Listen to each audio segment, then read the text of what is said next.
for a little rest after breakfast. Ah, this is the life. Wait a sec. Isn't something important supposed to happen today? Oh, today's our big day! We're supposed to leave the Fortress of Masquerade! Come on, we've got to go complete the release procedures now!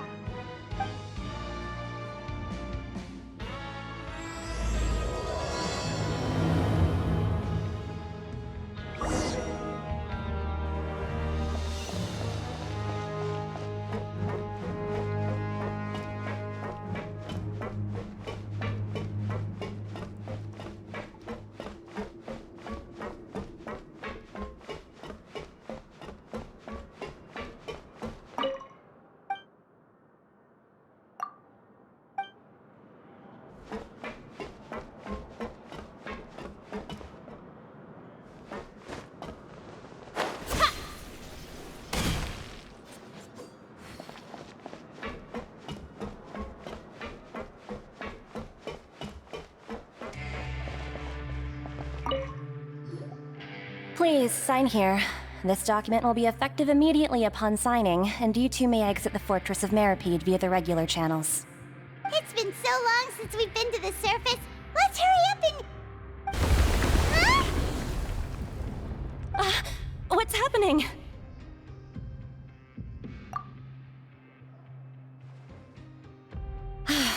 I'm fine, thanks. But I wonder what that tremor was just now. Let's go ask the Duke.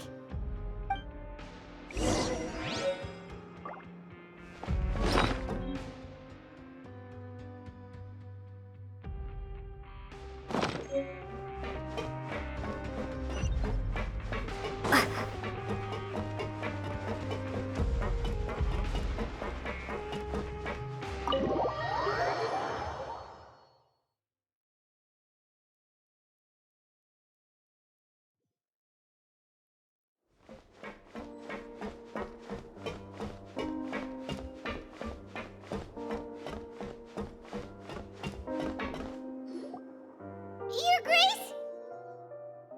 Ah, good to see you two. Is there something you wish to see me about? Yeah, what was with that earthquake just now? Ah, that. The tremor didn't originate from the seafloor. In fact, it seems it came from the surface. Over the years of serving as the warden here, I've developed a sense for distinguishing between what occurs on the surface and what occurs underwater. Besides, the seal that Monsieur Neuvillette set in place won't fail so easily. So the fortress is okay? If you recall our last incident, if there really were a problem, there would be crowds of inmates in a panic right now. Huh, you've got a point. Okay, seems we need to get back up to the surface and ask about what happened. By the way, do you know what day it is today? I believe today is this month's pipe cleaning day. Wait, seriously? Aha, yes. Have you completed your release papers? Yep. It's you two. Are you leaving now? That's right! Today is our last day in prison! But now that Paimon says that, it doesn't feel like we were confined here. It's actually been pretty nice. Oh yeah, Paimon feels fond of this place now. Then be sure to come back and visit. I'll miss you. If you've signed the release papers, then you're free to go. The guards will escort you out. You're not going to see us off? I knew you'd ask. All right, sure. Let's go. Well, you actually agreed. No worries, you must be busy. Paimon was just joking.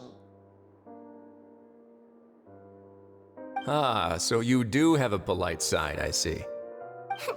After being down here for so long, I imagine you must feel like you're lacking companionship. Shall I come along too? Yeah, don't worry, we'll come back to see you. Paimon really likes the cafeteria here. The chefs sure do know how to make good grub. I hope you won't be here as convicts the next time I see you. We'll do our best to stay out of trouble. Well, it seems our work in the Fortress of Masquerade is finished. That's the end of another chapter in our journey.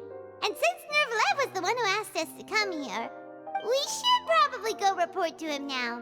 Next up, the Palais Mermonia! You're going to see Monsieur Nervillette? Please pass on our kind regards. I'm sure just your regards will do, no? I believe it would be the polite thing to do. You're right. I've heard the Palais has been terribly busy these days. Tell him that I hope he hasn't been overwhelmed by the recent string of troubles.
The Palais Mermonia sure is buzzing with activity today.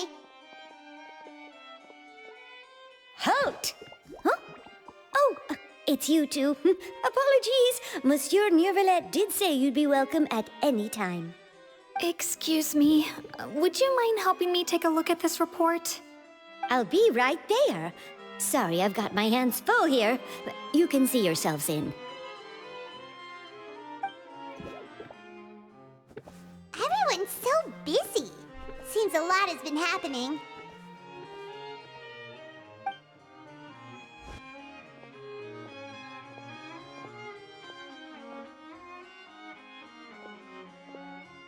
Nervillette!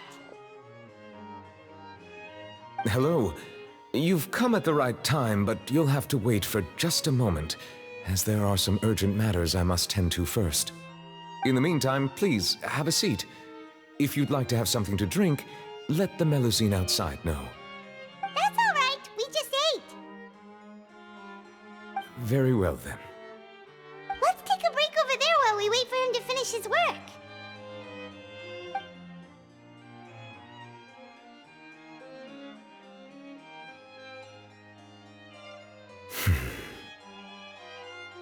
All right.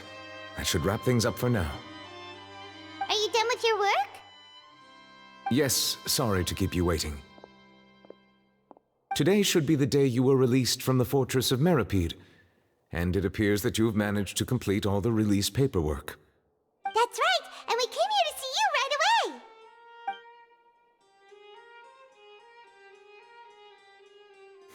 away. A massive whale. Do you have any idea what that might be?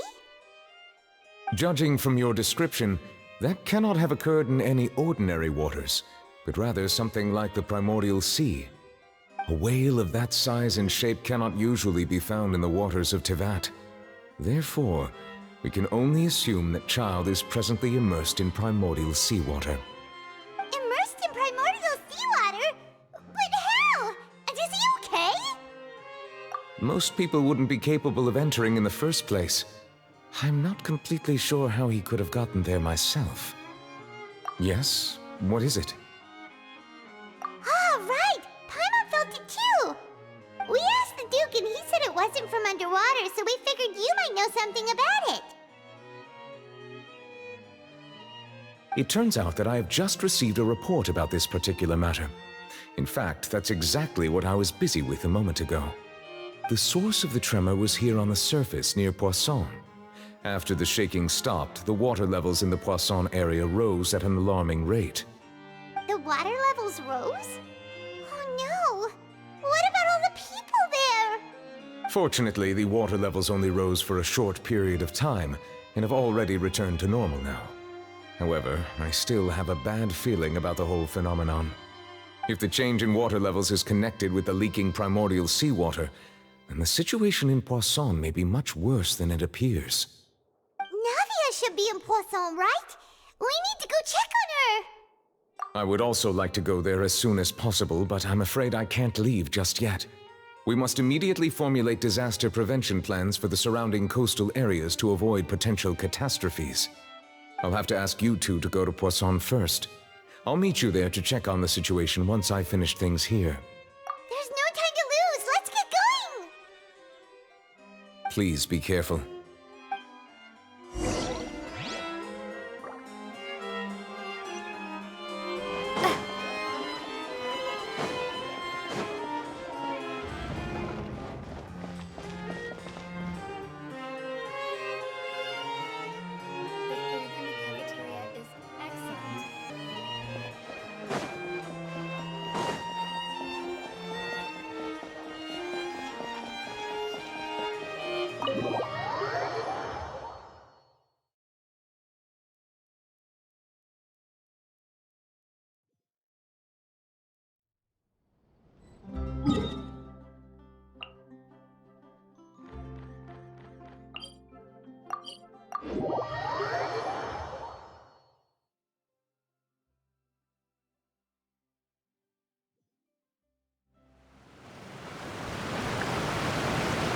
Oh no. What happened here?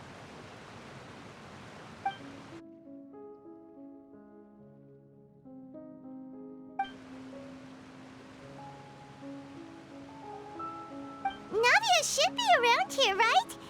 We need to make sure she's still... Paimon means we need to check on her.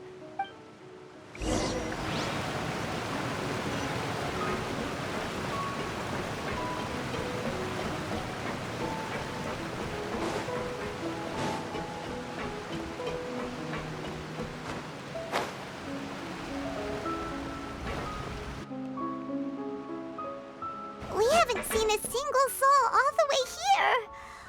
Oh, this is getting scary.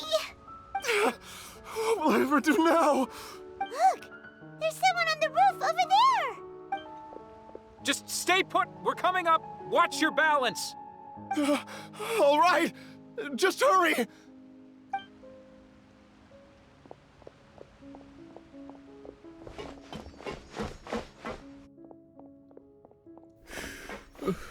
I'm not young anymore.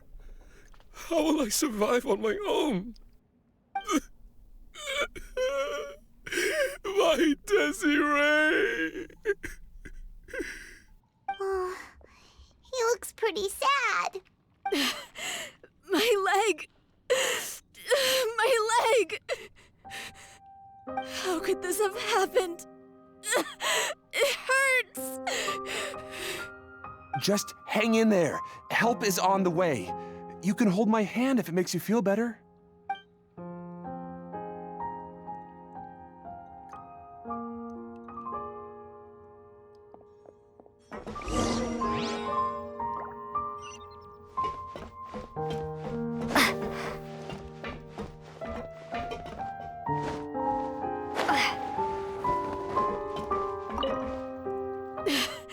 How could this have happened? Just hang in there.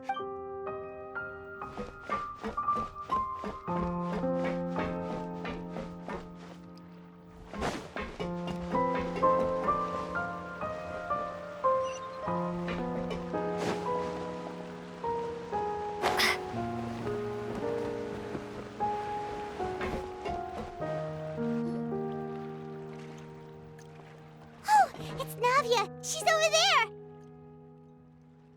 Hey, Navia, are you okay?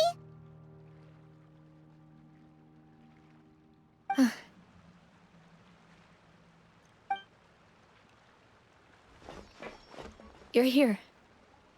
We heard there was a situation in Poisson, so we came as quickly as we could. Yes. As you can see, the water level suddenly rose. It caused quite the disturbance, in fact.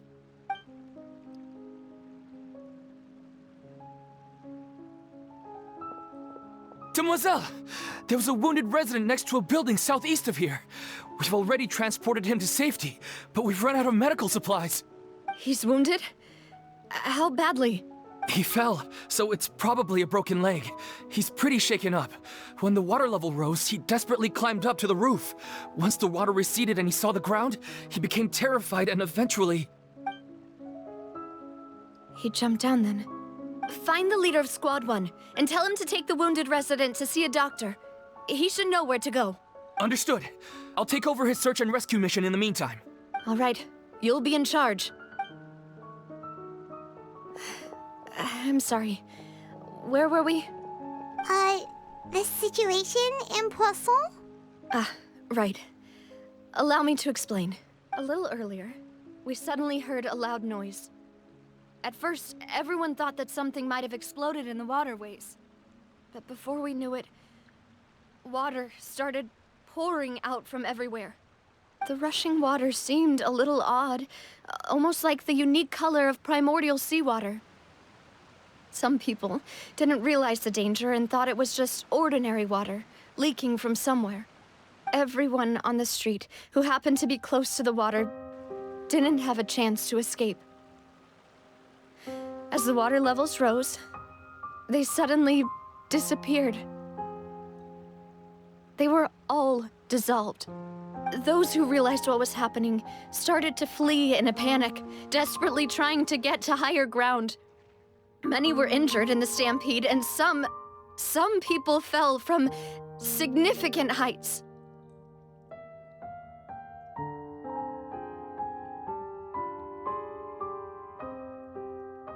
The Spina di Rosula initiated rescue operations as quickly as possible, but there have been a lot of casualties. Fortunately, the water began to recede after some time, and the chaos came to an end. The water that flooded the area contained primordial seawater, so the lower levels of Poisson are still hazardous. To ensure everyone's safety, I've asked the people there to leave as soon as possible. No one knows if this could happen again. All we can do for now is try our best to help evacuate the residents. We still haven't completed the head count, but we'll have some numbers soon.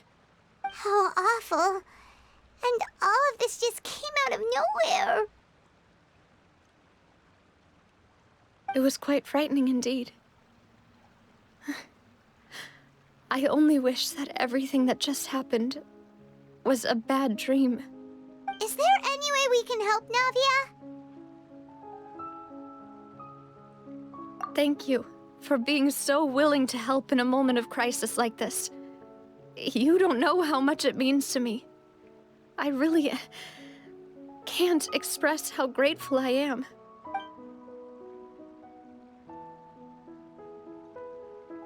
Don't say that, Navia. That's what friends are for.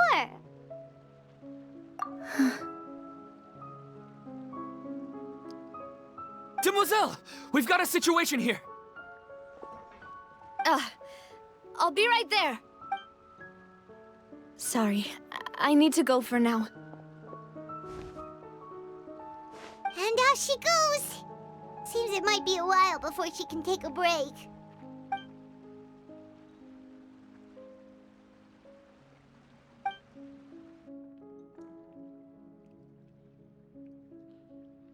Okay, the wounded are being tended to, and we finished a preliminary head count. More support has just arrived, so I suppose I finally have a moment to focus on my own matters. Of course, we should remain ready for anything, and continue doing our best to rescue others.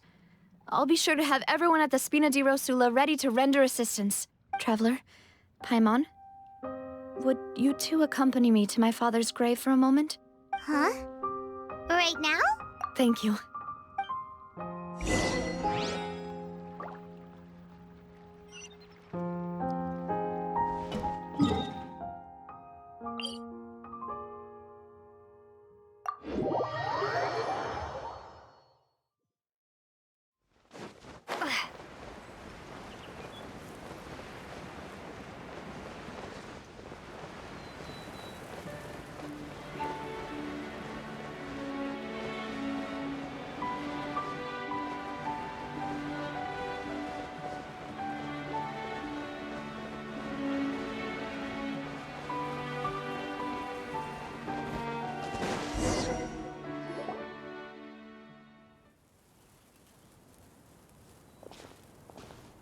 Not a lot of people here, huh?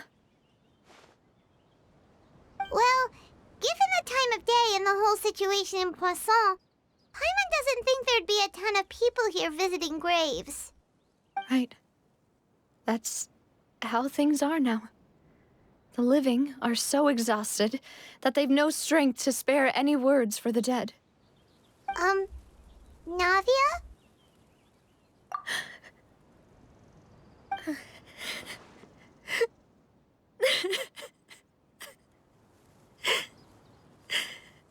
Navia, what's wrong?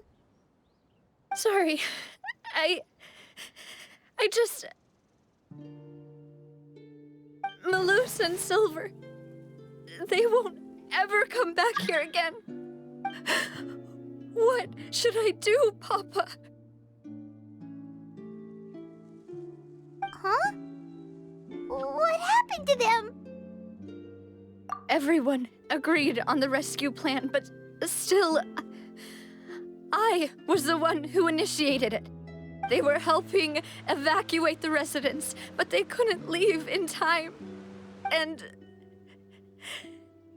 they were caught in the seawater.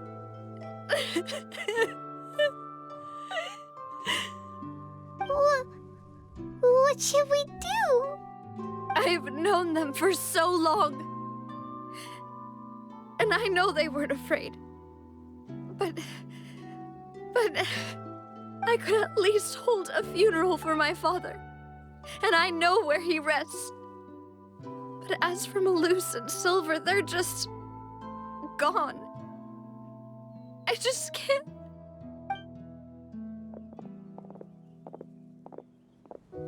Everything looks so clean after it rains. Even the gravestones. I didn't expect that you'd enjoy a glass of red wine in front of Master Callus's grave. I can understand. Besides, the scenery here isn't half bad. See, it's not just me. I always want to bring something when I visit Papa. Perhaps we might even have a picnic. He wouldn't be angry, would he? How could Master ever be upset with you, demoiselle? Yet the cemetery is the home of those who have passed, is it not? Everyone ends up here sooner or later, no matter who you are. Buying yourself a plot in advance, are you? No need yet. But when I do, I hope you'll let me be buried beside Master Callus, demoiselle. Hey, stop joking around. I'm quite serious. That way, it will save us both the trip to see each other whenever you visit your father's grave. That makes sense. In that case, could I be buried on his other side? After all, besides you, demoiselle, the two of us could certainly be considered Master's closest companions, no? Personally, I believe we fill those shoes just fine. Why are you bringing this up all of a sudden? Seriously. All right. I'll remember your requests. But I'd really prefer not to talk about this stuff. And what do you mean by saving me a trip? I'd make the journey even if I had to visit you two somewhere else. I'd promised to let them rest in peace here. But here I am breaking that promise. I'm sorry for letting you see me in a mess like this. I don't usually cry, really. Paimon doesn't know how to help you feel better. But, well, she understands how you feel. I had always thought I could make my wishes come true. But now that I think about it, that never solely relied on me. Many things can only be accomplished with someone else's help. Malus and Silver have helped me so much. But by contrast, I could do nothing for them. I'm so sorry. You can spend as much time as you need here, Navia. We'll stay with you. Thank you. Right now, you don't know how much that means. By the way, you can have a look at this. It's a list of victims from the incident that took place here. Obena, Khan, Burnett, Giverny, Francine, Karina, Daisy Ray, Joinville, Julienne, Esson, as well as Malus and Silver. So, everyone else is safe. But still... It's okay. I know what you're thinking. And you're right. We lost Malus and Silver. But we were able to save more than we anticipated. The overall outcome indicates that the cost was worth it. Right! Don't think that way, Navia. One person might be saved at the expense of another, sure, but that isn't something we should ever consider a trade. Malus and Silver were not the price for saving anyone. They're heroes. You're right. Thank you, Paimon. What you said just now was pretty amazing, actually. I'll remember your words. Oh, really? Seems you've become more eloquent in the time since we last met. The knave? What are you doing here? Is everything going well on your side? Yes, my people are carrying out the mission according to your request. All the residents of Poisson have been evacuated, and we're preparing to relocate them to higher ground. As for these supplies, we have everything taken care of. There is no need to worry. Thank you very much. Wait, do you two know each other? We just met recently. Right, Miss Navia? Usually, I would call this a coincidental encounter.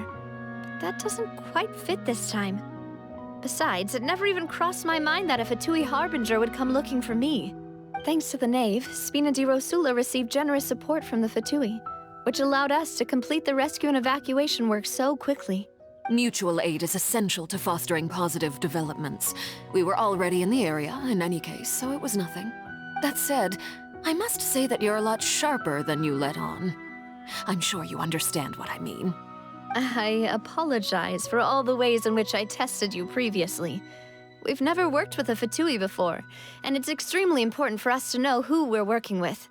My subordinates have reported that Fatui soldiers have been observing water levels and taking head counts in various locations. I hear that they've also prepared a large amount of emergency supplies. I'm quite surprised. This is nothing to brag about, nor do I intend to. It is simply the way of powerful organizations to act forcefully, whether they are doing good or ill. You've witnessed that firsthand, in any case. As I've told this traveler before, I know of the prophecy, and I intend to prevent the impending disaster. Lending your organization a hand was a natural first step in accomplishing that. As such, do not be troubled by this token of our sincerity. Perhaps one day, you'll also be able to help me in the same way. Without your help, there would have been many more casualties. I won't forget your kindness. Furthermore, I sincerely regret what happened to Malus and Silver. I only wish that my people could have arrived a little earlier to prevent this from happening. Don't say that.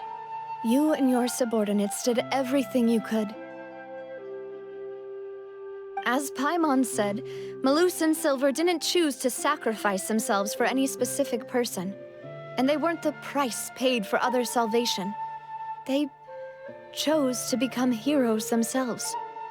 I've never liked hearing people put it that way. It's like trying to relieve pain by saying some noble-sounding words. But right now, there's nothing more suitable. They really did become heroes. You're right. I'm sorry for your loss, Miss Navia.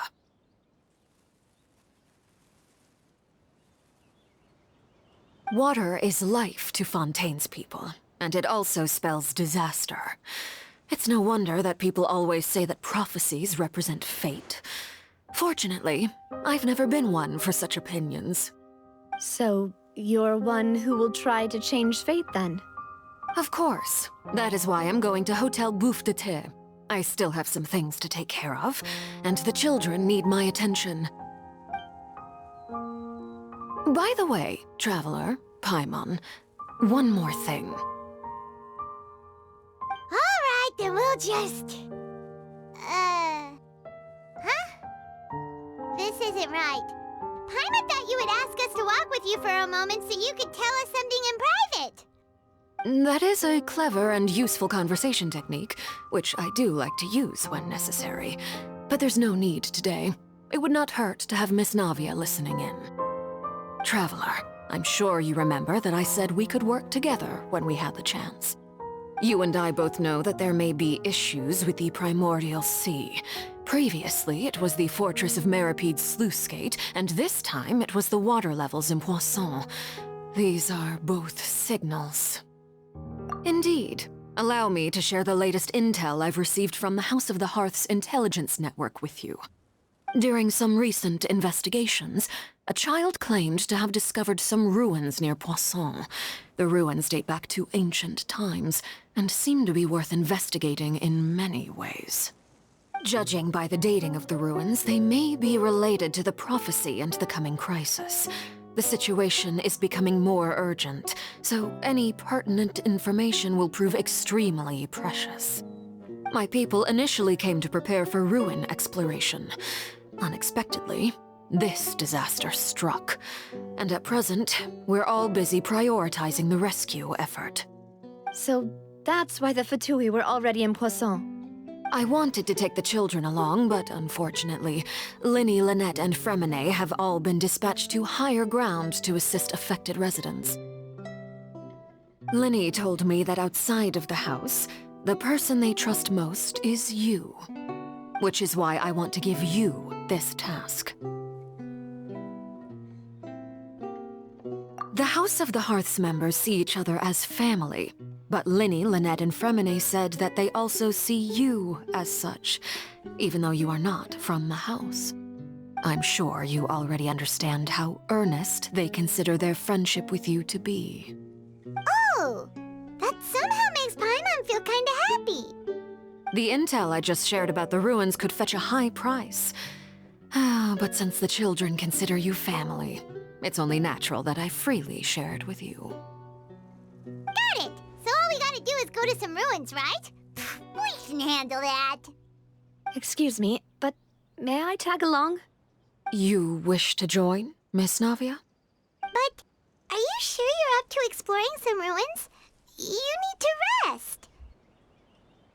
Well, I'm sad, yes. But I can't just go back and plop myself into a chair by the roadside and do nothing. There's no point in being depressed while we still have a disaster on our hands. As my father's successor, I must live up to the hopes he had in me. Besides, I'm also doing this for myself. I need something, a distraction, to keep my mind off Malus and Silver.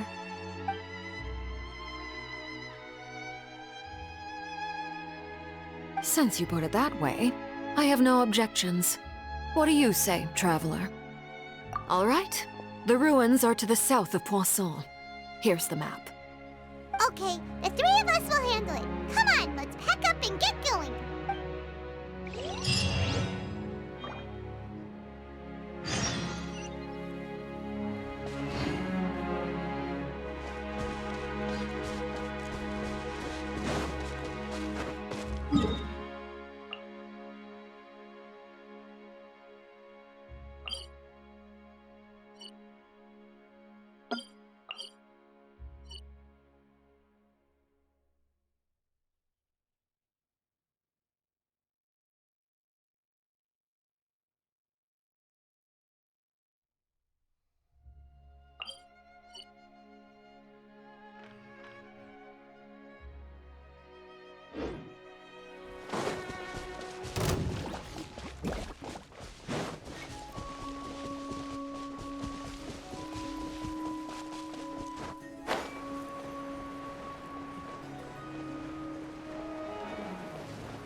these the ruins the knave was talking about?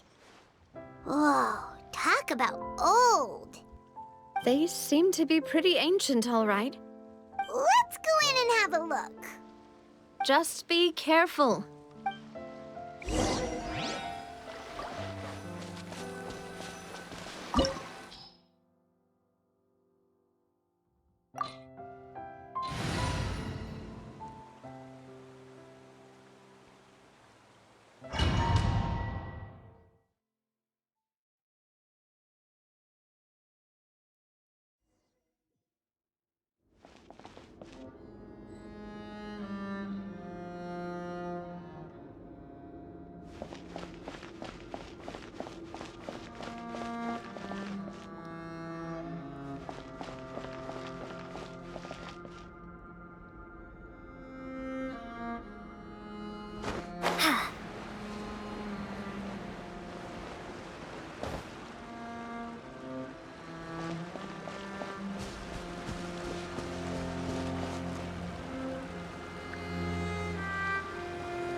Adventure time!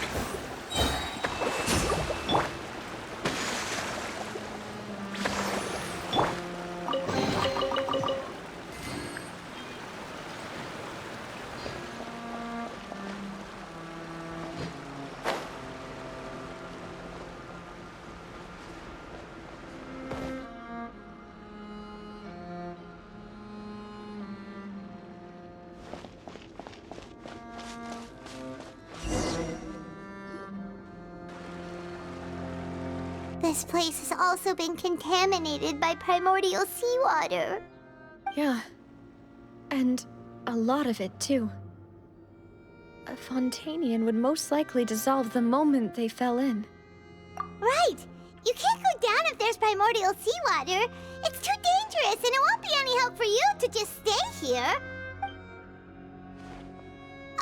Don't get by my wrong. We're not saying you're useless. It's just that... No, you're right. I can't do anything in this situation. I'll leave this to you.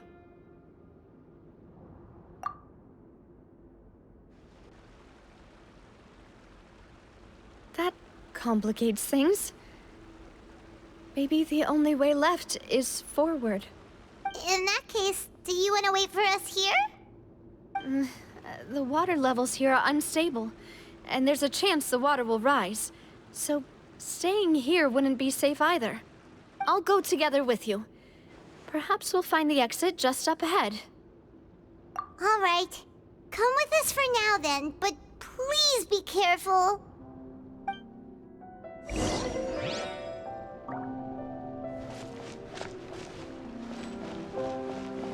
Oh no, it's a dead end!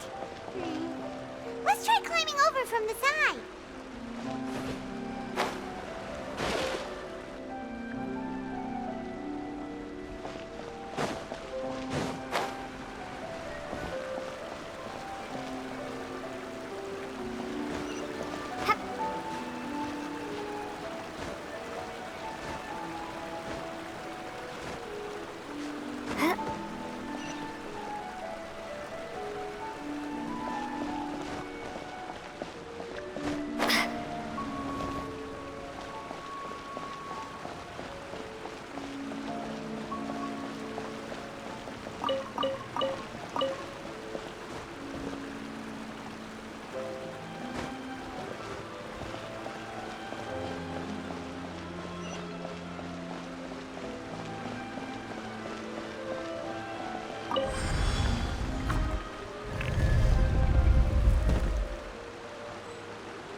Wait!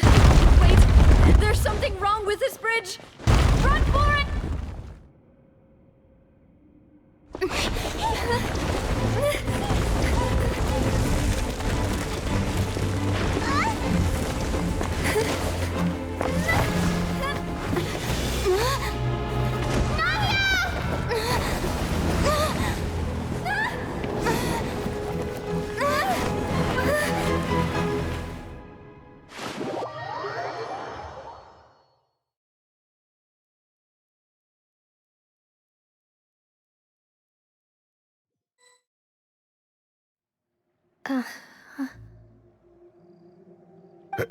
Demoiselle?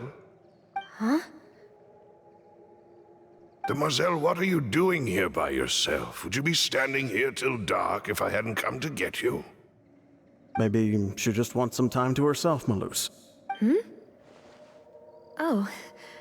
Was I sleeping?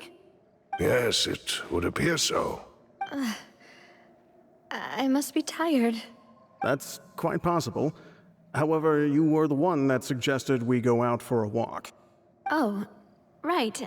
I nearly forgot. It must have slipped my mind when I dozed off. I haven't had a nap today yet. Have I? This is a familiar feeling, yet something's a little strange. Is something the matter, Demoiselle? Oh, no. No, I'm fine. I was just trying to recall why we came out for a walk. Do you remember Mr. Giverny? He'd requested our help before with foreign merchants who had a debt dispute with him, and we'd resolved the matter not long ago. We were headed to see how things were going with him at the moment. Ah, right. Yes. I remember now. Oh? Miss Navia. Ah, Mr. Malus. And Mr. Silver, too. It's good to see all of you. How have you been? I've been great. Thanks to your help, those bothersome merchants finally realized that I wasn't the one they were looking for. Why, I wasn't even the guarantor for that person. They were knocking at my door day and night. Even my neighbor, Obina, was getting fed up with them. Sometimes force is required to calm someone down and get them to listen to what you have to say. That's right. Oh, by the way, Burnett, what was it that you wanted to give to Miss Navia again? Oh, yes. One moment, I have it right here. Miss Navia, these are some flower seeds that I prepared. Please take them. They're a very good variety, and they'll become very big and beautiful once they bloom. I don't know what we would have done without your help, so this is a little token of our appreciation. I hope you won't refuse. Ah, did you cultivate them yourself? Thank you so much. I'll certainly take them. Malus, we do still have some empty flower pots at home, right? Why, we can have as many pots as you'd like, Demoiselle. Perfect. In that case, we'll swap out some of the decorative plants for some of Mrs. Burnett's flowers. Very well. Wait. Something seems to be off here. Excuse me, madam. If I'm not mistaken, your name is Burnett, correct? That's right. Is something wrong? No, it's nothing. This is the first time we've ever met, but your name seemed familiar to me. I must have heard it when I was discussing things with your husband previously. I've heard this name before. Sometime recently, I'm sure of it. And why are there so few people around here? Where did everyone go? We must mind the time, Demoiselle. We still have important things to attend to today. Huh? We do? Like what? Well, now, did you forget? Miss Navia, here you are. I've been looking for you. Please, come to the Opera House. Your trial is about to begin. My trial? Wait, why would I need to go to the Opera House? Yes, she's right, Demoiselle. It's just about time now, so we should get going. Oh? All right then.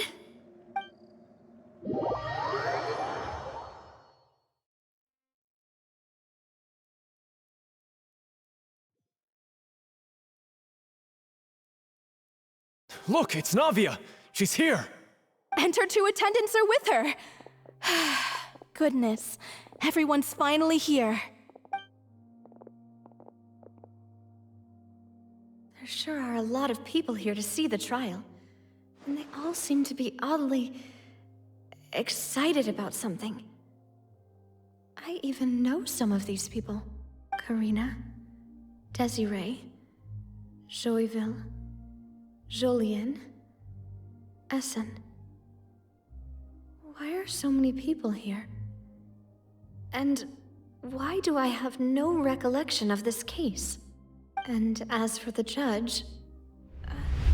huh? Where's Monsieur Neuvillette? Please sit in the defendant's seat. Don't worry, Silver and I shall accompany you. All right. But are you sure you can stand behind me? Typically, it wouldn't be allowed, but today is an exception. Hey, what kind of place do they think this is? Come on, do they have any idea what they're doing? Seriously. Enough with the whispering! Could someone please tell me where Monsieur Neuvillette is? And why I'm standing trial? My dear Miss Navia, have you not yet realized what you've done? In that case, allow me to explain. As all here know, you are Master Callus's successor, the head of the Spina di Rosula, someone held in high regard by every soul in Poisson. After you took over the Spina, you treated all of us just like the late Master Callus had. If anyone in need reached out to you for help, you responded. Not only you, but your butler, your subordinates, nearly everyone in the Spina di Rosula fought for the well-being of those in Poisson. Wait a moment. Aren't you just proving that I'm a good person? Yes, correct. Absolutely right. And that is why you stand accused. You have helped so many people get through so many difficulties. You are one with us. We are inseparable. We are one big family, all of us who are from Poisson, inextricably linked. And with you being so important, we couldn't possibly do without you. Therefore, this fair and honorable court shall declare you guilty, and you shall stay here. You will be together with us forever. Huh? What are you saying? Everything you have said is correct. I have indeed done a lot for my hometown, and I would be willing to be with you all, but what is the purpose of having me stand here like this? What is there to discuss? Ah, well, if that's what you think, then I have no further comments. How wonderful, Miss Navia!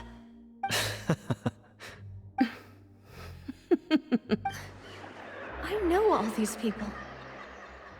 Why are they laughing? I seem to remember now. Yes, I get it. This trial is... Wait just a moment. This isn't right! Malus? What was that, Mr. Malus? Our conclusion is very clear and unanimous. Let the court judge her now. She's guilty! Stay here, Navia! You're one of us! Demoiselle, don't admit guilt. This trial means to keep you here forever. I wish to exercise my right to defend Our Lady. Mr. Joinville, you only know of Navia's goodness, but nothing of her utterly independent mind. She was born a free and independent spirit. She has never been tied down by anything. Indeed, even the death of Master Callus couldn't stop her. Her actions cannot serve as proof that she identifies herself as part of any group. She merely acted as an individual, extending her hand to help others. Please do not mistake her actions as being otherwise. Really? As an individual, you say? Don't forget, we are all Fontainians here. This is the nation of justice, the nation of Hydro. Even if Miss Navia only voluntarily rendered her assistance, that doesn't change the fact that her beautiful soul must return to everyone. Water accepts all, blends with all. It will surely accept her kindness. Everything is measured here in the nation of Hydro, and in the end, everyone shall meld together. Thus, when a unanimous opinion emerges, that opinion represents justice. Now, I speak for everyone. Our opinion is consistent. Navia should stay. We and Navia are one. And you would call this justice? Preposterous. You are merely jealous that Demoiselle still has a chance to exist as an individual. Have you forgotten how much you all once longed to become individuals, to become independent? Do you mean to defy our justice? If your justice is flawed, then why should we acknowledge it? As you said, we can also have our own justice. Silver and I shall defend Demoiselle. And that is how we will enforce justice. Ugh, my head... it hurts. Demoiselle! Silver, it hurts. My head is spinning. All I can see is stars swirling in front of me. I remember now. Everything that seemed odd from the very beginning. Karina, Desiree, Joyville, Jolien, Essen, and Mr. Giverny and Mrs. Burnett, who we met earlier. Even Malus and Silver. I don't want to admit it, but they're all dead. Don't be afraid, and don't admit guilt. We will protect you to the very end. Absurd! Who are you to say that she cannot be judged? We are the majority, and in the nation of trials, the majority is absolute justice. We are the will of all. Don't let them escape! We shall keep Navia here with us! Mr. Malus and Mr. Silver, must you be so stubborn? How could the two of you possibly hope to stand against the collective? Do not resist. This judgment is fair and just. Navia belongs to us. After all that happened, she should not be left alone in Poisson. What are you saying? No more excuses! He says we're jealous. Jealous? How could she possibly be an independent individual? What's with these people? Who's jealous of her? She belongs to us! Miss Navia, she... Silence! That's...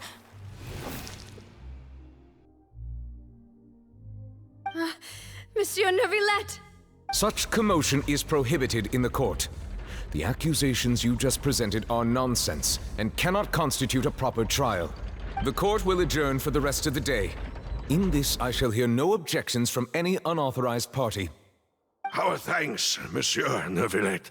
Please leave with me, Miss Navia, while there is still time. But... Go on now, Demoiselle. This is your only chance to leave this place. What, can't bear to leave us behind or something? Malus. My apologies. I couldn't resist making one little joke once I realized that this shall be our last goodbye. Malus... Silver... Quickly, you must come now! Goodbye, Demoiselle. Farewell.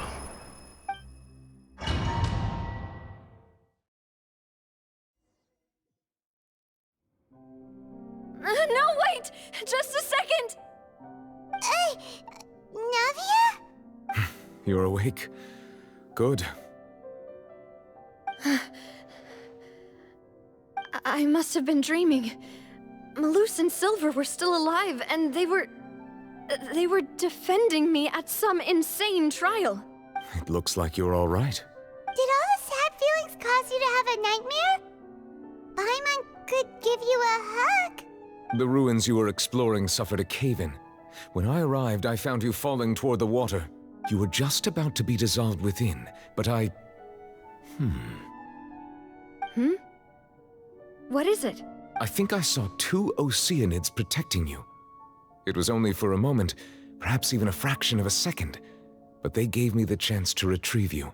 Were it not for their intervention, I would not have been able to rescue you before your consciousness dissipated. Wait, did you say Oceanids? You mean like what happened with Vacher? Perhaps those two Oceanids were the people you saw in your dream. I always told them that they didn't have to protect me.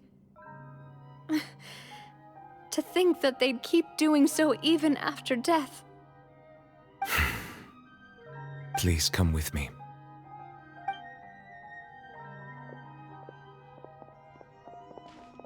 Neverlet, are you okay? Hmm? Oh, I am quite all right. Perhaps there's something we could chat about? Why do you look so stiff all of a sudden? Oh, Paimon knows. You're the type who feels awkward when there's nothing to talk about, right? I merely thought that we should give Navia some time to herself. Huh? Why didn't you just say so then? Don't you think it's even more awkward to call us over like this and then have nothing to talk about? I suppose so. Ah, Sigewinne. I hope all is well with her these days. Her work in the Fortress of Meropide has not been too much for her, has it? No way! Don't worry. She's doing fine down there. She's an amazing head nurse. I see. Well, that is good. I have always worried that Sigewinne would need a lot of time to understand the world of humanity, just as I have.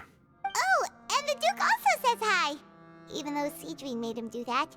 He hopes that you haven't been overwhelmed by all that's happened lately. Thank you. I have indeed been busy lately, and I also hope that everything is going well in the Fortress of Meropide. He still doesn't know what to talk about. Let's chat about something else then.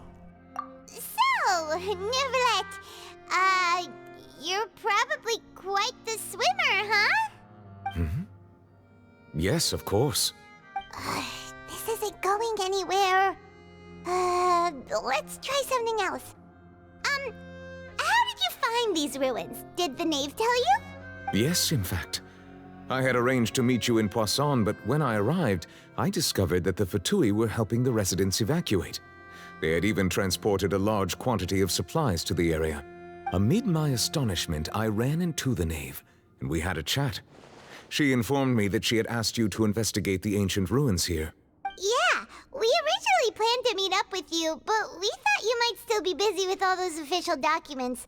We didn't think exploring the ruins would take very long, and who would have thought you'd wrap things up so quickly?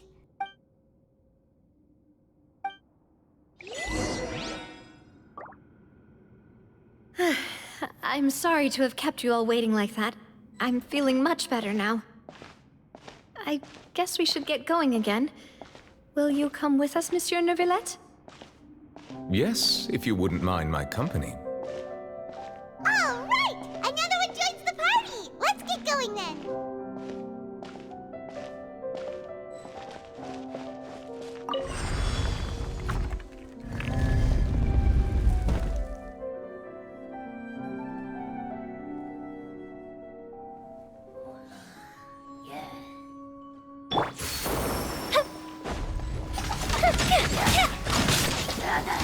Oh, that hurt. Everybody stand back!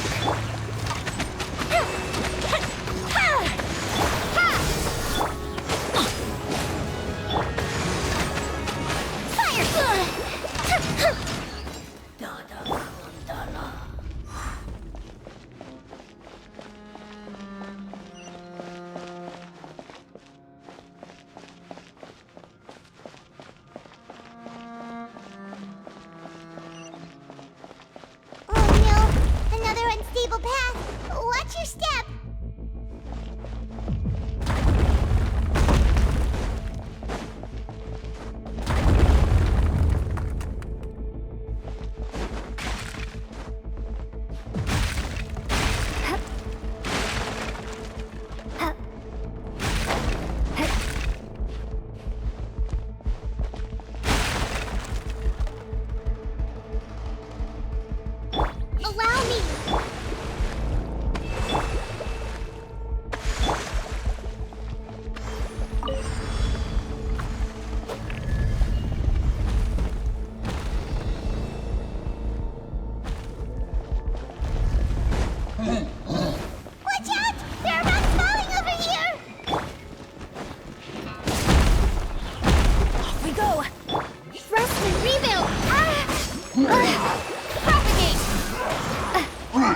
That's gonna hurt in the morning.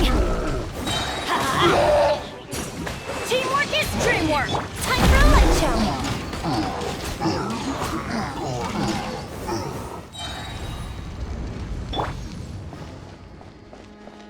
A festive retreat.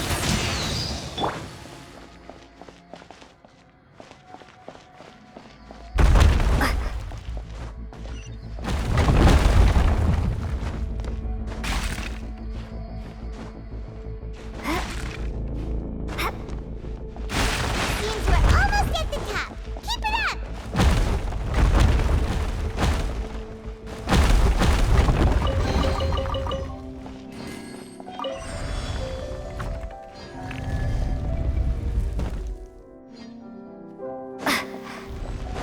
Yeah. Spring force! Allow me!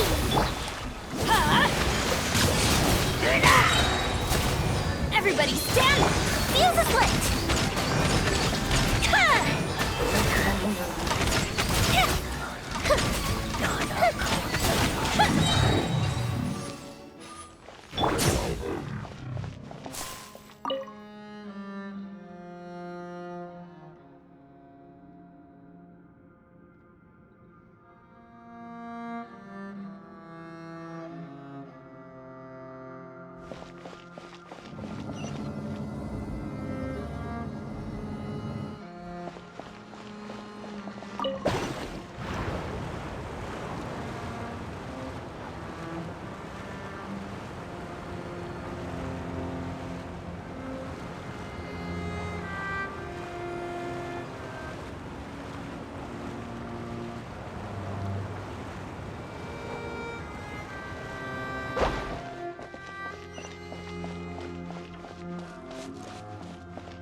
Looks like we've reached the end.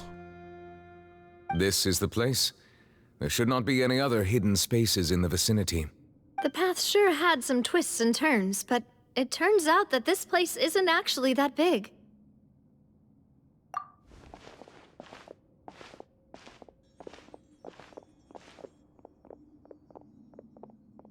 Stone slates.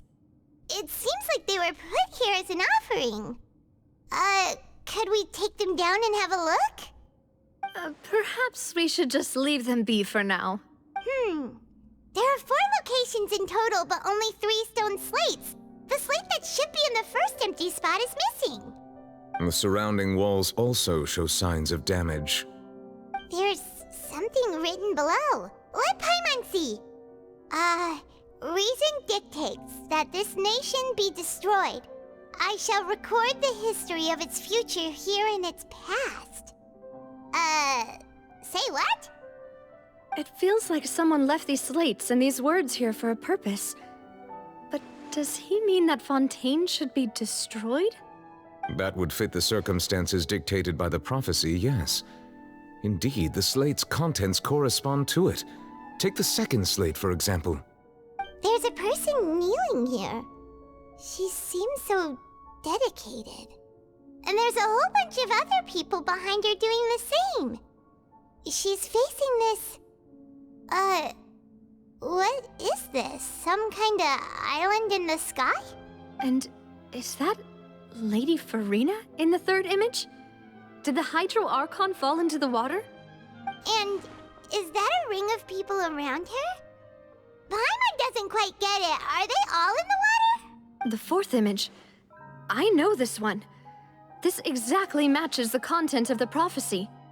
The people will all be dissolved into the waters, and only the Hydro Archon will remain, weeping on her throne.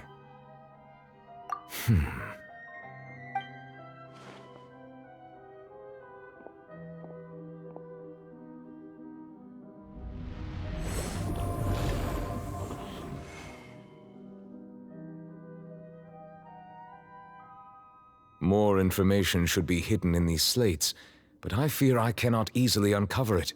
Most likely due— Don't blame yourself, Monsieur Neuvillette. Deciphering ancient stone slates isn't one of your duties. looking at these slates. This says that it's the history of the future, right? That means the prophecy's sure to come true. I really hope it doesn't mean that.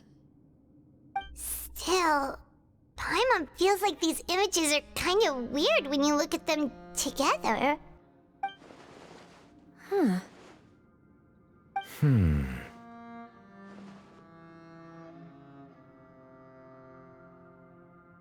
That's right! If the images are in chronological order, shouldn't the fourth, the waters drowning Fontain, come before the third, where the Hydro Archon herself falls into the water? And yet the order is reversed here.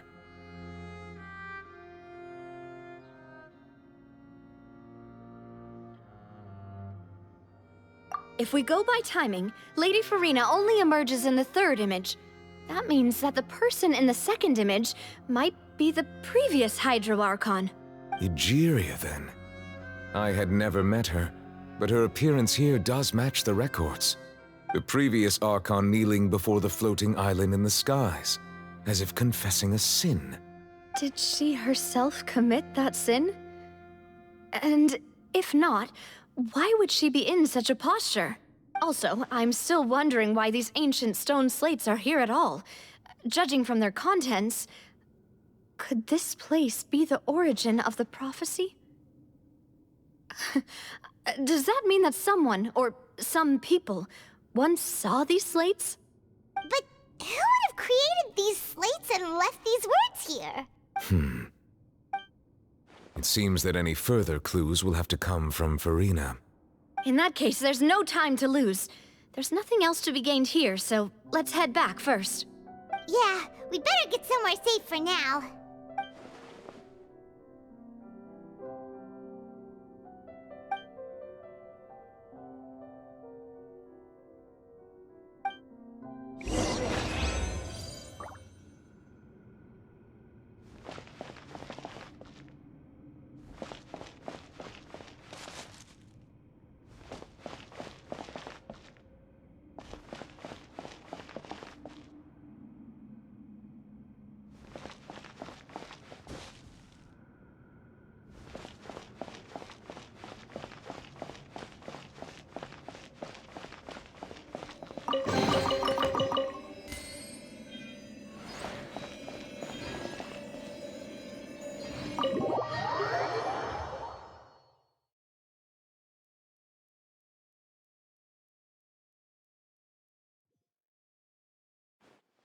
Let's split up here.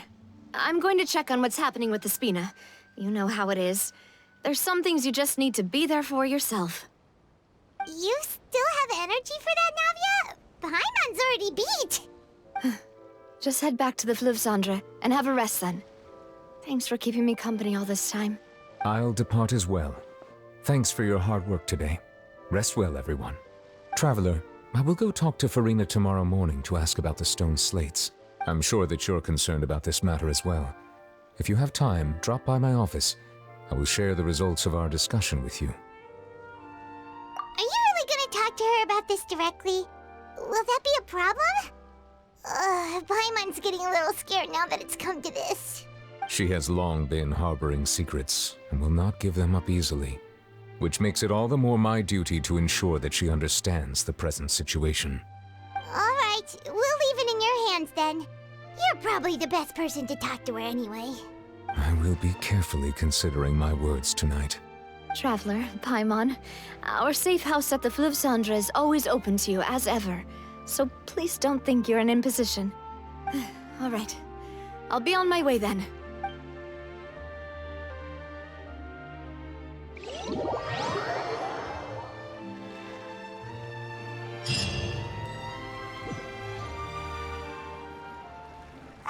We're finally back! Welcome back. We've got a special menu prepared for you two tonight. Yay! And there's good food too! No, the boss is the best. Ooh, desserts! Nice, these are all Paimon's! Paimon's already starting to forget what happened today. Oh, That voice. Is that who I think it is? Huh? It's you two. What are you doing in Fontaine?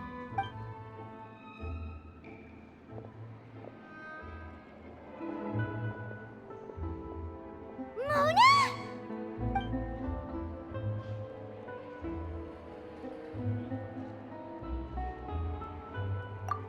Seriously, nobody just uses a scry glass whenever they've got time to just see who they'll meet on the road. Still, we didn't expect to see you here. Wait, you're not a Fontainian, are you, Mona? Well, I have some business to attend to here, so I booked a hotel in the city. I was just out for a stroll when I bumped into you. Quite unexpectedly, if I might add. Why did you think I was from Fontaine, though? Is that because Magistus doesn't sound much like a Mondstadter surname? Yeah, let's go with that. Well, I used to have my own surname, which was, well, some other thing. Either way, the old hag told me when she took me as her disciple that the first step to being a great astrologist's pupil was to change that name. There was nothing for it, really. She really is amazing at astrology, so I changed my name to what it is now according to her wishes. To my surprise, however, Magistus is not the name of some ancient house or clan. It isn't? Nope. Although it is used by us in place of surnames, it generally just means great. Wow! Imagine including a boast in your name. Wait, are you gonna have to put that into your genealogy as well? I reckon so. In any case, I'd give my disciple a name like this as well, if I were to take one. Astromancer Barbeloth Trismegistus. Whoa, that's a long one. Does it also mean great or something? My name means Mona the Great Astrologist. As for the old hag, hers is, in plain speech, the thrice-as-great Scholar of the Stars. Just take it as a title specific to astrologists. Thrice as great? That's so petty. I know, right? That's just how she is. She used to call herself Magistus, actually, but when she took me in, she changed her name to Trismegistus. Talk about excessive. Magistus is thus the calling card of our school, so to speak, which makes it about the same as a surname. It's all right if you don't get it. You can look into it further should you need to study astrology more deeply. That sounds terrible! But anyway, you're not Fontainian, are you, Mona? You're from Mondstadt, right? Well, I was born in Mondstadt, yes. My parents migrated to Dornman Port, and I traveled with the old hag for a while, after which I settled down in Mondstadt City. Oh, that's a good thing then. At least we know you won't be dissolved by Fontaine's waters. Speaking of that, I'm sure you're aware that a bunch of things have happened here in Fontaine, right? I know you're not a local, but I'd avoid getting too close to any water that looks strange all the same. There's something ominous about it. Well, the water, I mean.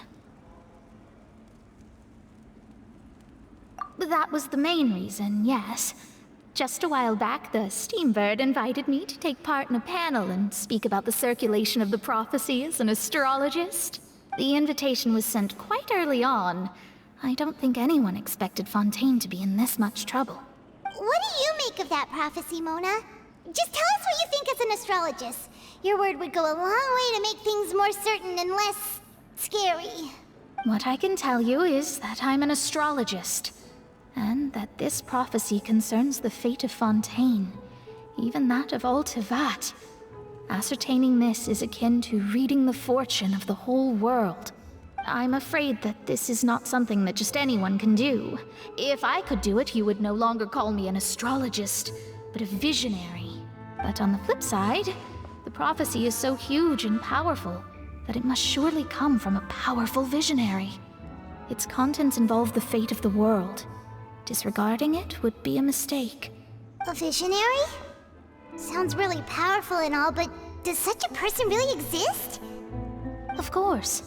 The old hag could do it, and I'd bet there are others amongst those Hexenzirkel colleagues of hers who could do something similar. Are you sure? All right, I'll help you. It isn't often that I see you with such a serious look on your face. I'll tell you once I hear back from her. Thanks, Mona. You're amazing as always. Oh, well, this is something only I can do after all. So yes, your praises are quite welcome. That's the greatest of astrologists for you! Of all the people we know, you know the stars the best! Indeed, indeed. That's the spirit. Oh, sorry. I came to see what all the commotion was about. If there's anything you need, do not hesitate to inform the Spina di Rosula. Oh, whoops. Guess we were getting a little too carried away there. Well, I'll go tend to my own business now. If I receive any news, I'll be sure to come find you two again. And there she goes, quick as rushing water. And here we are with the Spina guy giving us suspicious looks. If Paimon hadn't spoken for you, it'd be you getting all the weird looks! Huh, the things Paimon does for you! That's more like it.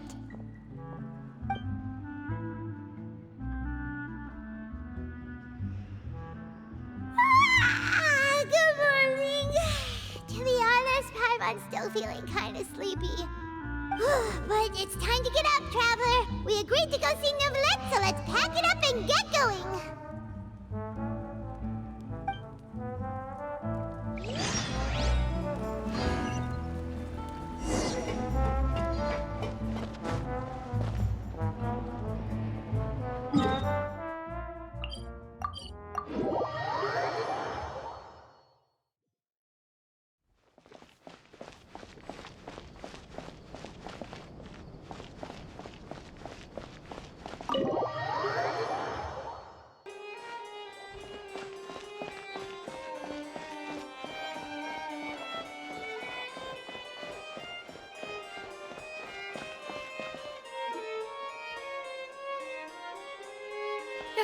You're here! Finally!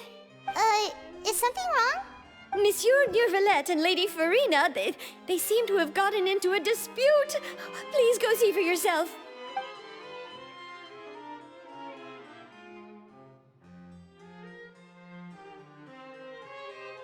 Like I said, I've already explained everything! And yet the problem has not been properly solved. There is little space for excuses between us. It is not my intention to offend you, but please, tell me where you stand. You are the Hydro Archon Focalor, are you not? Look at this. This is a list of the victims from the recent Poisson incident.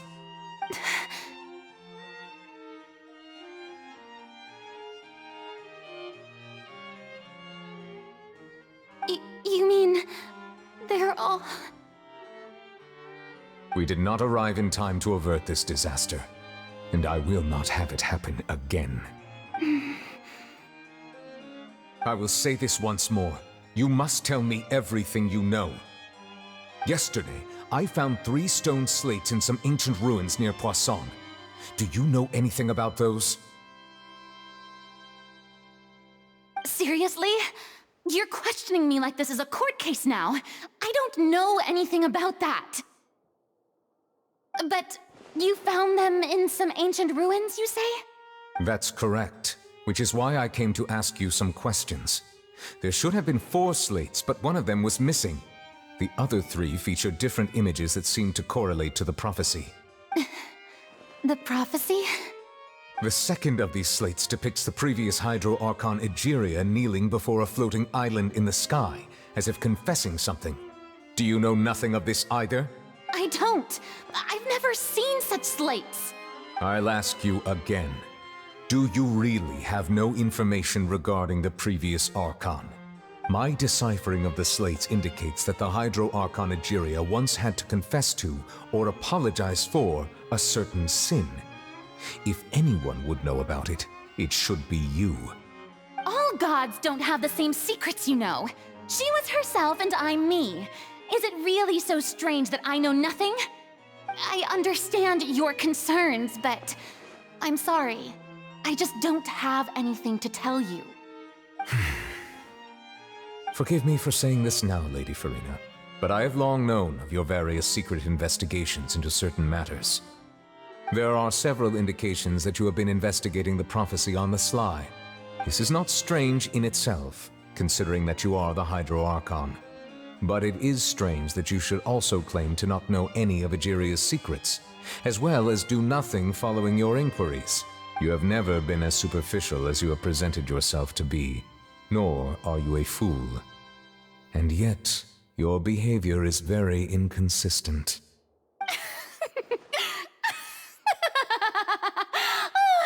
So you've been watching me all this time, have you? I didn't think you were that type. You... Well, since you know about my secret investigations, then you should know I'm actually working to take care of it. There's no point questioning or suspecting me. You're the Eudix, but you're still my subordinate. You should be following my lead.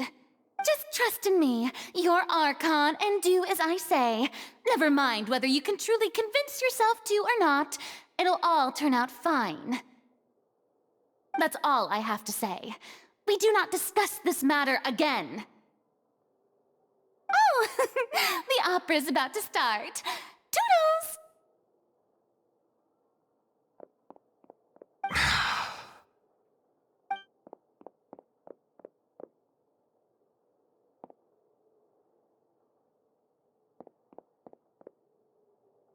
Did Farina not notice us standing by the door? Wonder what's up with her. She was smiling. Huh. She didn't seem in the mood to care if we were listening in or not.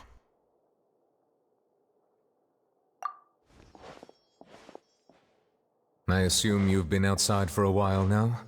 Oh! You noticed! Seems Farina didn't even realize we were here. She was in a great panic, though I cannot discern the reason. Our discussion reached impasses time and again, a state of affairs that we cannot allow to continue. Still, I do not understand. Dialogue is the basis for understanding, so why did she keep refusing to engage? Everyone in her inner circle has noticed that she is hiding some secret. The issue is her attitude. I fear that she will not reveal anything unless absolutely forced to.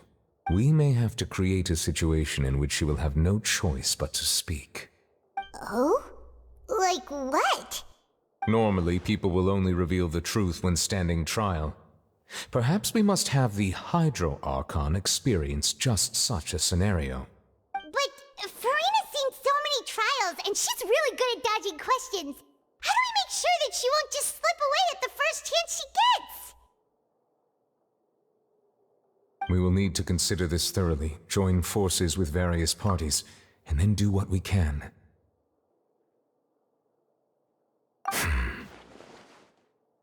If at all possible, I would prefer to recuse myself from this affair, but we must prevent the prophecy from coming to pass. This may be cruel to her, but all Fontain is in crisis. The information a god possesses is too precious, and so we must take a chance on this. But who will lend us their aid to do such a thing?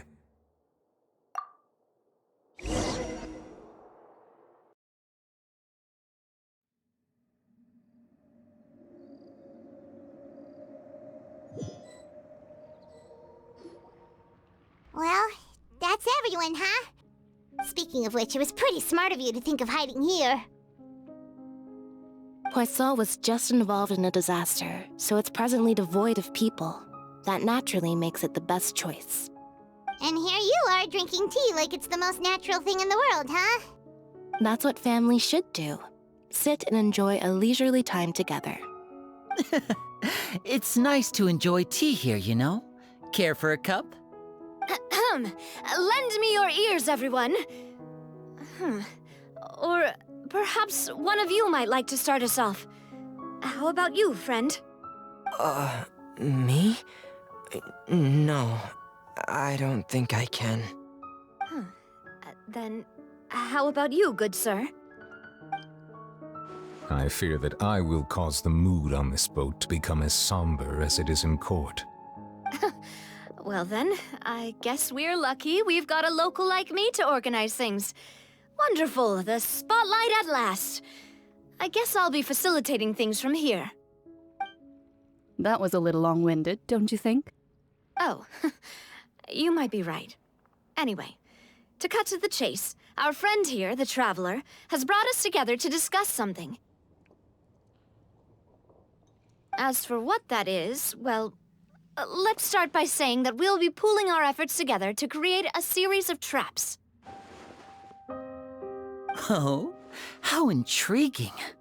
Well, it's just an expression, really. One that I just learned from Chlorand, and used on the spot. So, let's invite her to explain in detail. A round of applause, please.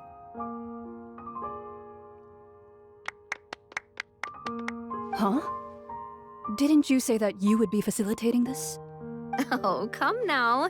Your work doesn't involve much public speaking, right? This is a good chance to practice. You might even pick up some fancy oratory tricks to impress your boss with in the future. I see. And what does my boss say? He is glad that you consider him your boss. Do go on.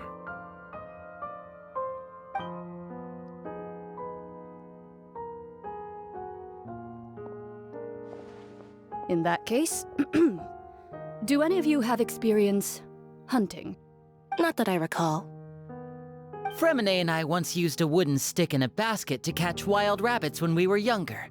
As for Lynette, oh, right. You were sick that day, weren't you? I've also gone diving to catch some fish before. Does that count? I'm afraid not. You may or may not have heard, but Fontain once played host to a group known as the Marechaussee Hunters. Though that was their name, they did not hunt animals, but rather various monsters left behind by the ancient dynasty of King Remus. Today, Fontain's monster population has already thinned greatly, so the hunters have blended back into society, taking up arms in other lines of work. They even left a unique methodology of hunting in their wake.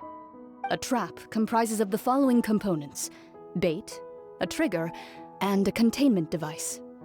Sometimes a lethal implement will also be necessary to deal with the prey. So, if we were to build a trap together, right now, what would you choose to build it with? For me, I would prefer something basket-shaped. Pigeons and rabbits will see the bait and naturally enter the snare. Our line of work requires a deft hand, and we're some of the best in the industry, so you can count on our techniques. You used some of those techniques while moving the people of Poisson, didn't you? My subordinates mentioned that you even performed some magic for the bawling children. Yes, and I even managed to gather some intelligence in the meantime. I'm quite the multitasker if I do say so myself. I'm afraid I can't claim that as my strong suit. I prefer more stable methods, like placing bait in the water and waiting for the fish to come within reach. That's the kind of method I would count on. Calm and steady. Exactly the kind of person who would catch loads of fish. And I can be their assistant. With discretion, I'm sure. I'd probably use some sort of mechanical animal. Papa once bought me some small clockwork squirrels, mice, and such. When placed in the forest, they can attract others of their kind. I remember that you liked those too, didn't you? I did. And that would be a good way to go about it. If they're realistic enough, animals of the same kind will follow them all the way to the trap. What about you, Monsieur Neuvillette? I fear I do not have any related experience. That makes sense. You usually solve problems directly, without the use of any such tricks. But I do have one more question for you, Monsieur. If we were to create a trap now, how would you design it? I would like for it to be effective, but bring no harm to the prey. A more gentle trap would be ideal. Kind, as always. However, our intention doesn't necessarily change the containment device and the type of implement we need. If we wanted to kill the prey in one strike, we would need a powerful implement. However, that also goes for prey that must be captured and safely contained. Wait, why's that? Only a hunter who's a true expert at subduing their prey can snare it without harming it. The line that divides life and death is often exceedingly thin. So are we going hunting together? Huh. We hadn't thought of seeing ourselves as hunters. It kinda works, but maybe it's still not the best metaphor. If our means of capturing and dealing with our prey is to put them on trial, then the hunting metaphor is actually quite accurate. But we shall require much more courage than any hunter to judge a god, a being whose seat is an exalted throne. Oh, so that's what's going on. Sounds very interesting.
It's been a tough few days, hasn't it?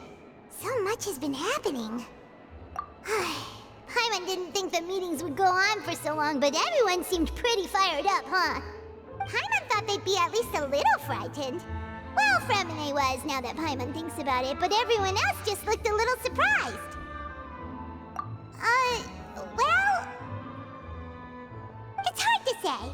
Paimon doesn't have any experience with this sort of thing. But with you around, Paimon sure will do great.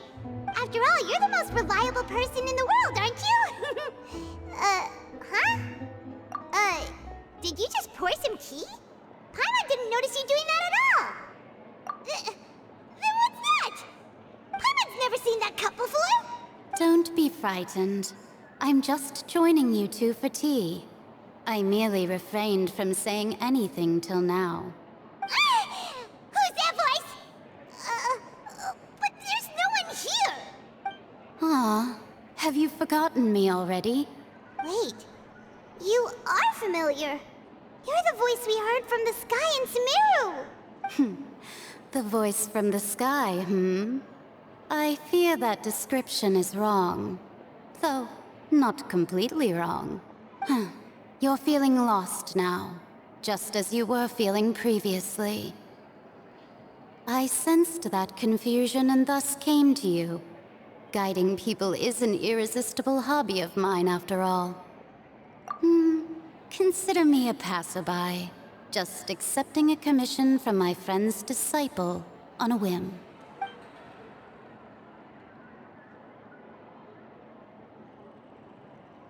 The prophecy. Yes, what has been prophesied will be fulfilled. You may view such things as the history of the future. What? Then is there any way we can stop it? I believe you have witnessed a failed attempt with your own eyes. Can everything in Teyvat so easily be changed? So you've caught on. Just as prophecies are usually only the future as seen from the perspectives of the gods, could things be happening in hidden corners where the gods' gaze does not fall? Are the things that you shall see different from the fate that the gods perceive? What is she talking about? It all sounds really impressive and important and stuff, but it also sounds kinda scary. I believe that you understand, right? Some things are insignificant, but others you must reach out to change. Ultimately, fate shall serve as your only guide, no matter what will happen in Teyvat's future. All you need to do is to play your part. This was good tea, by the way. Thank you for your hospitality. Well, that'll be all for today. The voice. It's gone.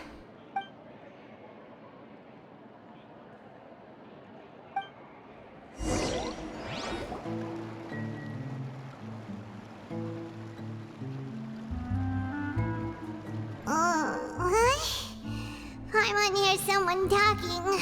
All right, coming!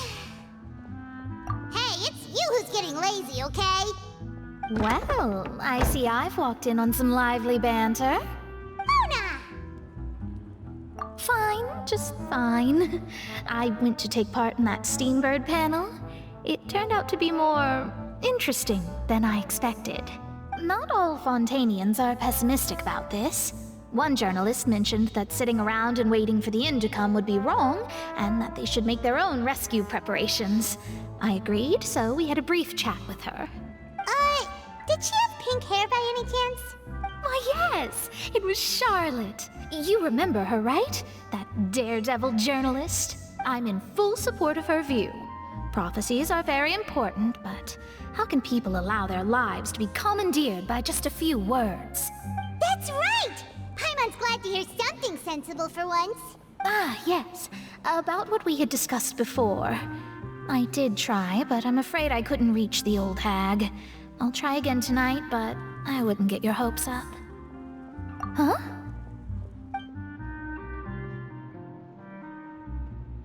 Goodness gracious. Are you serious? She said that even the god's gaze has blind spots. Pretty bold if you ask Paimon. Most people would believe the gods to be all-knowing, right? The Hexen Circle members are certainly anything but ordinary. As for the mage named N, the old hag has mentioned her a few times.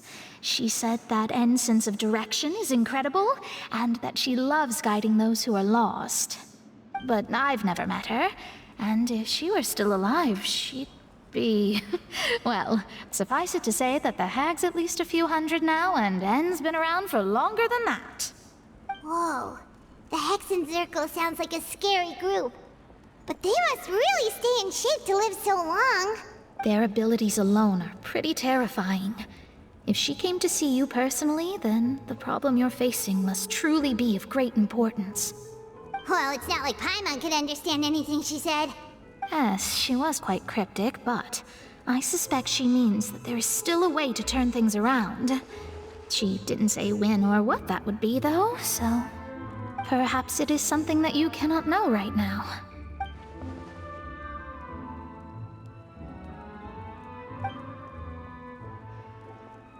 Traveler, Paimon, are you two all right? Oh, we're fine. We're just a little down right now. It kind of feels like the end is coming, you know? I see. I feel that same sense of desperation, too.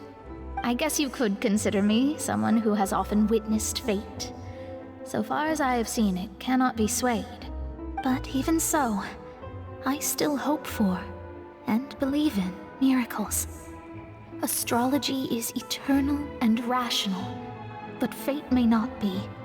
It is cruel, but it can also be beautiful. Perhaps that's what En was trying to tell you. Not to lose heart, and to believe that what you are seeing playing out before you is not yet set in stone. I did originally think of steering clear of all this, but I couldn't. Even if this is all futile, I still wish to help everyone. If we don't struggle to the last, then how can we face the end when it comes? Huh. You do have a point. There I go, talking about astrological principles again. Sorry about that. The moment I start talking about work-related stuff. I need to get going. It was worth trying to comfort you, even if only a little. I believe that you'll help those who are struggling in the same way I did. I suppose that might be why we always seem to meet by coincidence. Paimon feels kind of moved by what Mona said, but also kind of sad too. Hey, Traveler, Paimon suddenly feels like going outside for a walk. Let's go. Let's walk around the city, shall we? There's a few spots we always like to walk by.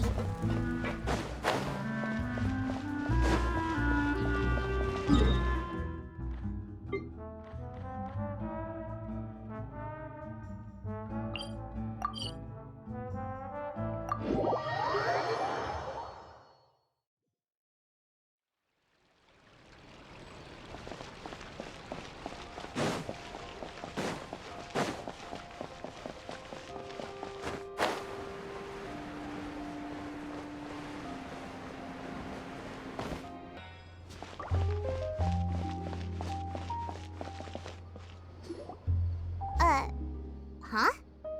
Our names are written in this newspaper. What's going on? Let Paimon see! The underwater stronghold, the Fortress of Meripede, has continued in its noble autonomy, but that does not mean that others cannot interact with it. My recent attempts to enter the fortress bore little fruit. Huh. Guess Charlotte still hasn't given up on that. Thus, did an Outlander friend become the focus of this report? A blonde adventurer with their white fairy, legends trailing in their wake. It is said that this mysterious traveler once visited the underwater fortress. So while the fortress's interior remains a mystery behind closed doors, do not fear, for the tales of the traveler contain surprises in spades. Journalist Charlotte's biggest scoop yet, the Traveler's Trail, World Walker. Huh. Charlotte took so many awesome photos of us and we never even noticed her. She hasn't been able to get a hold of anything at the fortress, so since we're easier to find, she's using us as the subject matter instead? Ugh, seriously? Well, fine. Those headlines and photos do look cool, so Paimon will forgive her this time.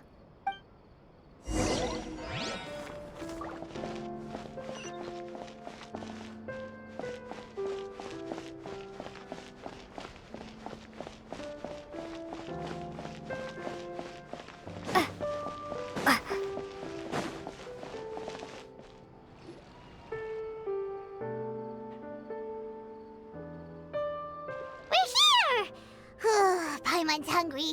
Should we go in and get something to eat?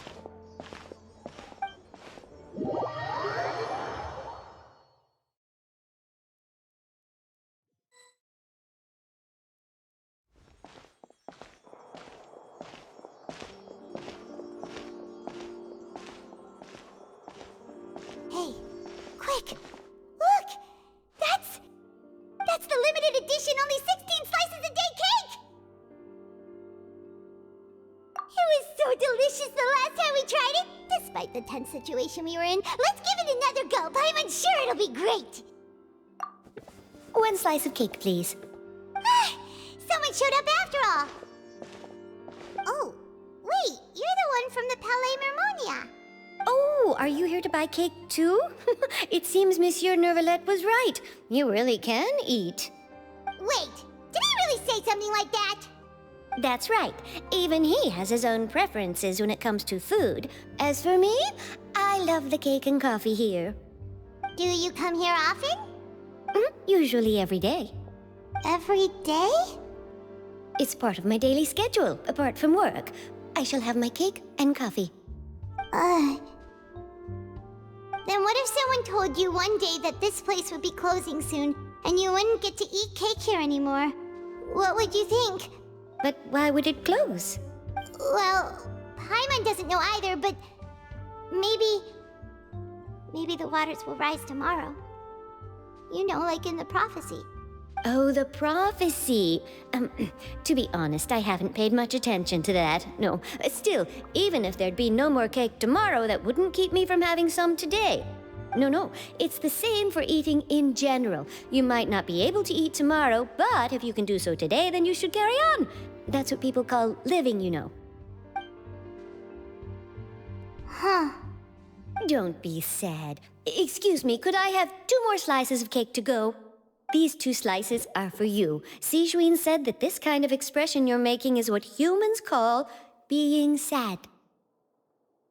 Oh, you know Sijuin? I sure do. She was born before me, and she sometimes comes to the surface to teach us things about humans. She said that humans are creatures that are saddened easily, yes, and you can only lift their spirits by feeding them delicious food. So please try the cakes here. I've got something else to do, so I'll be going now. You two try to stay in a good mood after eating, all right? Bye.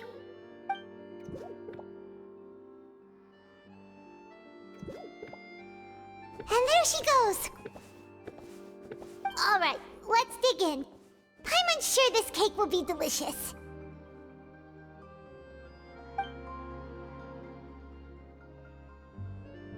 It's more delicious than last time, and the flavor gets even better with a sip of tea.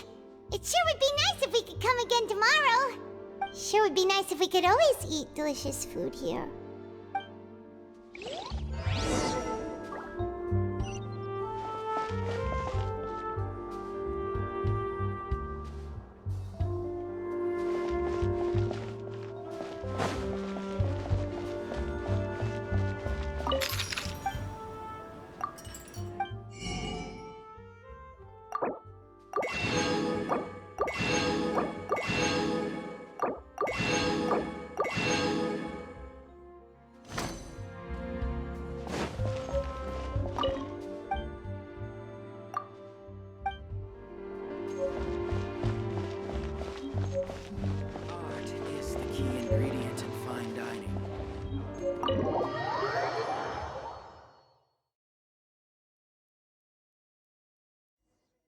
Oh, we're near the Steambird office.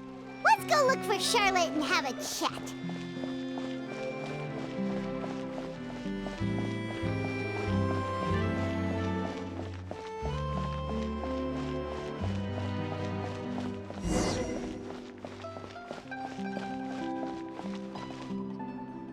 Wow! If it isn't the Traveler and Paimon! Oh, have you seen the article I wrote about you? Ha! You've got some nerve! You just used us to make some quick mora! Oh, you needn't worry about that. I heard that you were in Poisson some time back, so I sent you a letter to discuss just that. It appears you didn't receive it, though. It's all right, though. I've set aside the amount intended for you.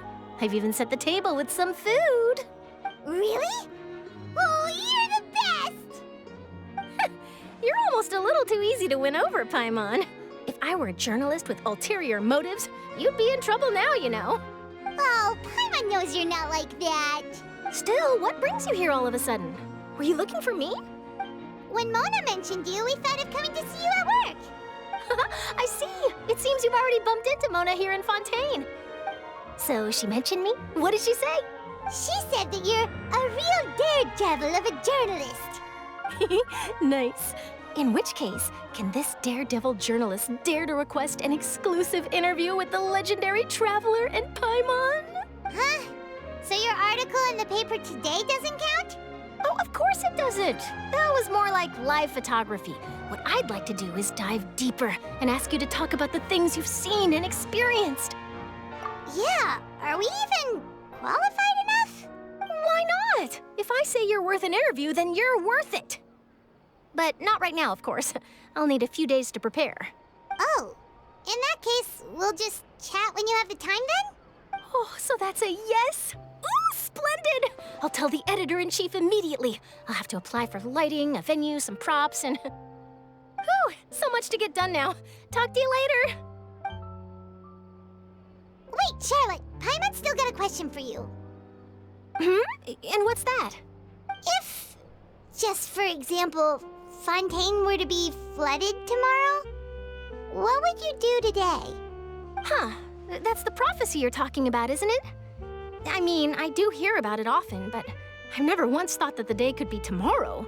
If you're seriously asking, then I might try and think of a way to leave Fontaine. Oh, but I'm still a journalist first and foremost. That means I have a duty to be reporting from the scene. And secondly, I wouldn't forsake my homeland that easily. From what I've seen, most people don't know what they'd do should the worst come to pass.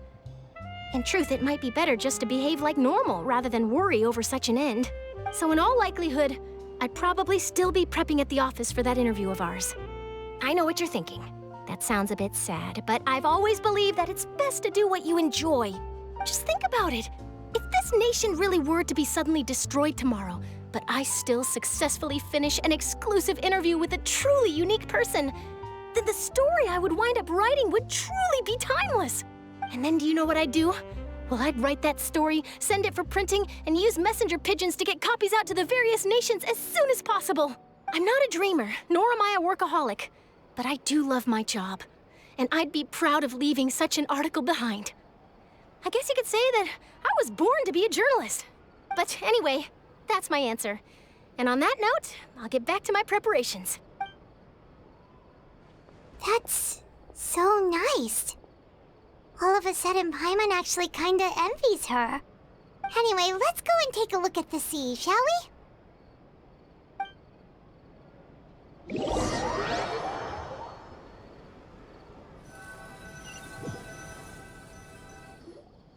The sea breeze and scenery can be a pretty soothing combo, huh? Paimon's been thinking. If it wasn't Fontain, but all of Tevat that would be destroyed tomorrow, where would we go and what would we do? No, Paimon should ask, if you could choose, what would you like to do?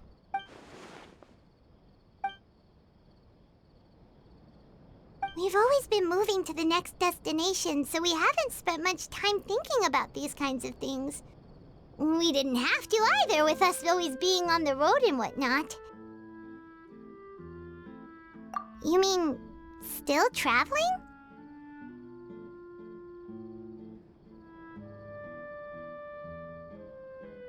Huh.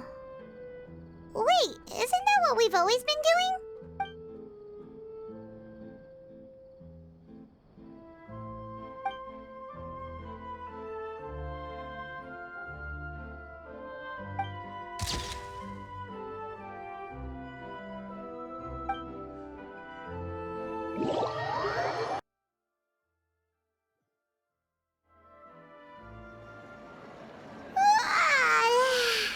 Feels like you'll grow mold if you stay here long enough. But it's still better than the Fortress of Meripede, that's for sure. It's not only damp there, but salty too. Ah, so the two of you are still here. Wonderful. Oh, you're from the Palais Mermonia, aren't you? Yes, I'm Isadora. Monsieur Nervillat sent me to look for you two before. I heard that afterward you went to the Fortress of Meripede. Not at all. I'm well aware that you're friends of his. Actually, I'm here to pass along a message from him. Yes, inside the Opera House. The Maréchaussée Phantom has declared the incident a small-scale riot. A riot? Well, that said, I don't personally think it was that serious. Lady Farina was watching a performance at the Opera House, and while she was resting during an intermission, some other audience members suddenly started harassing her, loudly accusing her of doing nothing about the prophecy crisis. And before she could respond, others started to join in. The crowd continued to grow, and protests against the Hydro Archon started to break out. So people have started to put the blame on Farina. Guess they finally found an outlet for the pressure they've been under due to the prophecy. I agree. People will naturally rely on gods, as is customary. But the moment people feel threatened, gods are also the first to be blamed. So what happened after that? Is Farina okay? Seeing that the situation was spiraling out of control and that further argument was pointless, she claimed that she'd gotten tired of this and left in a hurry. The Maréchaussée Phantom had their hands full maintaining order and did not catch where Lady Farina had gone. Only when things had stabilized did we realize that she had gone missing. So, you mean she's still missing? That's right. The Maréchaussée has dispatched many people to search for her, but we don't have any leads yet. That said, I don't think there's much to worry about. She is a god after all. Even if she were to fall into the hands of rioters, what could ordinary people do to her? Good. Monsieur Nervillat sent me to tell you about the situation, but he didn't say anything else. Don't worry, this is more than enough to go on. Thanks for keeping us informed. Ah, is that so? Well, all right then. In that case, you two take care. I'll be heading back to the Palais now. Well, sounds like we should hurry over to Poisson then. If we know Farina, she won't try to fix things in this situation. Instead, she'll look for a place to wait out the heat. And as we also know, she may be loud and dramatic, but she doesn't have a heart of stone. When Nervalet was talking to her in the Palais Mermonia, and she heard about Poisson, she couldn't hide her sadness and remorse. It would be hard for her to ignore being accused by the public today. Paimon thinks Farina's probably taken the opportunity to slip away to Poisson and try to relieve the sense of guilt that she's feeling. Huh. Well, what do you think? Paimon knows the answer, of course, but Paimon can do the analysis to back it up, too. Cool, huh? In that case, there's not a moment to lose. Poisson, here we come!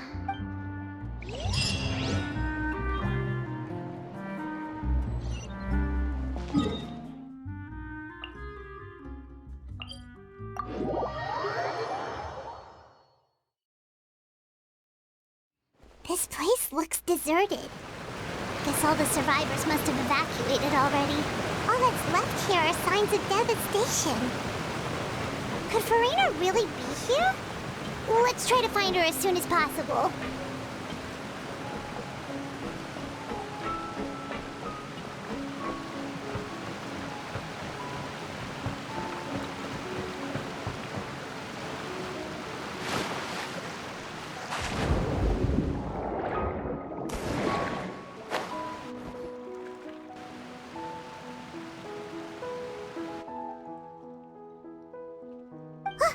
That's Farina, right over there!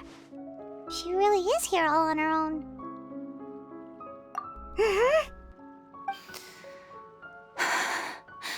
Should I just give up? This is all meaningless.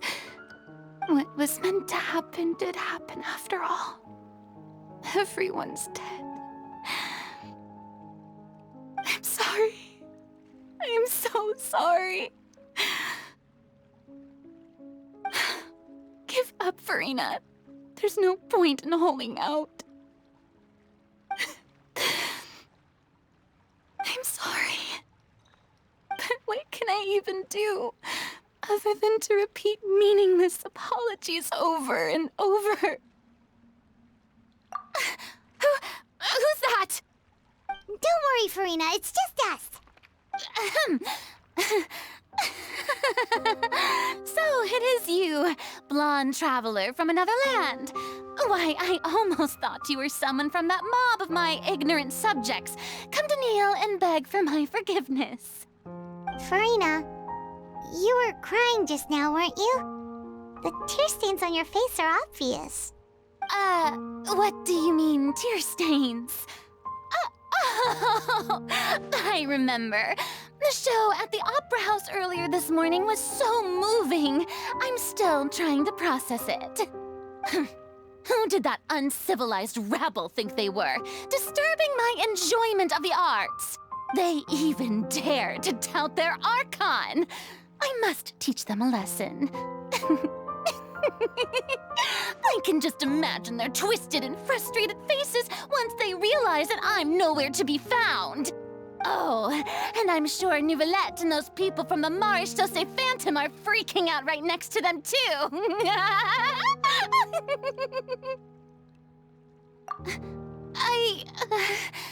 Of course not. Hey, there she is! The Hydro Archon's over there! Quick, after her! Farina, those people seem to be after you. They are?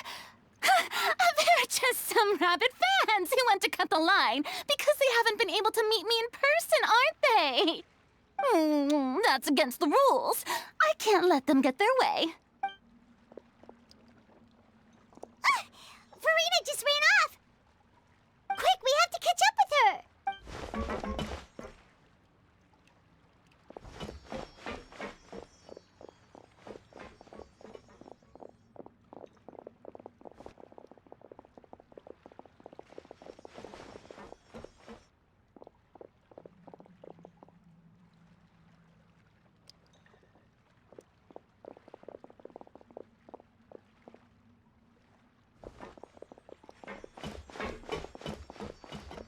This should be the place, right? Hey, Farina! There's a good hiding spot over here. Quick, come to Paimon before the rest of them catch up to you. What is this place?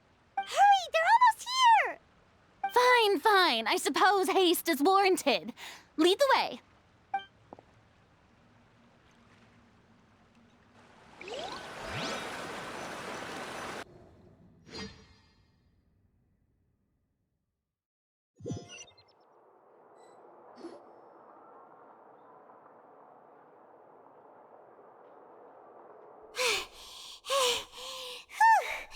Paimon's exhausted.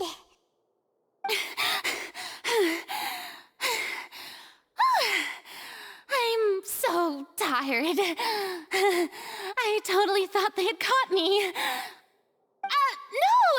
I merely gave in to the sheer enthusiasm they displayed.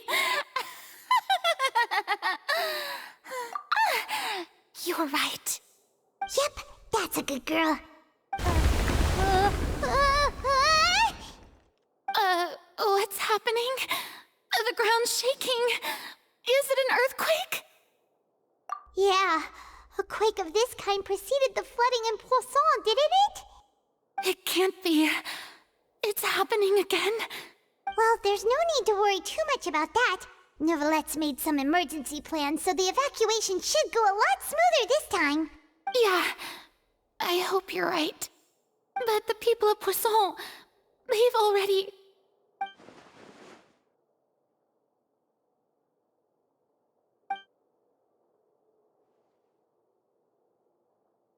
It's true. I've been investigating the prophecy for hundreds of years. I once had informants all over Tevat, searching for clues and feeding information back to me.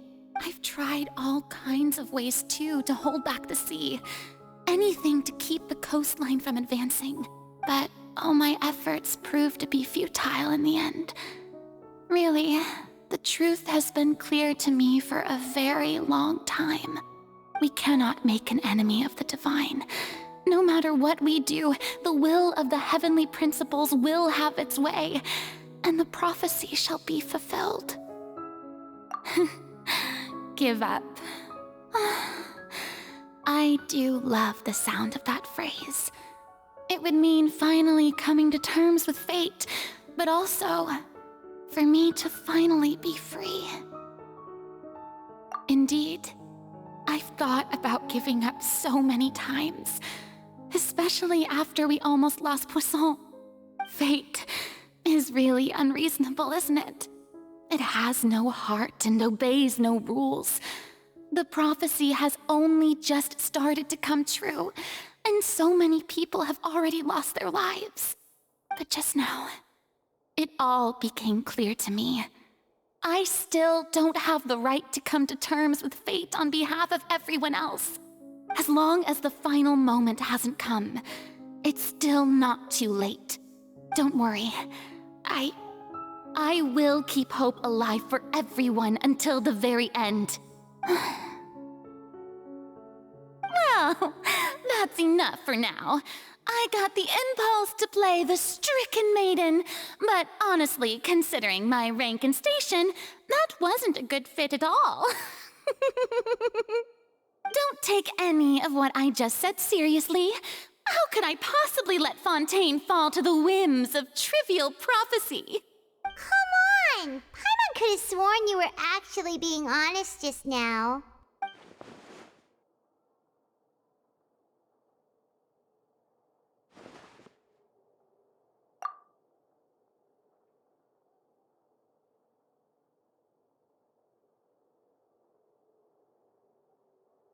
Share my burden.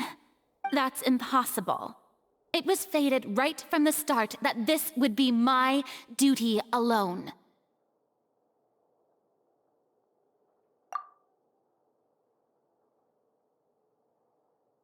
A witness. Yes, I've heard that you came to Tevat from beyond the stars, yes. In other words, you never belonged here. And if Tevat is, in its entirety, a show on a stage, then you're just a spectator, don't you? If that's the case...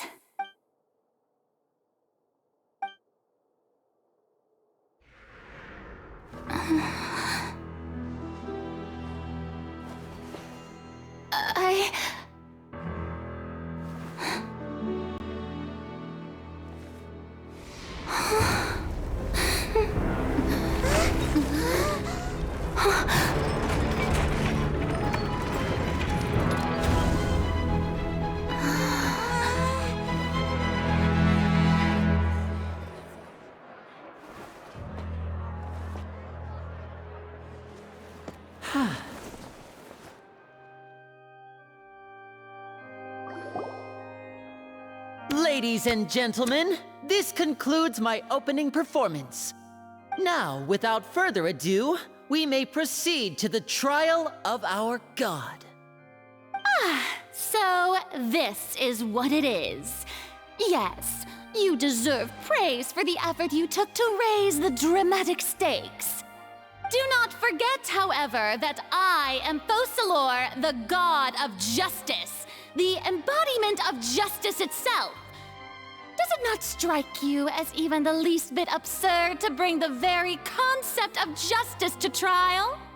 May I interpret these words as your refusal to stand trial? In that case, you will have the opportunity to defend your honor through a duel. You would draw your blade against a god? I see. It seems like you have made up your mind.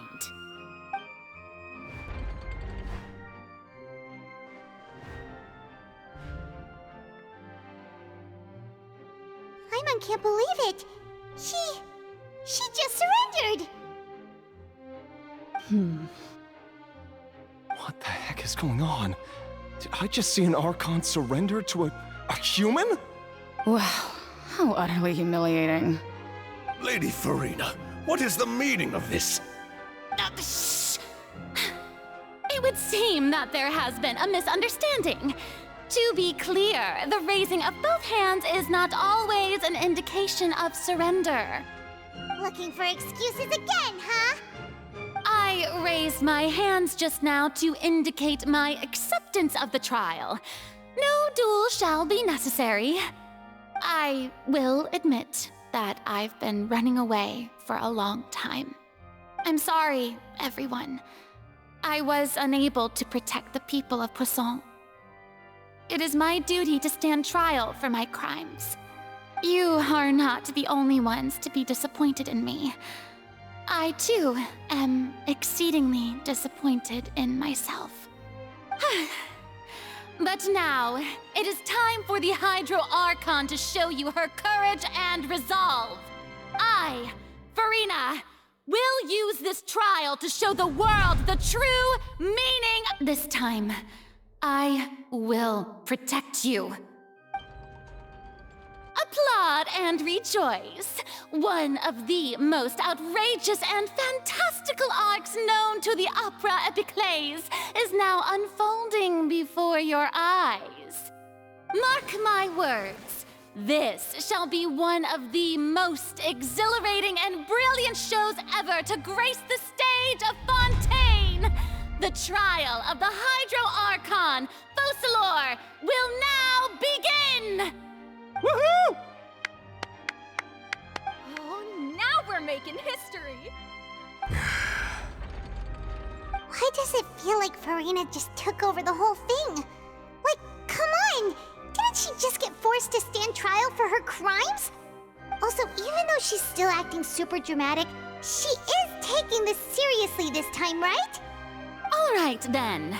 Who will be my opponent in this trial? The court asks the prosecutor to please take the stand. Is that so? Very well. Then please speak, witness of Tivat, my accuser and fated opponent.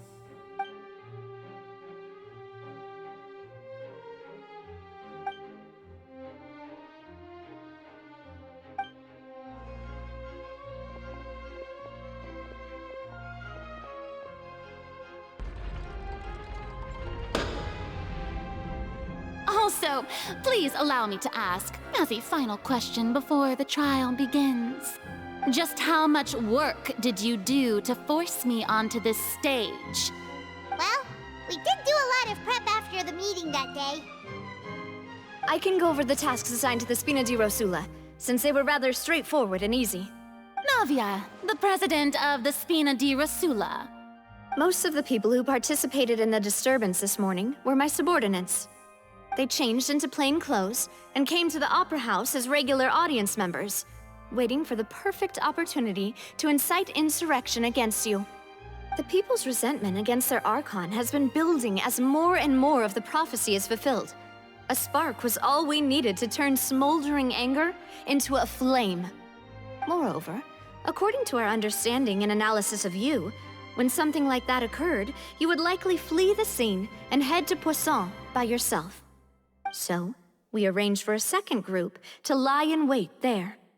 So, you mean, the ones who scoured the settlement for me were also from the Spina? And their goal was to force you to step into the giant magic box so you may personally participate in the greatest magic performance in all of Fontanian history. That's right. That house was a magic box, rather than someone's residence. As the super ultimate version of the setup that I used when I first performed at the Opera Epiclese, the volume of the box was increased by a whole order of magnitude, and the distance it traversed was the entire gap between Poisson and Araneas. Its cargo, of course, was an Archon instead of a human. My thanks, Farina. Without your help, we could never have pulled off such an extraordinary performance. You're welcome? Of course, this performance was only made possible with Father's support. The House of the Hearth spent a massive amount of labor in Mora to pull this off. We had to select a location, construct the giant magic box, dig a tunnel, and open up a path through the water. It was a lot of work for all of us. So, in other words, the earthquake that we felt within the giant magic box was just a normal tremor from the transportation of the whole house?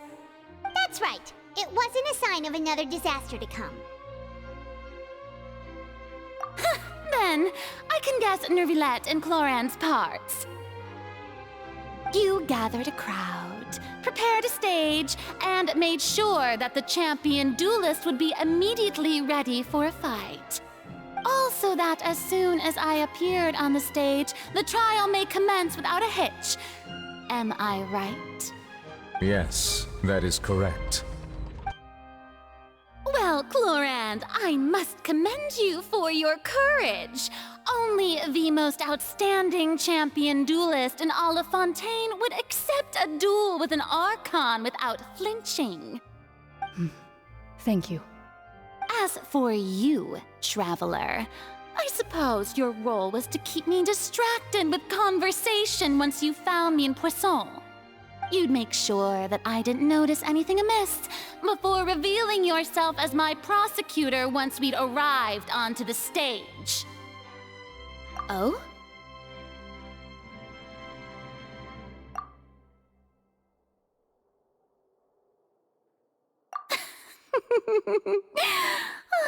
Is that so?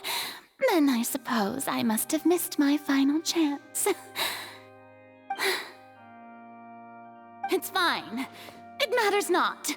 What's done is done. The stage is already set, so there's no reason to disappoint the audience. Let's see this trial through to the very end.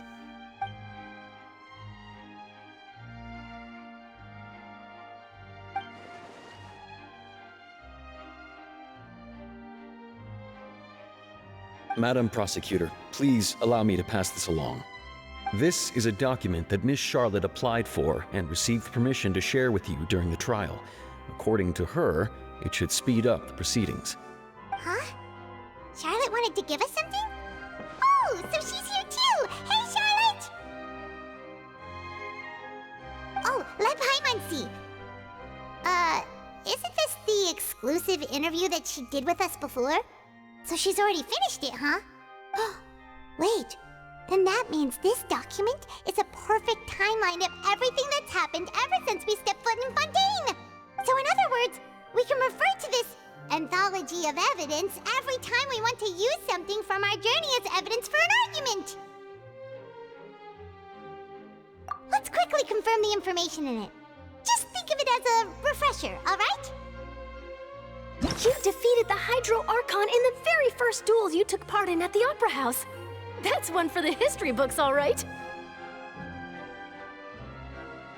I didn't think that you'd wind up getting to the bottom of the case I'd been following all this time. I guess you could also see this as a happy coincidence. This is the first time Monsieur Neuvillette had a difference of opinion with the Oratrice. Even the Hydro Archon can't figure it out. A Fatui Harbinger. She's an extraordinary person. Her instinct must mean something. The fortress of Meripede was almost destroyed in a single day. That I didn't witness that scene personally will always be a source of professional regret, I think. According to Monsieur Neuvillette, both Child and that whale should have been in the Primordial Sea at that time. I nearly lost my awesome friend Navia. To be honest, that still gives me shivers. The words of someone as extraordinary as a witch can probably only be truly understood when something surreal happens to you.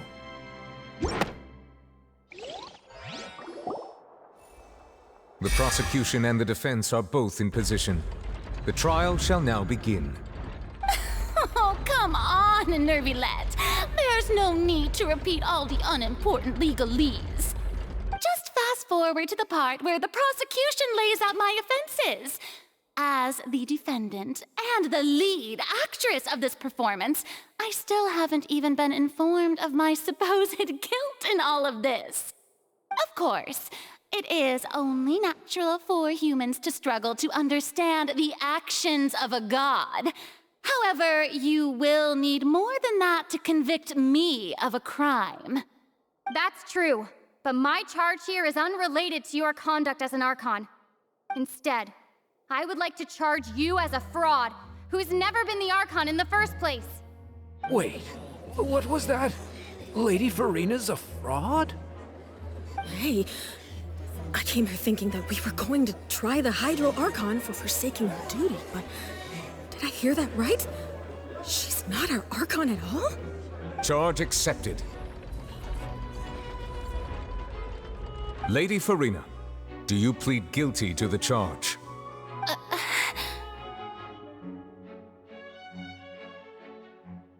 Lady Farina. I plead not guilty. How can I be guilty? There is no way that I, Focalor, otherwise known as Farina de Fontaine, a member of the Seven and the Regina of all waters, kindreds, peoples, and laws of Fontaine, could be anything other than your true Archon. Yeah, even though Lady Farina can be rather eccentric, isn't it going too far to doubt her very identity?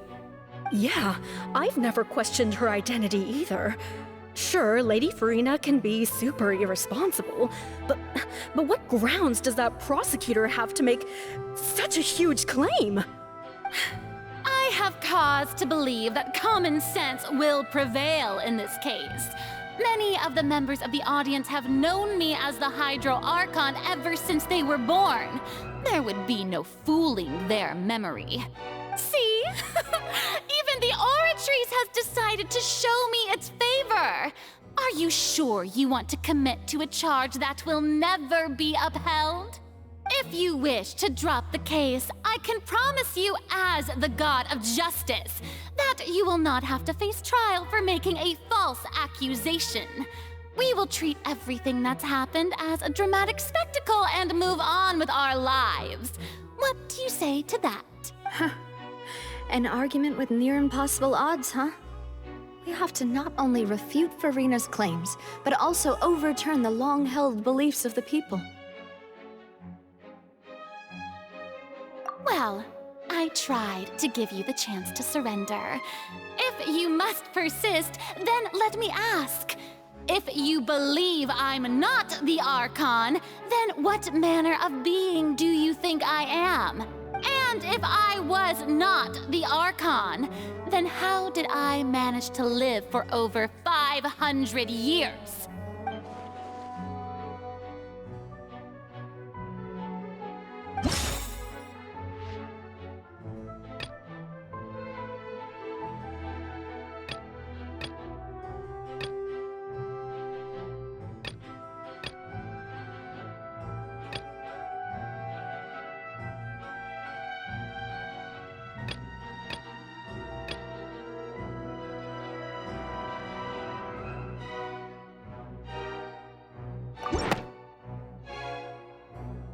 First of all, you may be a member of another long-lived race, which would allow you to naturally possess an extended lifespan.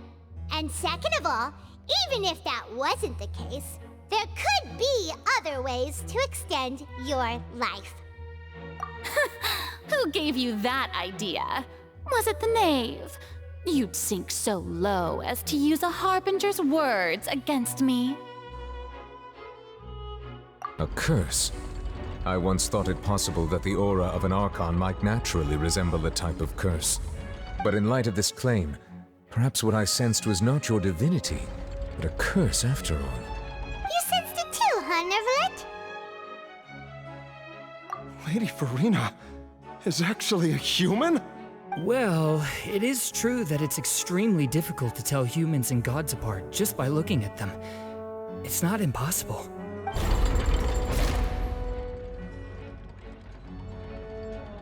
Well, don't start celebrating too early now. Even if I have been carrying a curse like you said, how does that prove that I am merely a human being? Besides, everyone knows that the main difference between a human and a god is the possession of authority. Gods can do what humans cannot. That's why they're worshipped as gods. For centuries, manifestations of my authority have served the nation of Fontain. One need only to turn their eyes towards the Oratrice Mécanique d'Analyse Cardinal in this very opera house, or consider the indemnitium that is used in every aspect of life.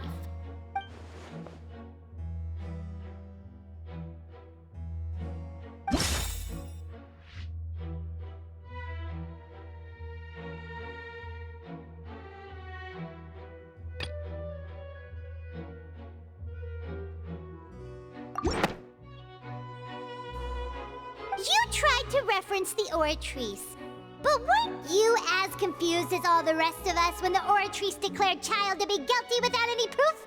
Otherwise, you should have come up with a good explanation for that by now. Didn't I make myself clear at the time? The decisions of the gods are naturally difficult for humans to comprehend. There is no need to provide an explanation. Lady Farina, I believe a reminder of your current circumstances is in order. While the court is in session, the principles of justice and the law must come before all else. While you are an Archon, you are also first and foremost the defendant in this trial. You will prove yourself unable to defend against the prosecution's charges if you continue to withhold vital information against the rules of the court. I never thought you'd use that kind of rhetoric against me. That was no trick of rhetoric, Lady Farina. I've merely reiterated the rules of the court. Rules that all should respect and follow. So, you neither knew why Child was declared guilty, nor did you understand the structure and operations of the Oratrice. Instead of having been created by you, the manifestations of authority you mentioned have been made by the real Hydro Archon, haven't they? The real Hydro Archon? Well, now you're really losing me. It is true that I did not know why the Oratrice gave out a guilty verdict that day. But the Oratrice handed out that verdict unilaterally, and it has been operating independently ever since it was first created. You can't argue that just because a divine creation is flawed, that the god behind it must also be no god at all. She's still throwing out all kinds of excuses. Seems like she's confident that we won't be able to produce proof that she has no power over the Oratrice. my power as an Archon. There are many ordinary citizens in the audience. How can I just carelessly demonstrate the formidable power of an Archon? If that poses a concern, I'm prepared to extend my protection to the audience. You don't need to go that far.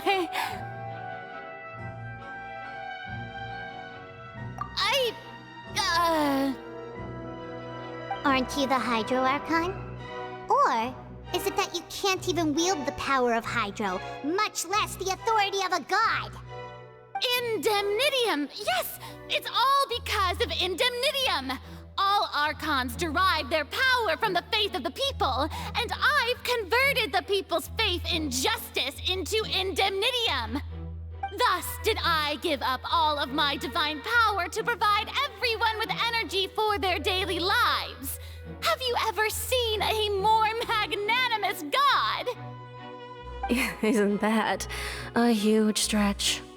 Yeah, no matter how generous an Archon can be, how could they give up all their power? Can a god with no power even still be called a god? It seems like nobody's buying Furina's excuse. Hey, come now, everyone! Please don't stare at me as if I was a liar! I'm still the same Furina you knew, right? The one that you loved! Shouldn't you want to believe in me? Please? You've got to believe me! If what the prosecutor said is true, she really has committed a grave offense. Did she deceive all of us? And all of our parents and grandparents too? And all of our ancestors? Ever since they were born? Enough! That's enough! Tell me then, if I'm not the real Hydro Archon, then who is? If you have no evidence of another Hydro Archon's existence, nor can you find anyone who can back up their claim to be such, then what grounds have you to say that I'm not actually the real deal? Wow, she came up with yet another argument. How can we refute her now? Seems like she really doesn't want to give up.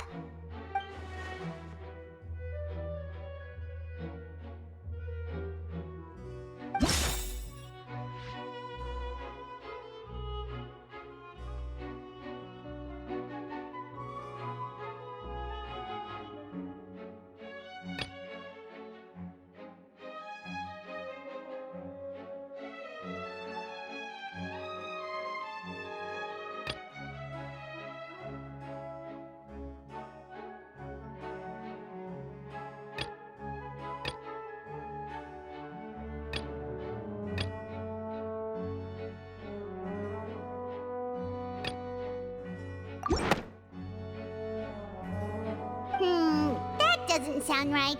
Paimon doesn't think this clue can be used as compelling evidence to build our case.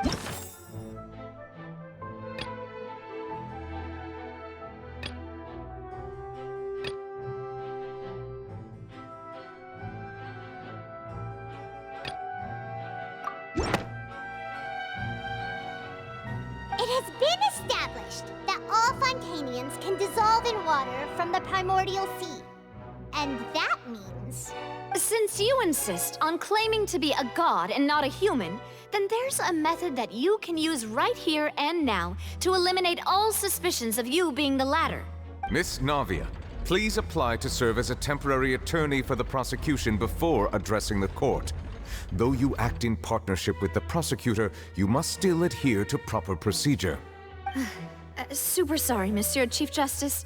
I swear this really will be the last time that I'll speak out of turn. Now, I've brought some seawater from Poisson. As everyone knows, a massive flood struck the area not long ago, taking many lives, including those of some of my closest friends. So, Miss Furina, would you dare to touch some of this seawater? If we are to believe that you are indeed the real Hydro Archon, touching this seawater would have no effect on you. All it should do is strengthen your case. But if you don't dare to touch it, then we would have basically proved the reverse. Oh, and I must remind you that after the disaster at Poisson, nobody wants to see any more people dissolve. I do hope you'll act prudently and choose the simpler path of admitting guilt. Navia from the Spina di Rasula.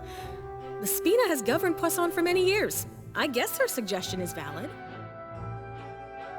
If Lady Farina is indeed just a human, she's probably Fontainian like all the rest of us. Would she really dare to try?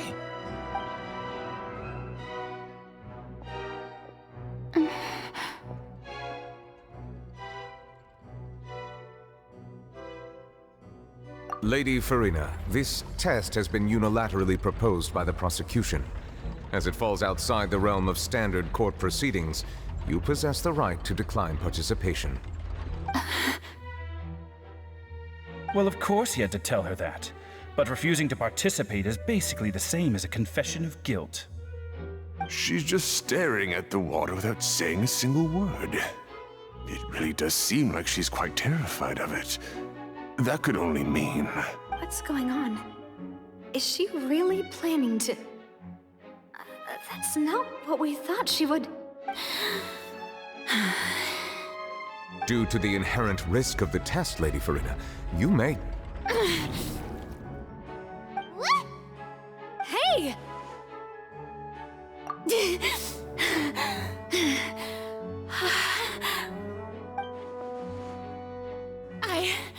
I'm fine!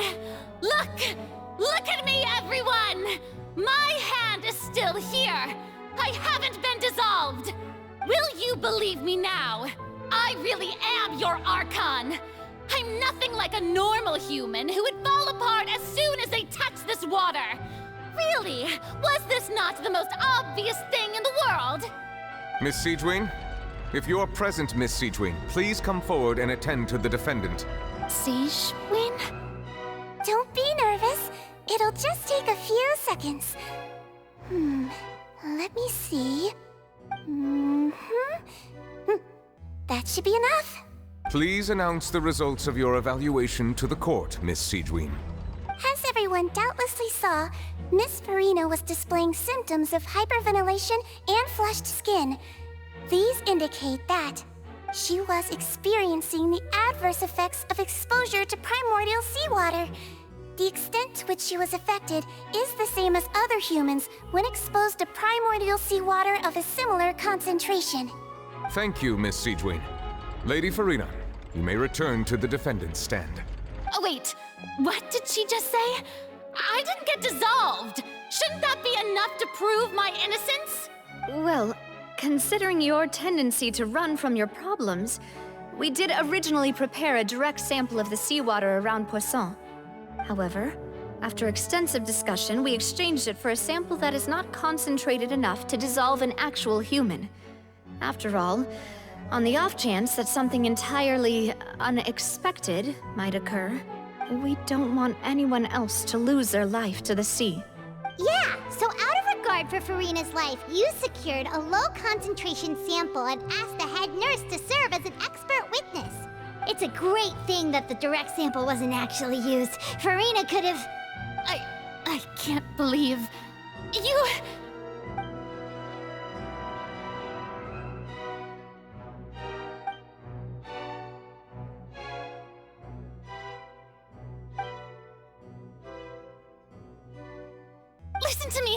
Listen to me, everyone! Please don't give me such cold and disdainful looks! What happened just now didn't prove a single thing! Think about it! How can you conclusively prove that an Archon can't also be affected by the primordial seawater? Also, if I was really just a human, why would I dare to just put my hand in that kind of water?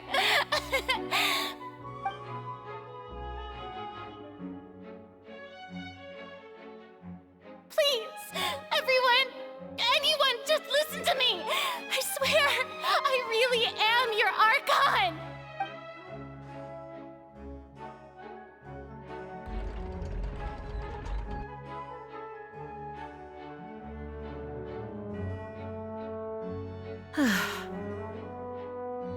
I don't think anything she says at this point will sway anyone. The odds are just too stacked against her now. With all the things that have been said, Paimon doesn't think there's any way left for Furina to win. I believe the time for arguments and presentation of evidence has come to an end. If there are no objections, we will move on to the final judgment.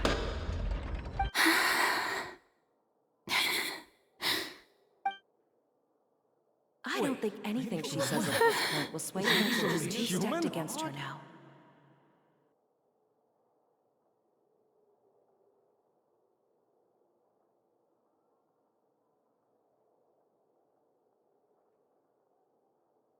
In my capacity as Chief Justice, I shall now render judgment on Furina's misrepresentation of herself as the Archon of Fontain. As a human who knowingly deceived her fellow citizens, Furina is guilty.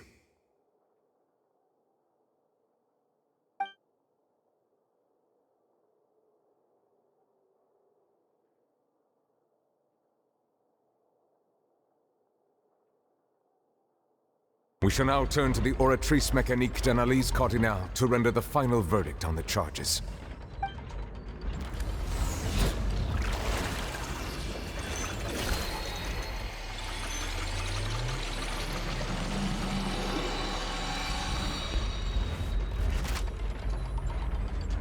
According to the judgment of the Oratrice Mécanique d'Analyse Cardinale, Furina is... Well, what's wrong? What's the Oratrice's verdict? No, the Oratrice also displays a guilty verdict. Isn't that correct then? However, the exact wording of the verdict is thus: the Hydro Archon, guilty, to be punished via the death sentence. The death sentence? That's actually one of the available sentences?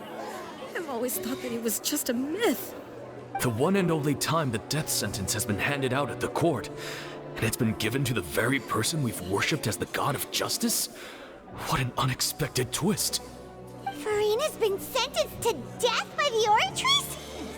We just wanted to use the trial to show her the seriousness of things so she'd tell us the truth. How did things escalate this quickly?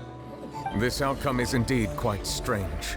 According to Fontaine's current definitions of justice, as well as its recommendations for criminal sentences, is this sentence really appropriate for the crimes that have been committed? Yeah, even Fontain wasn't sentenced to death by the Oratrice. You know, the real evil mastermind behind the serial disappearances case. Indeed. Not only is Furina's sentence overly excessive, the very point of our trial today was also to prove that Furina has never been the Hydro Archon in the first place. But now, the Oratrice seems to have deliberately invoked the title of the Hydro Archon. What does this mean?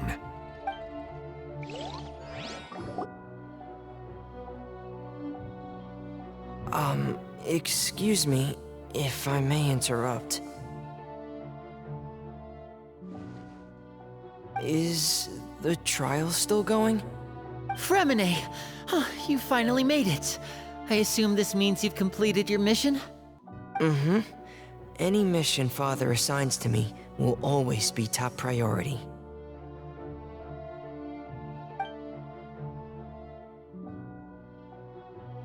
Is that the first prophecy slate? Huh. So the knave privately arranged for Fremine to try and find the missing slate. I looked everywhere and finally found it at the bottom of the sea. It took me a long time to get around some dangerous stretches of water. But has the trial already concluded? Then doesn't that mean I've come too late? Oh no. Father will be disappointed in me. Thank you for your hard work, Mr. Fremine. Please allow me to review the record left on the slate. Traveler, I believe that you have already seen the other existing slates, and would like you to come here and confirm their contents. Huh? So what do you see Hey, what is it?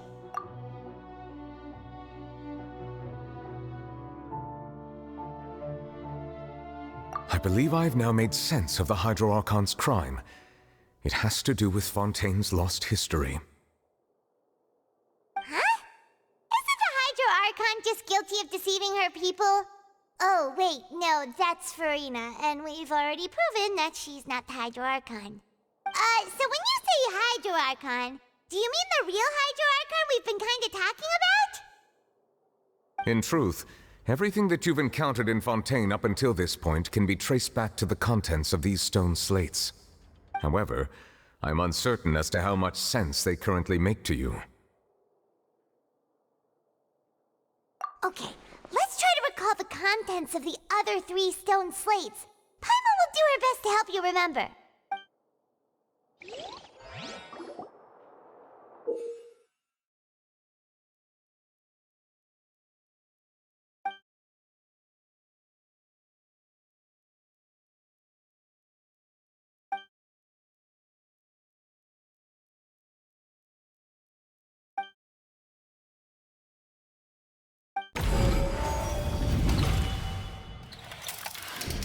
The first stone slate describes what you just said.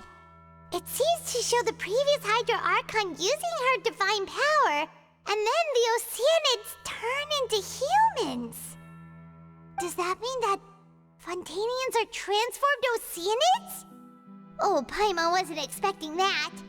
But if Oceanids can turn into humans, then perhaps this process can be reversed as well. The second stone slate shows Celestia floating in the sky, and the Hydro Archon and her people worshipping it together. But the heavens still brought judgment down upon them. This must be the point when the Hydro Archon and the Fontainians were branded with their original sin. Does this mean that the original sin and the Hydro Archon sin are the same thing? The third slate shows the Hydro Archon sinking into the sea surrounded by many people. That reminds Paimon, didn't we also watch that happen to someone else? Well, the fourth slate is the prophecy the Fontainians have been talking about. People dissolving into the sea, the Hydro Archon crying on her throne, and so on. We didn't believe that such a crazy disaster could happen at first, did we? But after that incident, it was just a question of when and not if.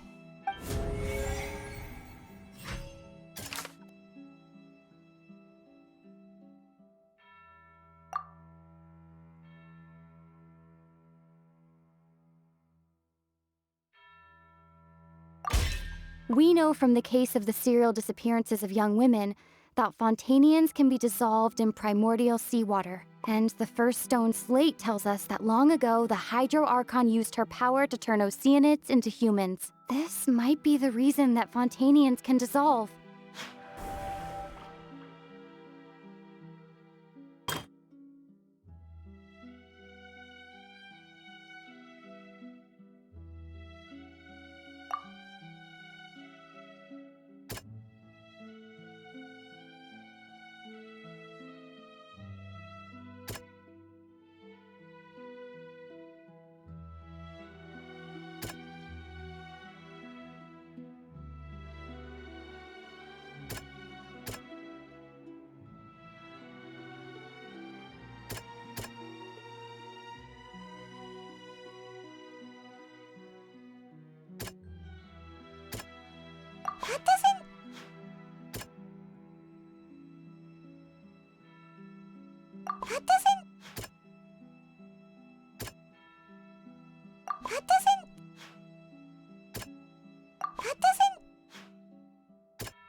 Perhaps what is about to take place has all happened before. The true sin of the Hydro Archon that Nervilette mentioned, and the original sin cast down on the people of Fontaine by Celestia, as recorded on the stone slates.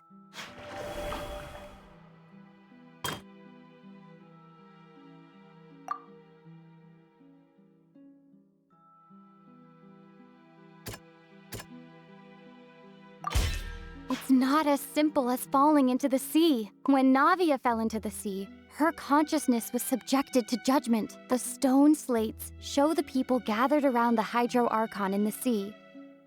Could that be alluding to the same thing?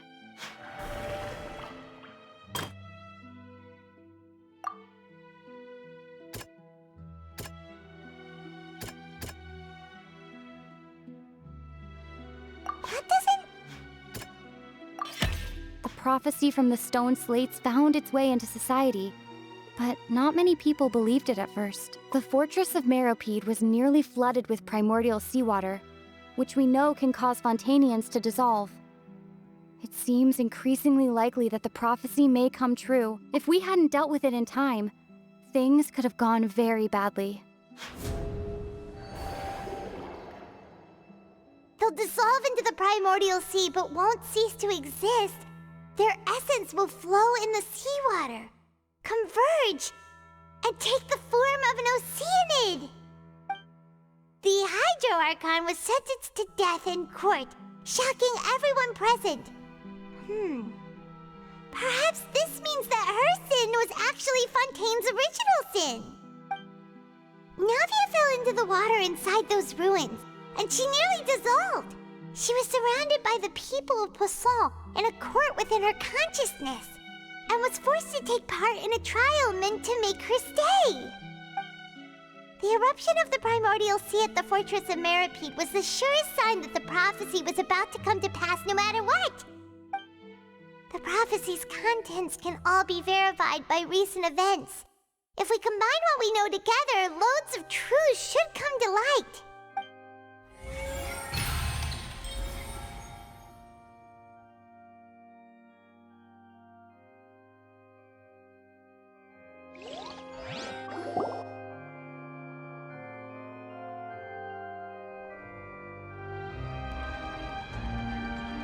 Huh? Oh, Paimon gets it now! So that's how you can make sense of it. But then it feels like we're going to have to share some truly shocking revelations. Let's hear them. Incredible! Linny, did you hear that? We're not real humans. All Fontainians were originally created by the late previous Hydro Archon, with Oceanids as their basis.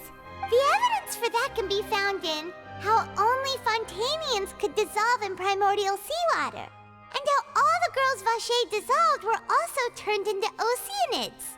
Oh, and according to Navia, when she was about to get dissolved, she also saw everyone gathered around for a trial, all of them in the shape of Oceanids. Indeed.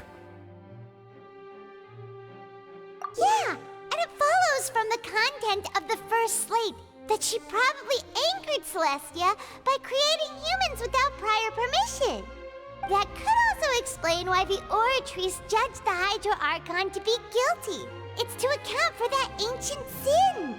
The Hydro Archon's true sin was creating us? And yet, after many hundreds of years, the Hydro Archon's creations have turned around to try to judge the Archon within the Opera Epiclese. The twists of history are often the most unexpected of all.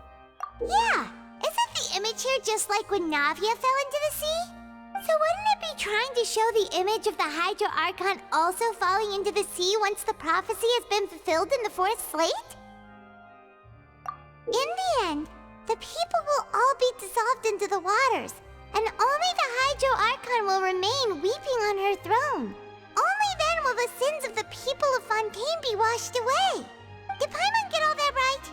You've made some keen deductions. I must say, given how much you still don't know, it is impressive that you've already managed to connect so many pieces of the truth. However, while you were able to decode all the information on the slates, they've also been etched with an additional layer of hidden information using a different power source. When we were at the ruins, I tried to decipher the hidden information recorded in the slates. But since we only had 3 slates at the time, I was unable to come to a full conclusion. Now that the slate collection is complete, I shall make another attempt to decipher the narrative recorded within. If everything goes well, we should finally be informed of the unadulterated truth.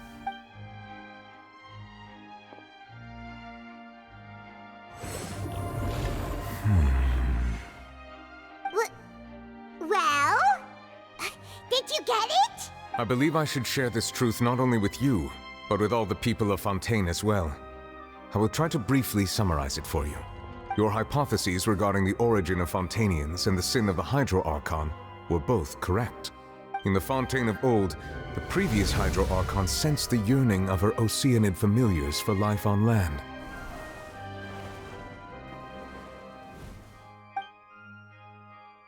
The Oceanids were enamored with the beauty and romanticism of human beings, and wishing to have those experiences for themselves, expressed to the Hydro Archon their desire to become of a similar kind. However, even though water as an element is intricately linked with the power of life, the Hydro Archon, as one of the seven, did not possess the authority to create a new form of human life. Not one to give in, she eventually found a way to create permanent humanoid bodies for her familiars by appropriating the power of this planet's primordial sea. She poured primordial seawater into the Oceanids' blood vessels, creating humanoid mimics in the process. But if Fontainians were to ever come into direct contact with water from the primordial sea, the power within their bodies would escape these artificial restraints and return to the sea. As a result, their forms would collapse, and they would be reverted to their original forms as Oceanids. Of course, the Hydro Archon never received permission from the heavenly principles to create a new human race. And thus, the Hydro Archon and all of her creations came to shoulder the original sin of appropriating the power of the primordial sea. That is the true history of how the people of Fontain first came into being. So we were all Oceanids before we turned into human beings? That's way too much information for me. I think I'm just going to pretend that I never heard a single thing. Wait, but if that's the truth, we can't let the Hydro Archon be sentenced to death. After all, her only sin was creating us. This really might be too much information for your regular Fontainian, but it does answer a lot of our questions. Alas, your hypothesis regarding the third and fourth stone slates was inaccurate. The slates' respective positions are, in fact, correct. A key point of the visual on the third slate is how all the individuals depicted in the water are humans rather than Oceanids. They have not been dissolved, which implies that the water depicted in this slate is not water from the primordial sea. The nation of Fontain is the nation of Hydro, as well as the nation of trials and justice. Instead of being the literal element, the water in the scene symbolizes judgment and justice. You may also recall Navia's experience. When she fell into the sea, her consciousness was surrounded by that of many others who intended to hold a trial to determine her fate. Therefore, the meaning of the third slate is that the people of Fontain shall try the Hydro Archon at the court of justice. Yes, it refers to our present situation. I think I'm following now. So, what you're saying is, even though we decided to put on this trial to avoid fulfilling the prophecy, in truth, everything we've done has happened exactly as the prophecy foretold. So now, it seems, we're the ones making sure it comes true. What should we do? Huh. No matter what, the prophecy will be fulfilled. Is this what it feels like to be a prisoner of fate? If that's the case, does that mean the scene in the fourth slate will also be fulfilled soon? Traveler, I would like to point out another small fallacy in your deductions. About the fourth slate, you probably thought that the eruption of primordial seawater beneath the fortress of Meripede served as the surest sign that the prophecy was about to come to pass, yes? However, I believe that rather than being a sure sign, that eruption could in fact only be a small warning of something far worse to come. As for the root cause of the catastrophe, I believe you've already encountered it once before.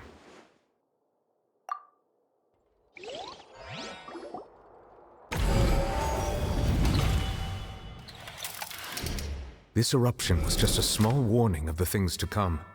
We must find the root cause of the disaster.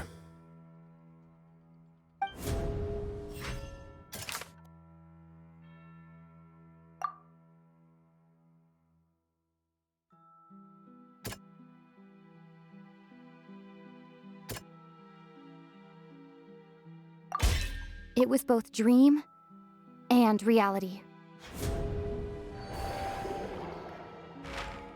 if we're talking about a true culprit, that could only be that thing inside the primordial sea, right? The truth, the original sin, the trial, and the root cause of the disaster.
That was way too close!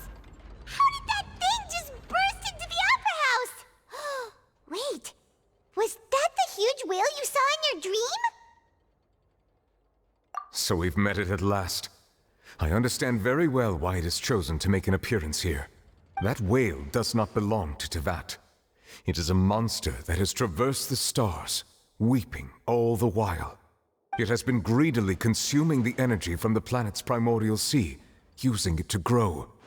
That is the main cause for the rising sea levels. And once it has finished consuming all of the energy contained within the sea, its next step will be... You said that when the Hydro Archon first created Fontainians out of Oceanids, she filled their blood vessels with primordial seawater. Precisely. That whale finds the blood of Fontainians nigh impossible to resist. Therefore, when it left the primordial sea, it decided to make its next stop a packed opera house full of food. Food in the form of Fontainians. We just barely managed to push it back, right? In that case, won't it come back to target the people again once it's managed to recover its strength? That is correct. Indeed, it is more accurate to say that we should thank that Harbinger for buying us some time. Without him, the whale would have likely come onto land far sooner.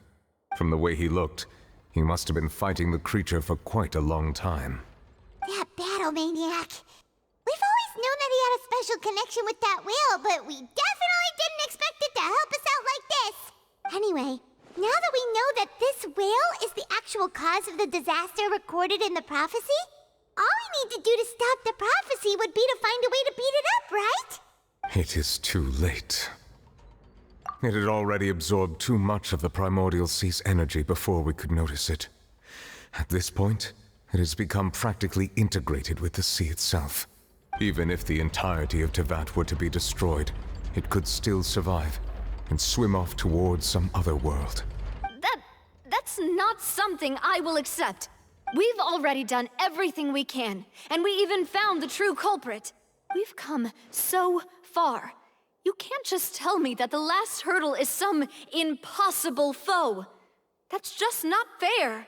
Indeed, that's not how a grand performance should end. I'll fight it to the end, no matter what. So the prophecy will be fulfilled no matter what, huh?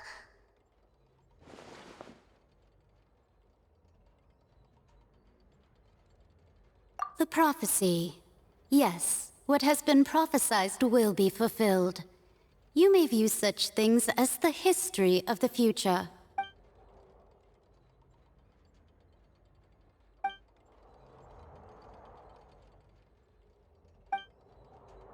Just as prophecies are usually only the future as seen from the perspectives of the gods, could things be happening in hidden corners where the gods' gaze does not fall?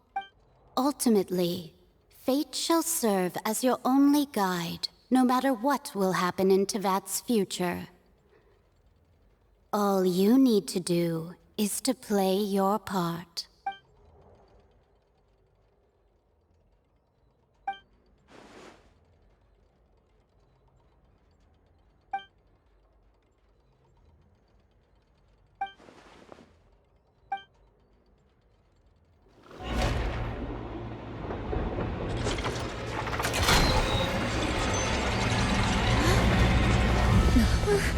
What's happening with the aura trees?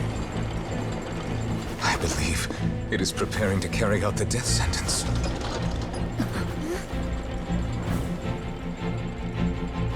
Furina!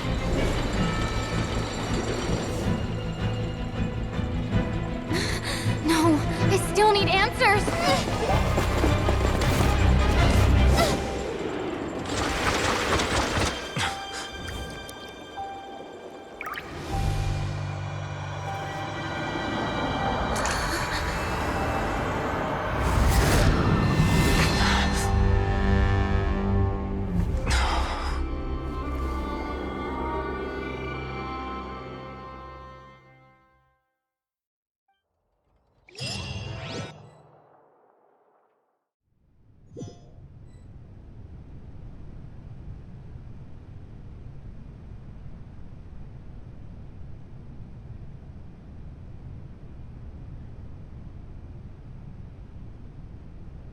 You...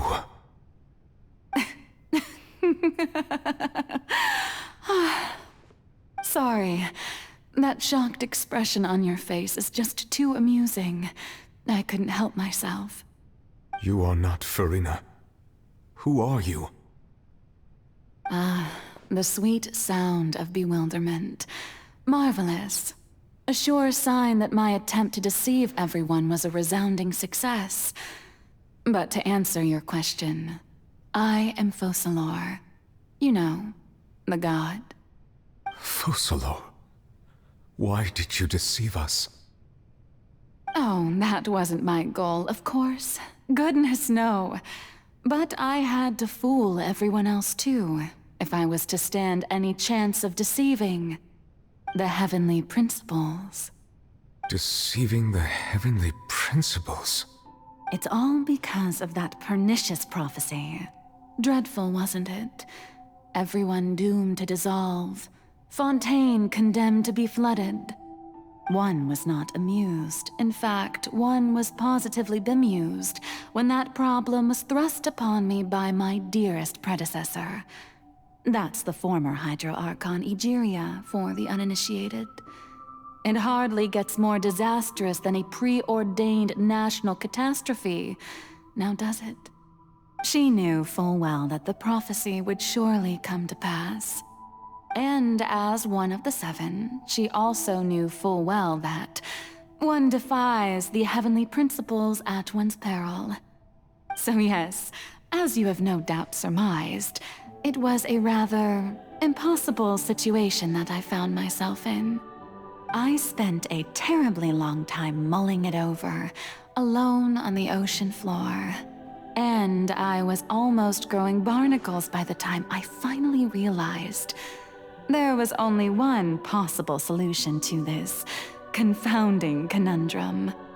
I had to outwit the heavenly principles, allow the prophecy to be fulfilled, ostensibly at least, while saving everyone at the same time. I'm a genius, I know. I can only assume that's why Egeria chose me as her successor. Although, looking back now, it was hardly the inheritance one dreams of. Between the task of saving the nation, the quotidian duties of the Hydro Archon, and not to mention the original sin of creating a new race of humans, I dare say she left me quite a colossal mess to clean up. But one can only play the hand one is dealt. I did not choose this, any more than I chose to be one of her Oceanid familiars. So you were also once one of the Oceanids, transformed into a human by Egeria's hand. Yes, I was. I always dreamed of becoming human. And I still do, even now. In my eyes, to be human is to be part of the greatest opera ever known. After becoming a god, I separated my divinity from my body and spirit, leaving behind only a self that was as naive and bewildered as my past self on her first day as a human being. The me you see before you now is that divinity. And the human counterpart I left behind, I named Furina. She could feel joy, sorrow, and everything in between.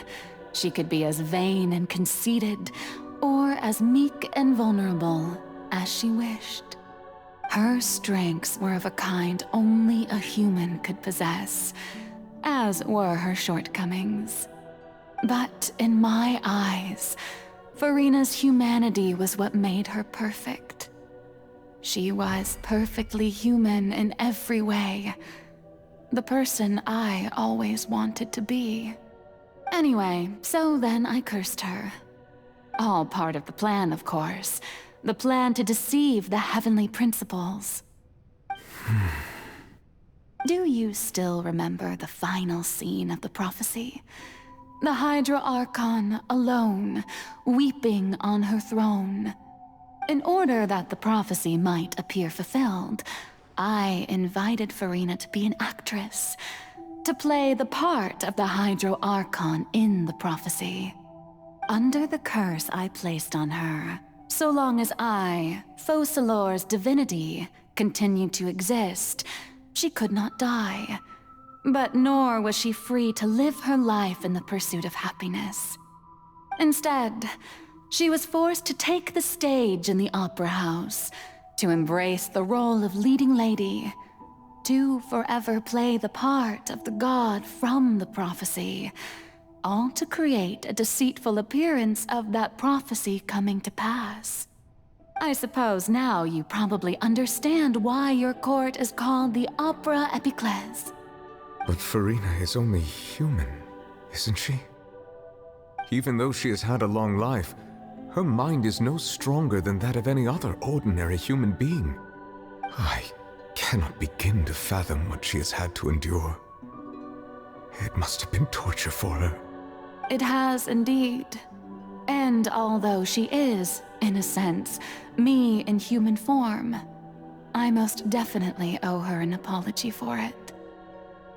It's been 500 years, and all along, she's been playing her part in the most unimaginably long, unbearably lonely, and agonizingly painful opera of all time.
Oh, who permitted you to come onto this stage?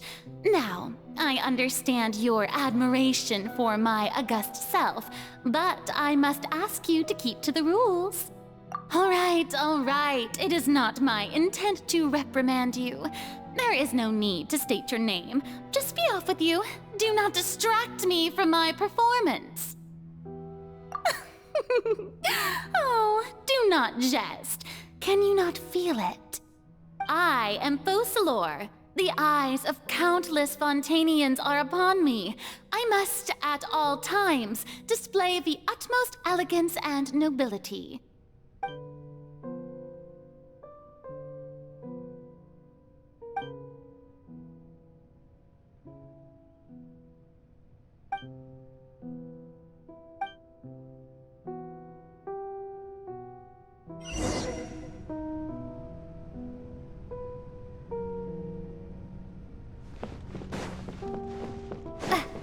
Dear audience, the performance is experiencing a technical difficulty, but worry not.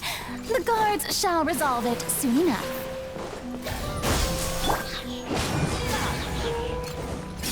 I'm going in! Time for a light show! Here come the fireworks! Hey, what gives? The audience is still watching me, you know. Guards? Wait, where are the guards? Guards!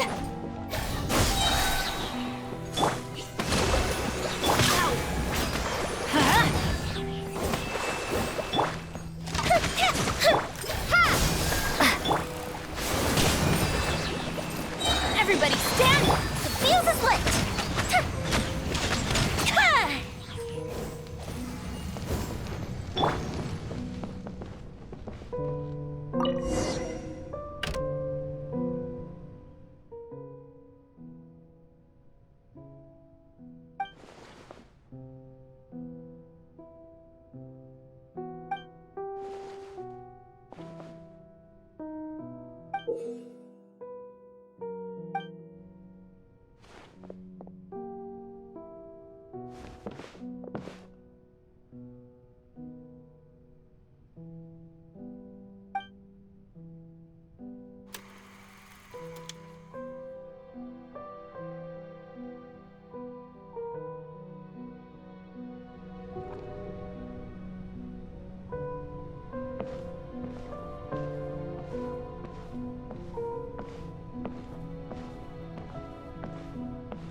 Farina.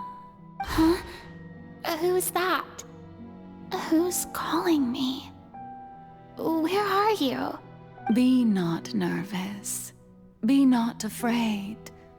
I am before you. Wait a moment. You're near me? How can this be? Mirror you, huh?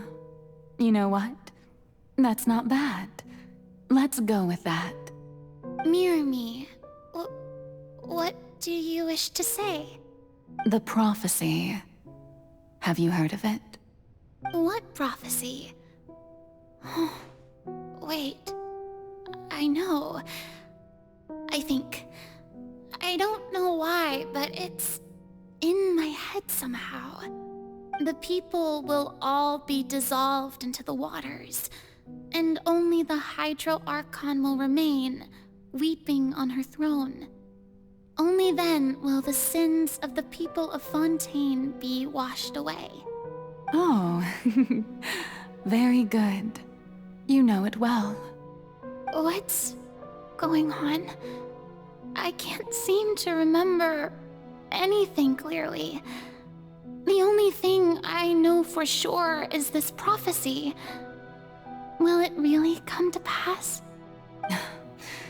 Yes, it will. And that is why I've come to you. Disaster will come to Fontain sooner or later. Things will develop just as the prophecy declared. There is no escaping it. But Doesn't that mean everyone will die? I'm a Fontanian just like them. Will I dissolve too? Oh, don't worry. Magical meetings exist in this world precisely to give people a chance to turn things around. It is the reason why you met me today. I will tell you how to save everyone, but you may have to suffer somewhat. Oh, so there's still hope after all. Goodness, you frightened me. You spoke so much and with so much certainty. As for the suffering, well, I will admit that the first thing that came to mind was, why do I have to be the one to suffer? But if the prophecy will come true, I'll also die anyway, right? So if I've already met you as my magical meeting in this world, if there were scales, with all the people of Fontain on one side and my pain on the other, is it not obvious where the scales should tilt? You truly are the perfect human, my ideal. I suppose this would also be the justice that belongs to you. Huh? Don't worry, it's nothing.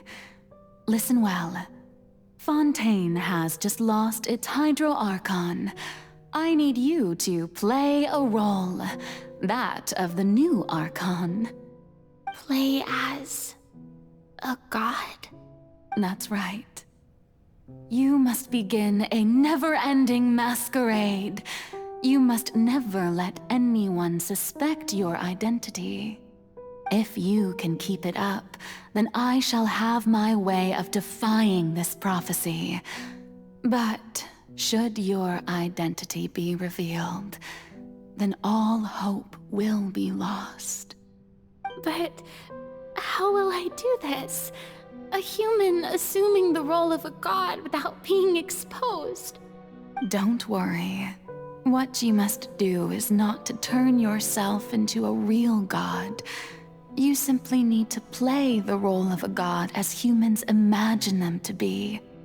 Being a human yourself, I'm sure you already know what such an entity would be like. Remember, your true challenge will not be pursuing divinity, but contending against humanity. I'm still not sure I understand, but I'll try. I'll try to do this. So, how long am I going to have to play this role? To accomplish this mission, you will have to stay on the stage for many, many years. You will endure and not grow old until your task ends. But I promise you, all will eventually end in a magnificent and dramatic trial, and everyone will be saved. A trial, huh? How exciting. I'll be looking forward to it.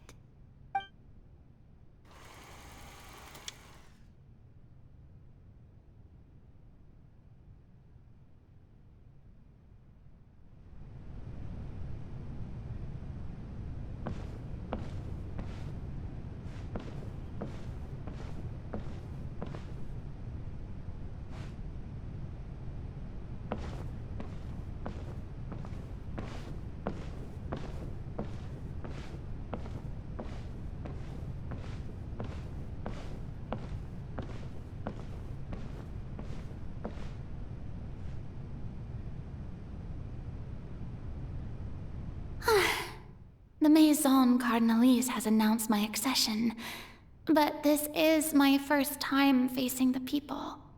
What should I say to most appear like a god? To be honest, I still don't know. Perhaps I should first try to act natural. Ladies and gentlemen, good evening, and welcome to the Opera Epiclese.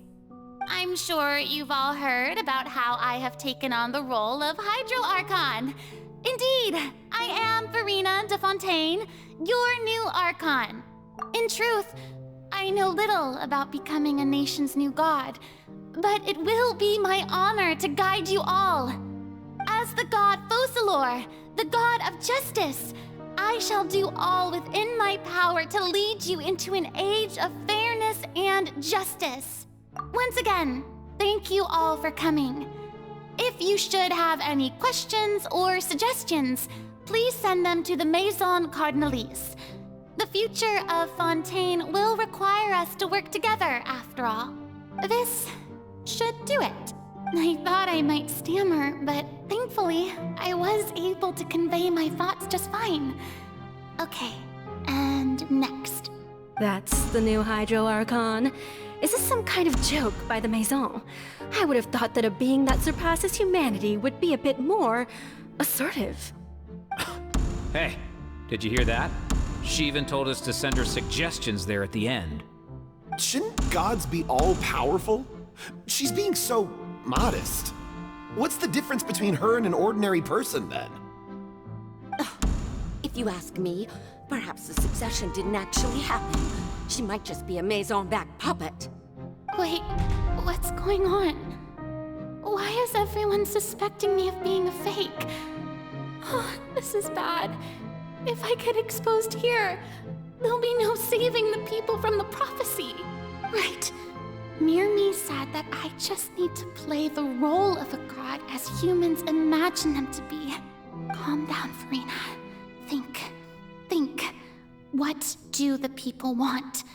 How would they imagine a god to speak and act? Assertive, with a strong sense of presence. One who can dispel all doubt. That is the character I'm fated to play.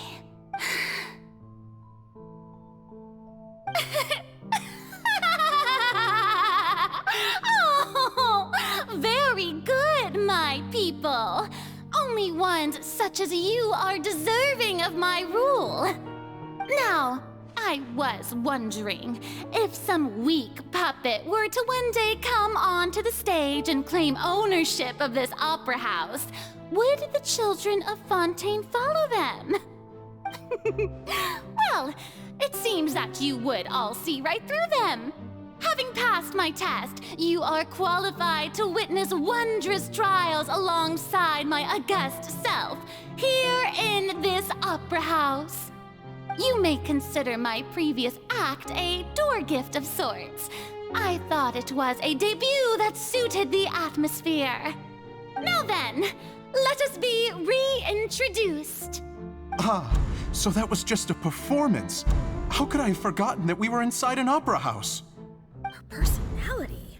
It's quite shocking, to be honest, but I suppose it's a better look than before. Such a fascinating and bold deity. How wonderful! Our future may yet be bright after all. It seems I've turned them around.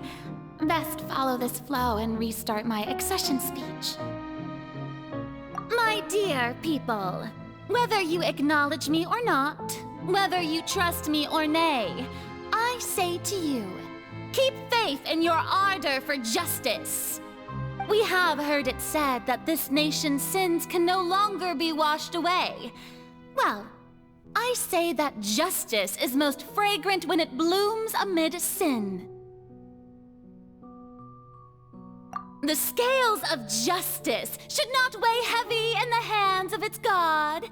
On one side, it must carry fairness and justice. And on the other, praise and applause. May law be the prayer on our lips. May judgment be our worship. Let us light the fires and drink to the future of Fontaine. There is no trouble in this world that justice cannot solve. All that is needed is for you, my people, to believe in it, heart and soul. So long as I, the Archon Focalor, stand within the Opera Epiclese, so long as I stand before the Oratrice, I shall even judge the gods of this world! Yes!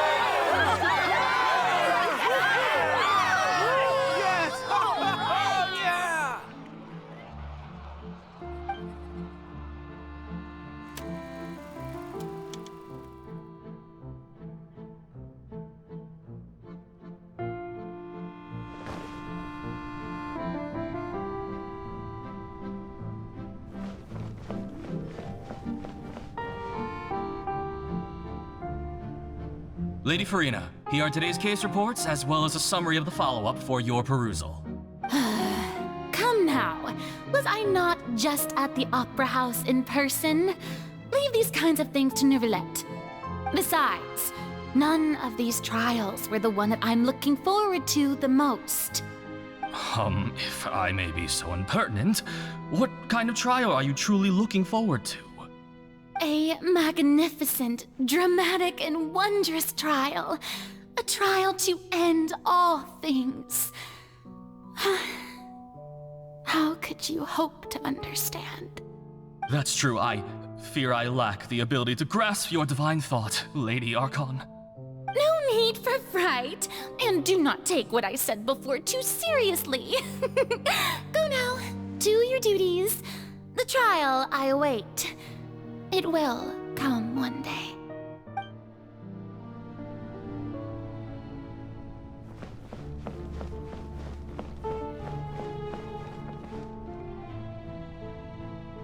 Lady Farina, I don't know what to say. Thank you for agreeing to see me. No need to thank me. Or rather, thank your own sense of perseverance instead. Long have you stood in line to meet me, have you not? Oh, I'm afraid that's just an inevitable consequence of my divine charm. All right, Deoteria, is it? How is your son's illness? You remembered me, and you knew of my family, too. He is doing much better now. In fact, he is far more of an ardent believer than I. He was the one who forced me to seek an audience with you, and to bring your words back to him. Oh, good. Very good. If this should happen again in the future, please do not hesitate to come and tell me. Going down to citizens' homes every so often, while not usual practice, should serve as a fine change of pace. You're such a gentle and wise god. Thank you once again, on behalf of my son.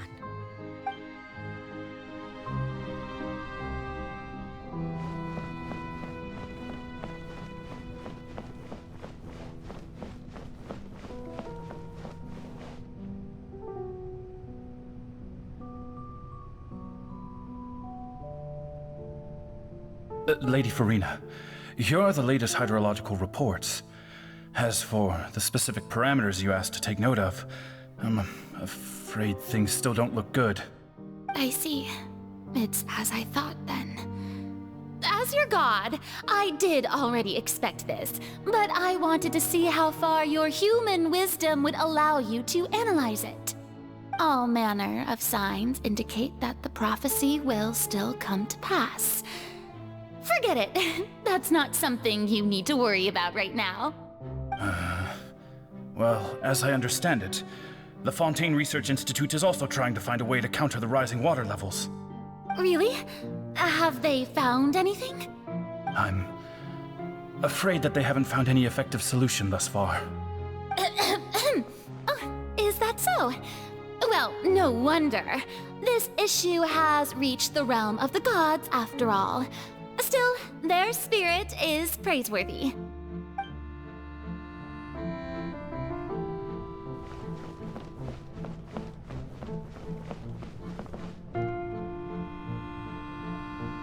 The day is finally over. I haven't had a moment to breathe this whole time. But it's good to see that everything's getting on track. There are no longer any voices of suspicion. Maybe this is fine. I just need to keep going, and everyone will be saved. All right, Farina, don't think too hard about this. You need rest. Tomorrow's a new day.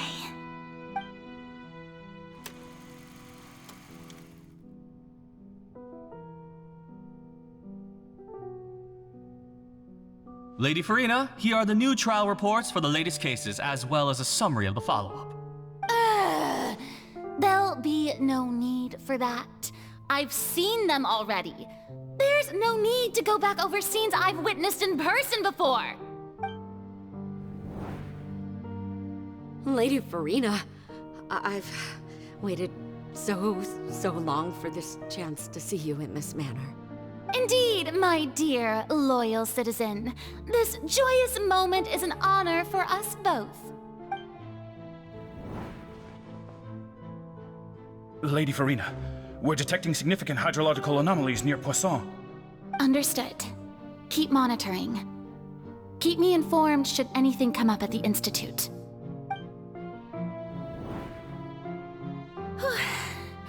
I don't think I let anything slip today. I must show the people that there is nothing to worry about. I just don't know when these days will end.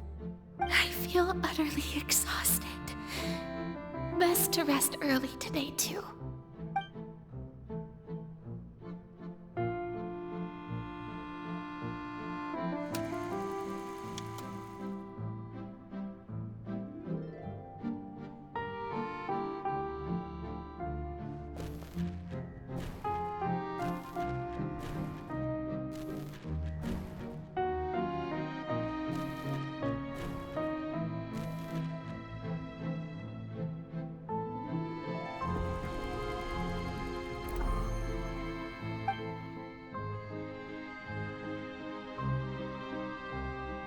Lady Farina, it's like a dream being able to speak with you up close like this. I've heard that the first member of our family who was honored to receive an audience with you was Madame Dioteria, almost 20 generations ago. And what a fine family yours is indeed. It brings me great joy to meet such a faithful believer, a descendant of a line most ardent. Surely you exaggerate, Lady Farina. My lady?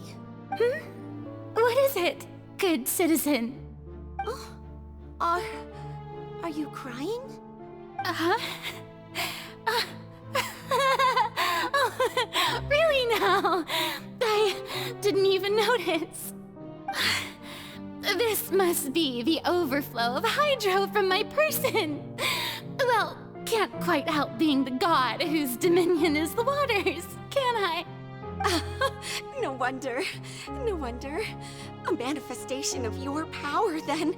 Oh, Archon, I am honored to have witnessed it. Honored indeed.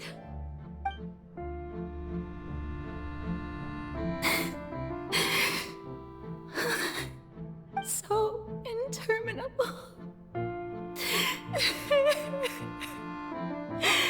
So lonely. Just how much longer? Hundreds of years must have passed by now. Perhaps the show must go on for hundreds more. I never imagined that it would hurt so much. Have I reached my limit? No. Perhaps I reached it long ago. Today I didn't even notice my own tears. I want to tell someone, anyone, about this.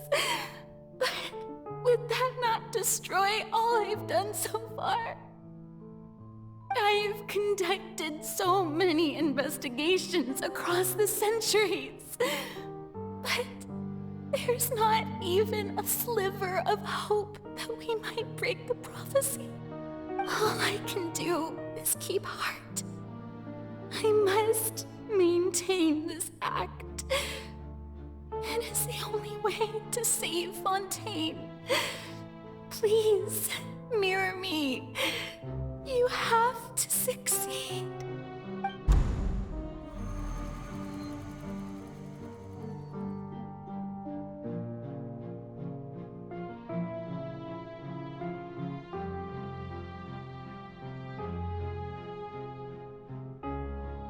Farina, you don't have to shoulder this burden alone.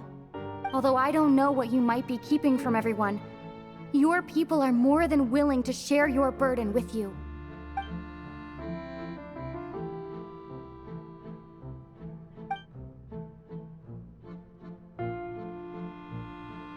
Share my burden. That's impossible. It was fated right from the start that this would be my duty alone. But even if your burden doesn't need to be shared, you can still choose to confide in someone. Just share it with me. I'm what you'd call a witness. A witness? Yes, I've heard that you came to Tevat from beyond the stars, yes. In other words, you never belonged here. And if Tevat is, in its entirety, a show on a stage, then you're just a spectator, aren't you? If that's the case... She's right. I could confide in her, couldn't I? But if things don't play out as expected, the people of Fontain will be the ones to pay the price. No, Farina. You shouldn't be selfish. But what if it's really alright? Farina, you've worked so hard for so long.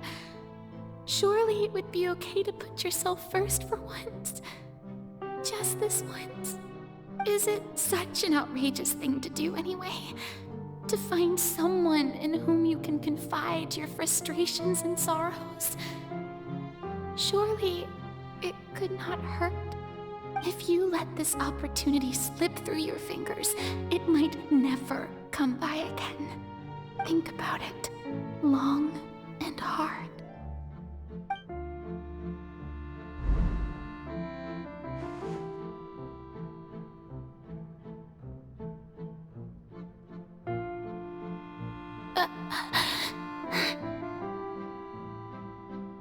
No, I have nothing to say. I am Farina, the Archon of Fontain. Everything will surely get better. All you need to do, dear spectator, is to witness my performance until the curtains fall.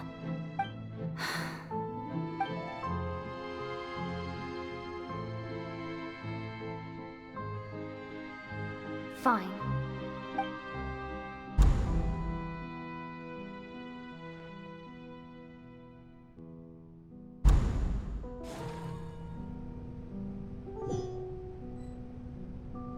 So even Farina doesn't know the truth?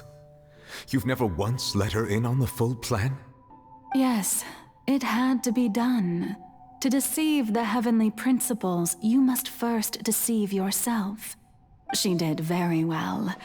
If she had let her resolve falter even once in these 5 centuries, Fontain would have been doomed to the most tragic fate. It seems that trusting humanity was the right decision after all. I believe that I understand how your deception works, but that is only half the truth, is it not? How would you build on this foundation to save the people of Fontain? That is the most important thing. Ah, good. Of course, the Iudex of Fontain has pinpointed the crux of the issue. I'm sure you've long sensed that the Oratrice is no simple machine, yes? I've always suspected that it had its own consciousness, and Lenny did mention that he heard a human voice within the core chamber. It now seems that that person was you, hidden within the machine all along. Am I right? And then I became one with the Oratrice, taking Fontaine's gnosis with me. Yes, it would seem so, wouldn't it? Alas, your understanding of this device still lacks sufficient depth. In truth, it is no enactor of justice. It is, in fact, a device created to kill the god of justice. I beg your pardon? Oh, you have it. And to be more precise, not only will the Oratrice take down the god of justice, it will also take down the divine throne upon which she has been placed. I mean, did you think I would be the sort to enjoy peaceful repose while Farina suffered? My work over these last 500 years has been to constantly accumulate indemnitium within the Oratrice. But really, some have already discovered that only a small fraction of the energy generated by the device was ever used to provide power to Fontain. The vast majority had to be, accumulated to enact this death sentence. It was all part of your plan, then? Both the trial and the sentence? Indeed. This power, accrued over 5 centuries, could have sustained Fontainians for millennia had it only been used for that purpose. Almost all of it has now been stored within the Oratrice. But only power of this magnitude could hope to destroy the Hydro Archon's divine throne, shaking the rules established by Celestia and breaking through the institution that is the Seven. So the Oratrice's call for death was for neither Farina nor Focalor, but for the Hydro Archon. The destruction of that divine throne. If I do not misunderstand your intent, you must be... returning what's rightfully yours to you, of course. In other words, this was all done to return the authority of the Hydro Archon to the Hydro Dragon of this planet. But...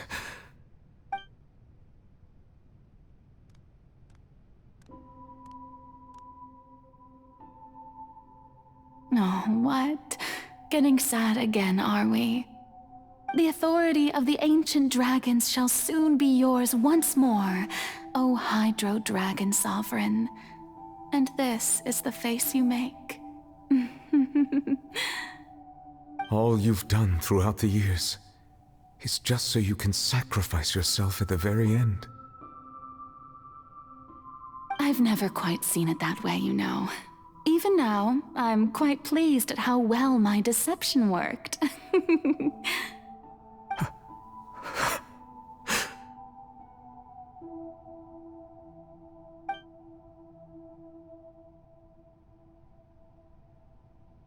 Hydro Dragon,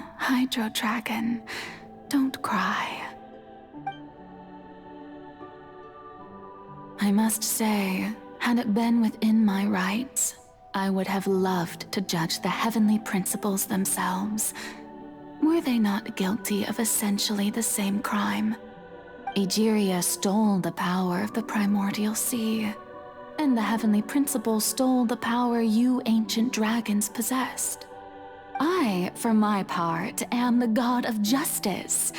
And is it not just that your original powers should be returned to you? Speaking of justice, I have always believed that justice lies in the process of pursuing human existence itself. So, if the theft of the primordial sea's might was Fontain's original sin, then, leaving matters of procedural right and wrong aside, the descent of the Fontainians as humans and their right to exist in this world would be Fontain's original justice. In other words, existence was Egeria's justice, and to me, justice is the continuation of that existence. Defying the prophecy and ensuring that Fontaine's people shall live on, that should be the justice enthroned over all others. At this point, we, whether it be myself or all other Fontainians, have shouldered the burden of this sin for far too long. Iudex Neuvillette, the highest judge in our land, when you regain your full power as an elemental sovereign, what verdict shall you pass upon us? So when I was invited to the court of Fontaine to serve as Iudex, I see now that that was your idea too. At last, I now understand the true purpose behind this position. In the beginning, I was uninterested in human existence. But these 5 centuries of living alongside them have gradually brought about mutual understanding between us. And I have even attempted to feel as they feel. You are a devious one, Focalor. Things being as they are, Surely you know that I could never declare them to be guilty.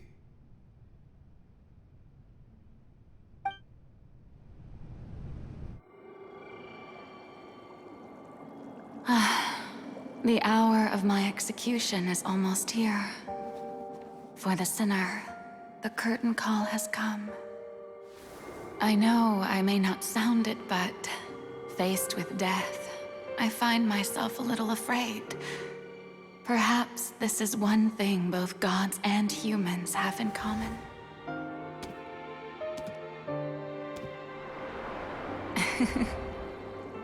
Farewell, Nervalette. I hope you've enjoyed the part you played these 500 years.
Ex Nervalette, hereby declare,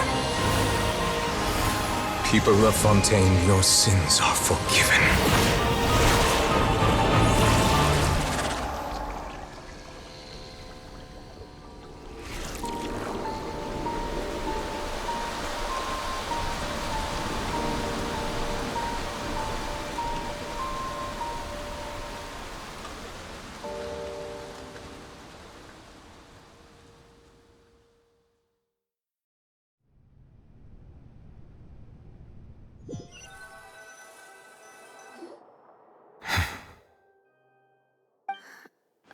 What just happened?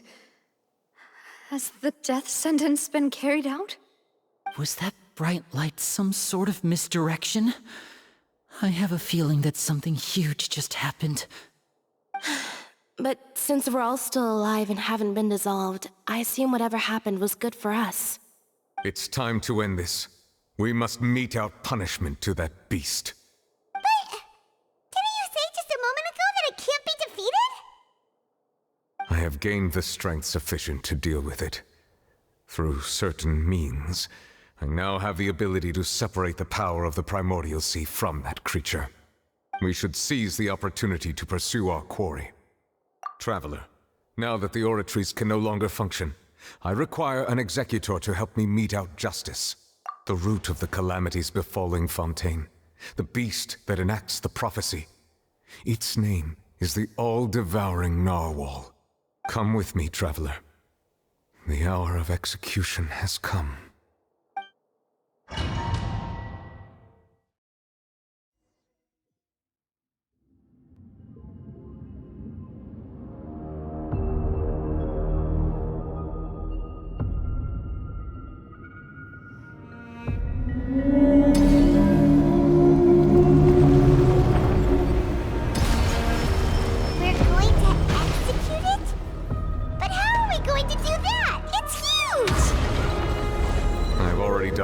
To separate the power of the Primordial Sea from the whale. Considering the size of the beast, I cannot reach the power source. Unless we can find a way to attack it from within. I shall share a part of the ancient dragon's power with you. We shall look for an opening together.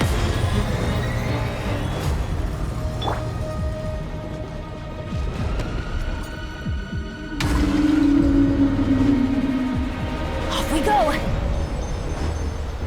I can feel its sorrow turning into hostility.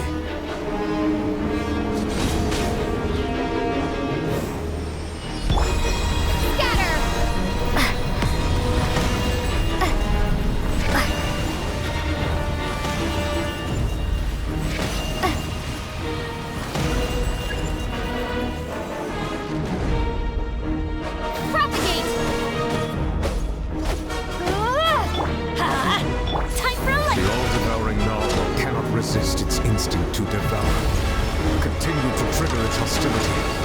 Chance will present itself.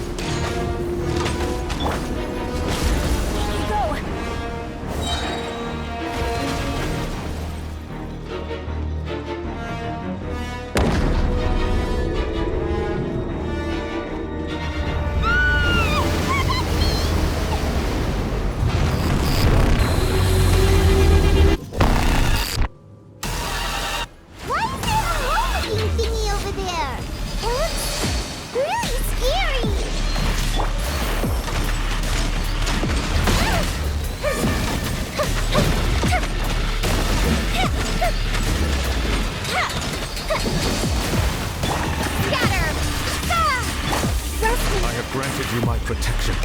Do not fear. Seize the moment and use my power to suppress its root from within.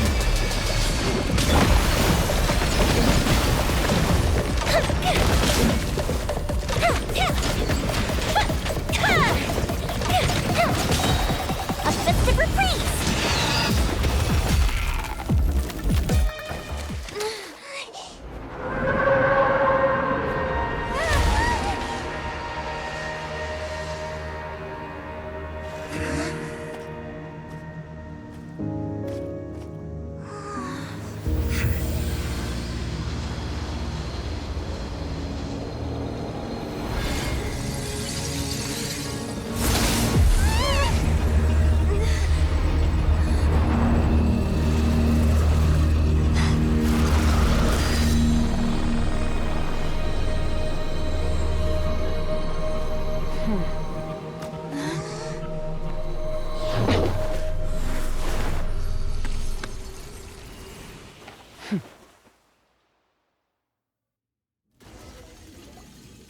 Thanks for helping with the cleanup.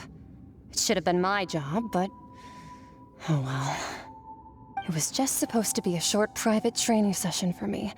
I didn't think that my disciple and my master's pet would start brawling in the meantime. Well, actually, I had a feeling that it would happen at some point, but they bumped into one another earlier than I thought. What a blunder. I suppose I'll have to swing my sword 3 million times as penance.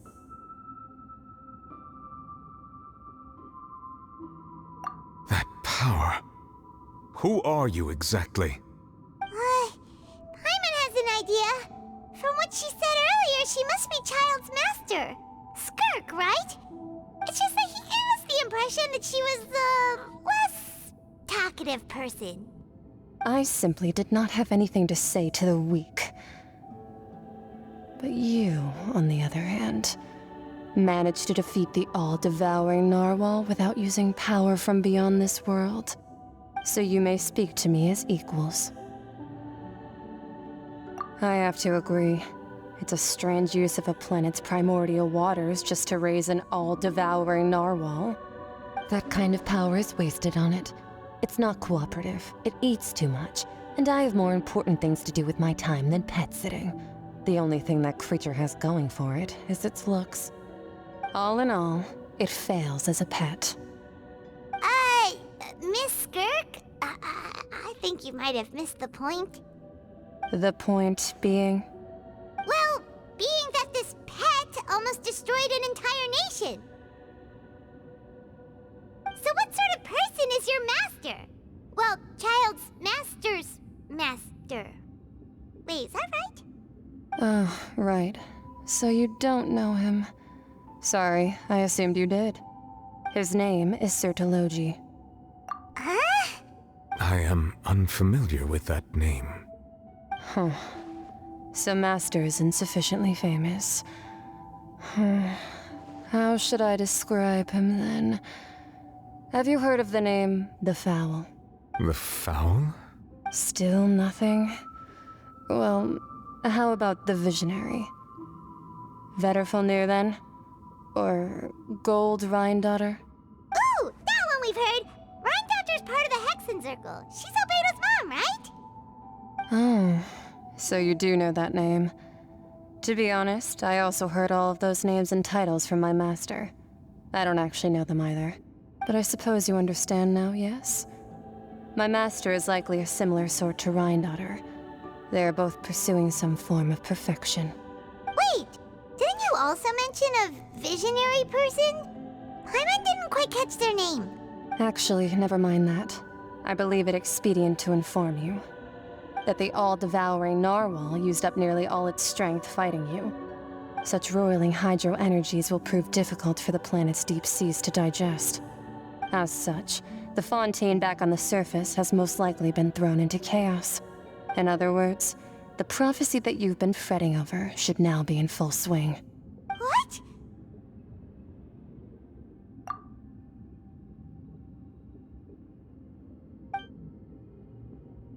Not to worry. Focalor has already managed to deceive the heavenly principles. In the end, the people will all be dissolved into the waters, and only Farina will remain, weeping on her throne.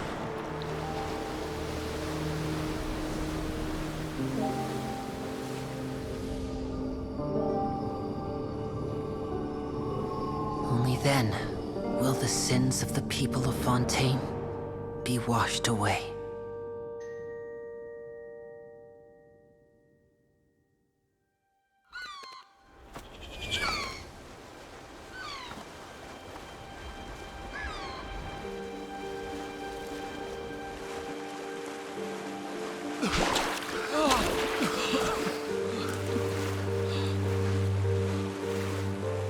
Hey! Help! Over here!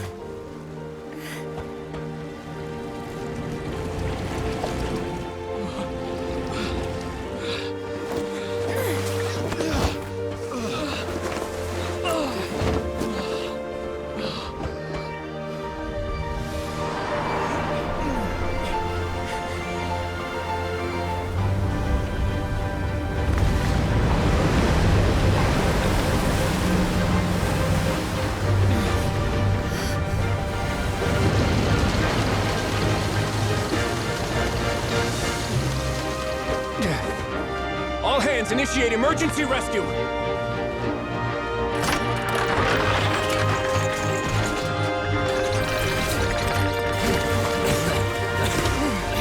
Hurry!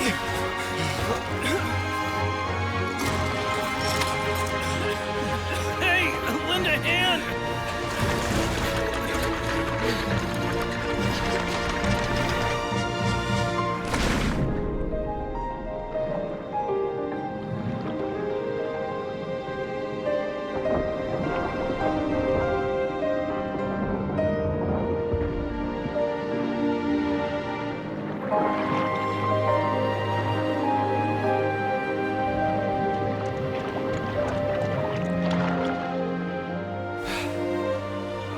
Look!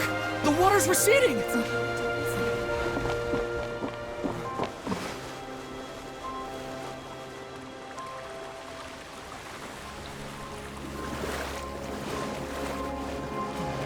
It's a miracle! Water's receding. We didn't dissolve. The prophecy was wrong. The prophecy was wrong.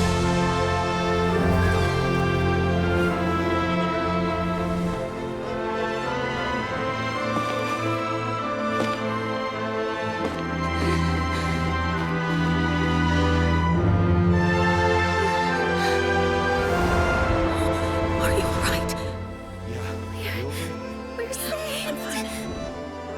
The prophecy was wrong.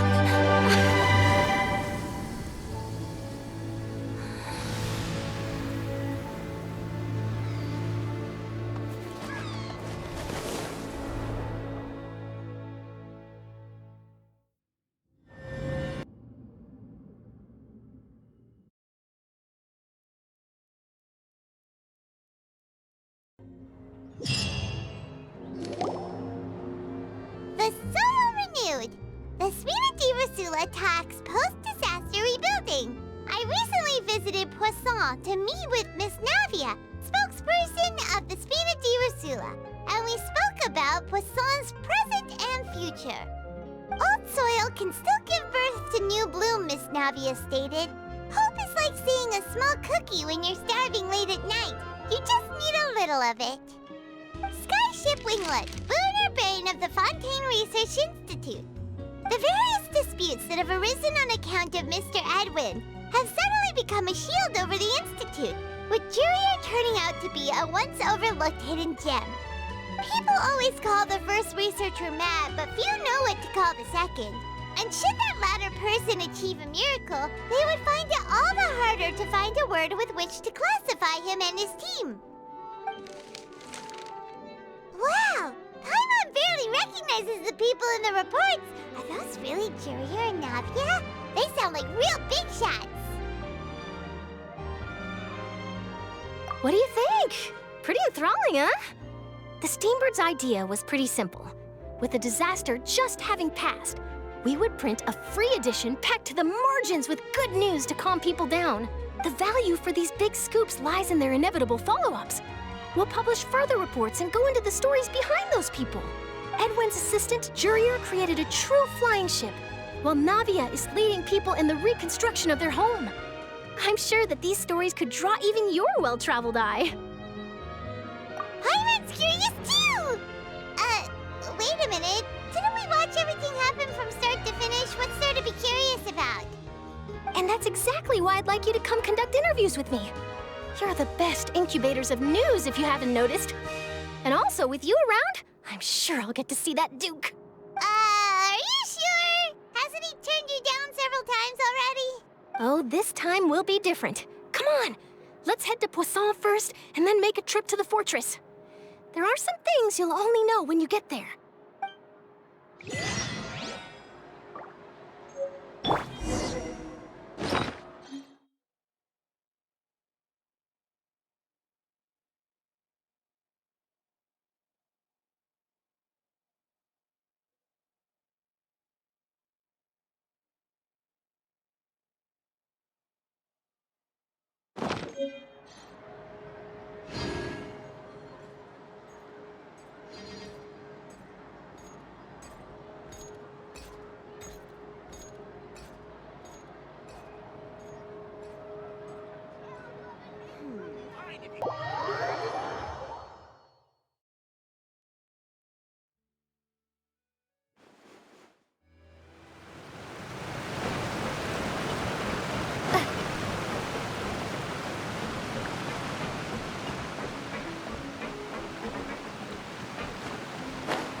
Oh, it's you. What brings you all here? Hey, we're just having a look around. I'm here to update myself on how things are going here. Oh, the Fatui are here too. Let me introduce you. This is Mr. Garunt Snezhevich. He represented the Knave in sending us a large amount of supplies, and is helping with our work. Our residents are hard at work as well. Thanks to everyone, work is progressing nicely. We've lost a lot of people, but we're moving forward. That will have to be enough. Hello, Miss Charlotte. I'm a big fan of yours. I especially like that article you wrote last year about Fontaine's stray cats. But if you don't mind, could you not emphasize our role too much in your report? It's not charity we're doing here. We just happen to share the same interests as the Spina. I get where you're coming from. I'll keep it as simple as possible. Or would you be willing to feature as friendly neighbors? That would be fine. Thanks. Oh, you're back too. How are things? We finished laying down the construction materials. It'll be another hour before the workers are able to go over there. Huh?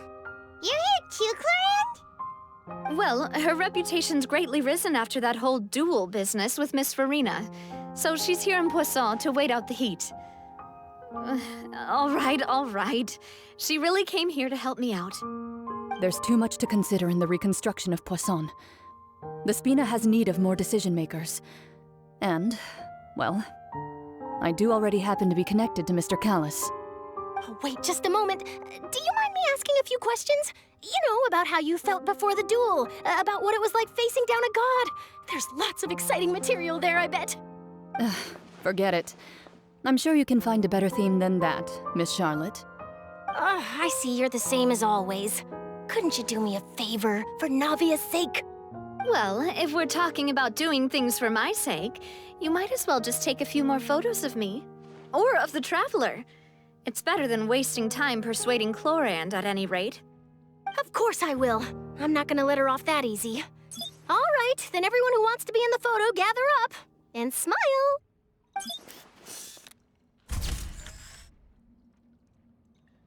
How did it go? Was it a good shot? Did Paimon look cute in it? Not bad. Your addition really helped the composition of the picture. All right, hang on a moment. Let me snap a few more shots.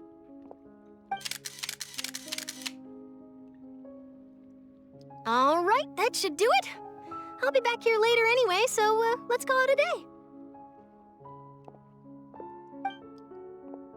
day. You're very quick. Speed is of the essence when it comes to the news, and freshness is the key. Also, not to brag, but I'm pretty good at building connections. Who knows? I might eventually get that interview with you after all, Miss Chlorand. Wow, you really do have that never say die spirit. I'm impressed. I'll hazard a guess that this is how you got that interview at the Fortress of Meripede. Whoa, you're well informed. Let me make a guess, too. I asked Sijuin, who told Monsieur Nervillette, and he told you, right? That's a very complete information chain. In truth, all Monsieur Nervillette asked me was, when did the fortress become so friendly towards the media? I told him that it was best not to speak too soon. There's no guarantee that Ridesley will make a personal appearance. You're right. I've got to treasure every moment I have with them. In which case, I'll be making a move first. Stay safe now. And tell me if you hear anything interesting. I'll treat you to afternoon tea in exchange.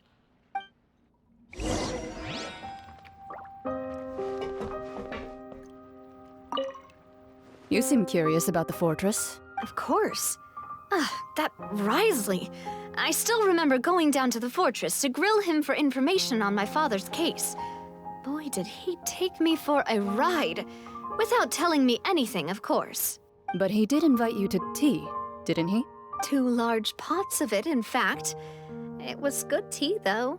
I have to agree. The tea there is very good. Speaking of that, would you like to have some today? I mean, you've got time, right? Well, I'd be partial to some shortbread. Wow, it's like we've got a menu or something. Sure.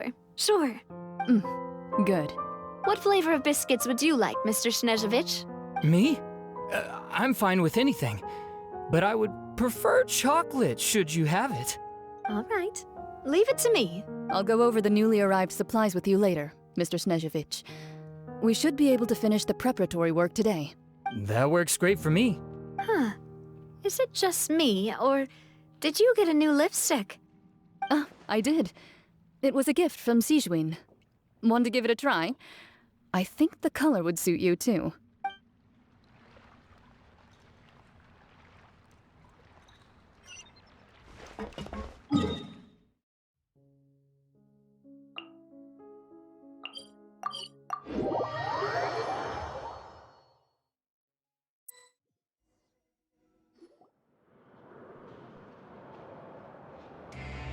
Wow, guess we're here again, huh? There's a real nostalgic feeling to this place. Looks like you've been missing us. Duke! Did you come all the way to the entrance to greet us? Of course. I'm here to welcome you and our dear Miss Charlotte, whom our good head nurse recommended to me. It's an honor to finally meet the much-rumored Duke. Thank you for consenting to my visit to the fortress, sir. No need to thank me.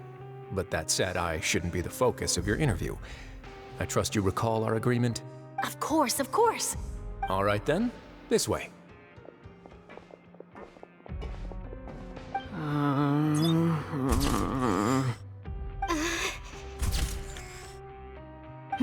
Hey, no need to be so nervous.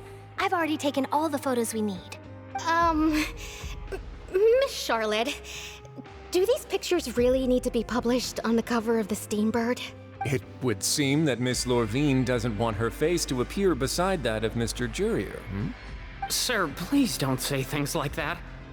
But it looks like dear Mr. Jurier denies it. Might this interview be very important to you then? No, I just...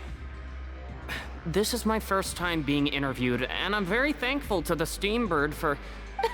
Now, I might not look it, but I actually did meet Mr. Edwin once. And I'll be honest, I enjoyed chatting with you more.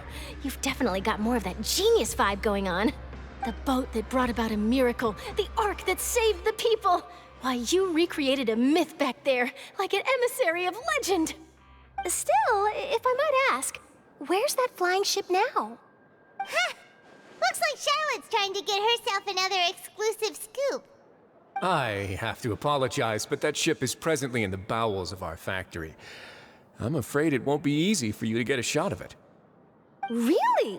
Well, then in that case, could I have an interview with you to make up for that loss? You already know my answer, I'm afraid. Best you interview our head nurse instead. Or perhaps you'd like to take another photo of this couple of researchers? Did you really have to use the word couple?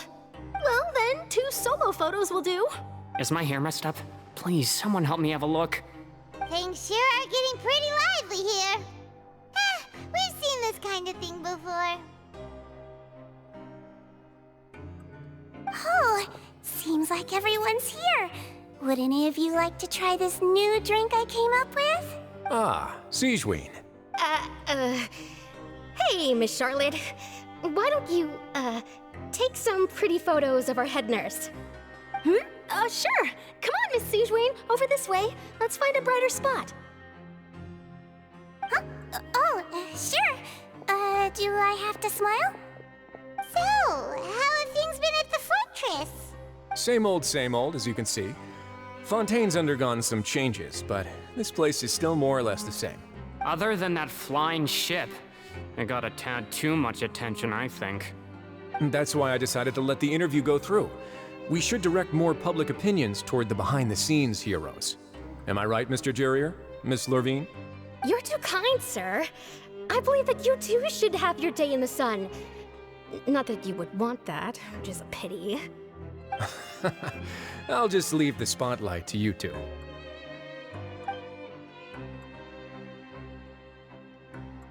I see. Lots of things happened that day, huh? Anyway, regarding that Harbinger, I'm not sure you remember, but his 3 young followers are still waiting for his return. He sure did win them over, huh? I'll tell them that there's good news and bad news.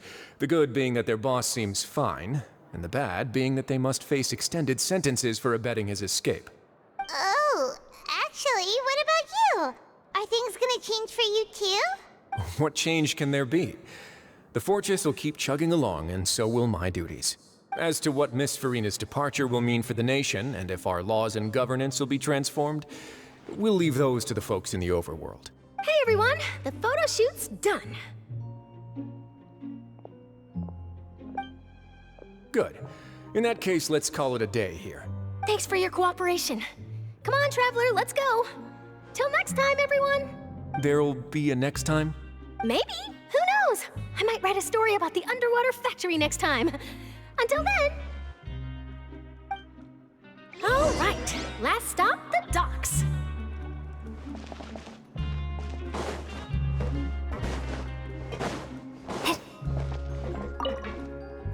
Oh, you know, I'd love to see you in one of Charlotte's photo shoots one day. Is that really necessary? Our line of work doesn't really require much photographing. It's precisely because we don't need the picture that they'll have value as keepsakes. You don't really look all that opposed to the idea, you know. Maybe I'm just happy that I managed to once again avoid the spotlight. I think this interview went well either way. Yes, you successfully kept prying eyes away by using Mr. Jurier and Miss Lorvine as shields. Very good. You should be happy for them. They have a bright future ahead of them.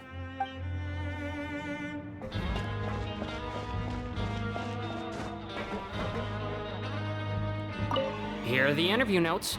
They mentioned that the flying ship may have many uses in the future, and the journalist asked me what I thought of them. Seriously, how would I know anything about that? Flight is just flight. Whether people want to use a flying ship to broadcast good news or organize weddings is none of my beeswax. A wedding? Huh.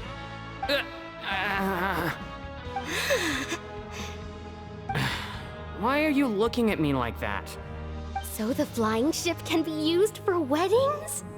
I didn't say that. That journalist mentioned it, and what does that have to do with us anyway? True.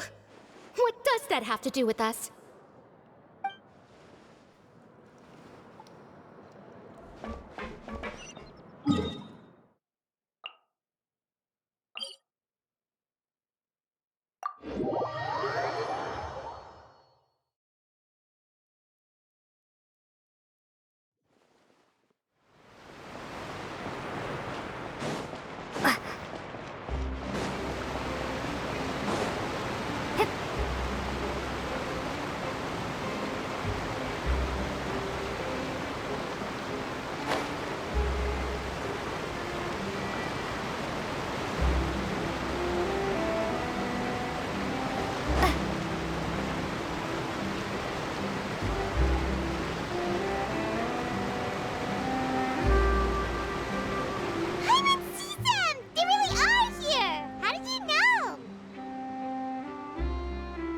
Navia mentioned that she stayed in touch with Linny and the others after working together.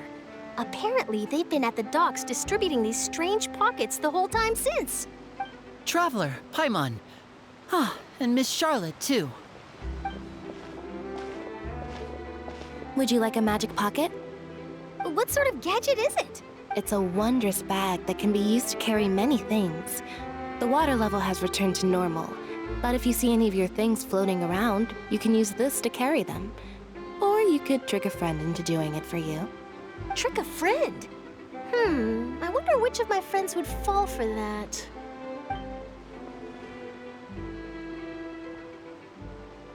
You could just make a friend like Fremine here.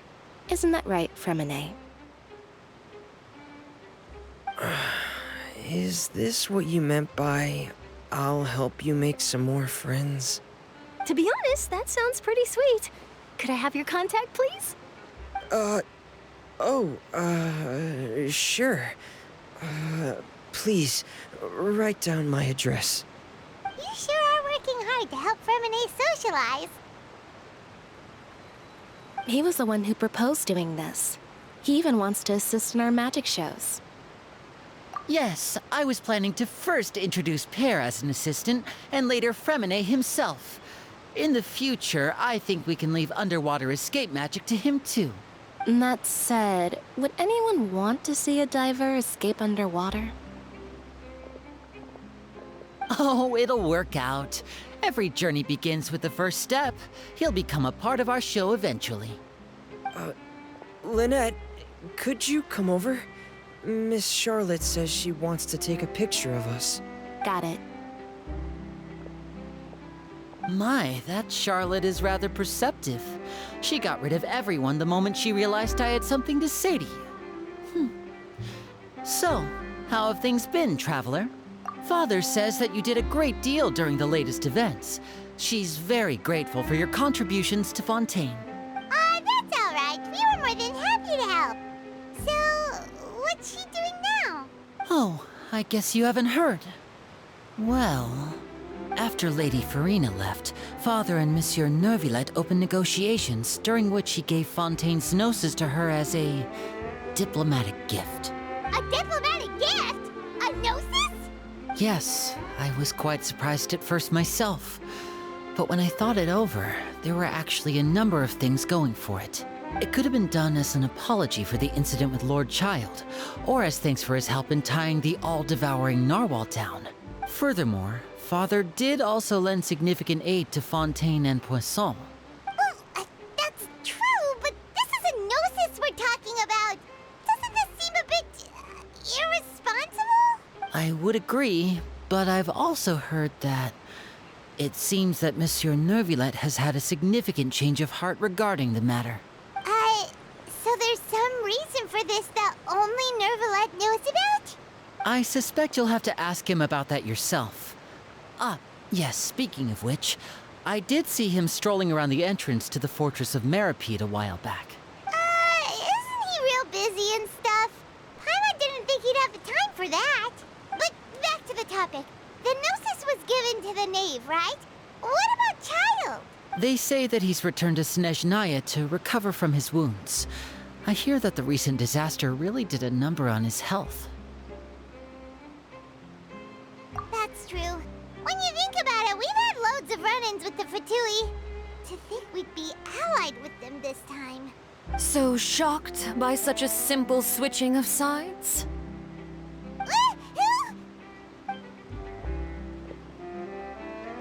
Father! Well, well, what do you know? Come to the docks to see how my children are doing and meet the Traveler by chance. Please do not pay my accomplishments in Fontaine too much mind. I would have done them regardless. Are you going to take the Gnosis back to Snezhnaya? That is our duty as Harbingers, yes. Don't be too preoccupied with sides. The goal of the Fatui concerns not a single place or person, but the entire world. With such a grand goal in mind, it is inevitable that we must wear many masks. Switching my masks is something I've always done. Well, that depends on many things. No one truly knows what the future holds. What good is honesty if you can't rely on it forever? As for you, I very much look forward to our next collaboration. Good things cannot be achieved alone, and you've proved yourselves to be great partners. A vision? All right. I'll remember to return it. Thank you for keeping it safe for him this entire time. And that's a wrap for me. Huh? You're... Greetings, Miss Journalist. Hello. If I'm not mistaken, there are diplomatic channels I'll need to report to take a photo of you. That is correct. So forgive me, but I will not be able to serve as a subject in your article. However, feel free to write as much as you'd like about our dear magicians and our upcoming rookie talent. I will. The sea breeze is quite pleasant. I shall continue my walk while the weather remains so agreeable. Farewell. Farewell, Father. Oh, she has such an intimidating presence. I didn't even dare to take a picture. Thankfully, I've already wrapped up all my pre-scheduled interviews. Thank you all. This'll be more than enough for me to write about, I'm sure. Don't be too nervous. Why don't you take a magic pocket before you go? Here, Traveler, Paimon, you take one too. To move things about? That's right. Funny. I was giving out magic pockets when we first met too. And what do you know? I'm doing the exact same thing right now. So many things have happened, but the pockets are still the pockets. I guess this must be life. We will all follow our own paths, and serendipity will lead you to your fated friends. All right then. We'll be handing out pockets in some other districts later, so we'll get going now. Have a good day, you two. Well, guess we sent Charlotte off. Shall we go see how Nervalet's doing? As long as he's not so busy that he doesn't have time to chat anyway.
didn't think you were going to have free time this hour of the day. Really? Oh, I suppose you must have met Mr. Linney. He took the time to greet me earlier when he passed this way. In any case, you came at a good time. I was just considering reaching out to you to set up a meeting, so I may explain some things that I haven't had the time to before. Aw, Paimon's glad that you remembered. Thank you for keeping us on your mind, what with you being busy and all. Alright, let's have it then. How was Fontaine actually saved? The whole business is still quite the mystery to us. It is strange how words can often leave a bitter taste in the mouth when it finally comes time to say them out loud.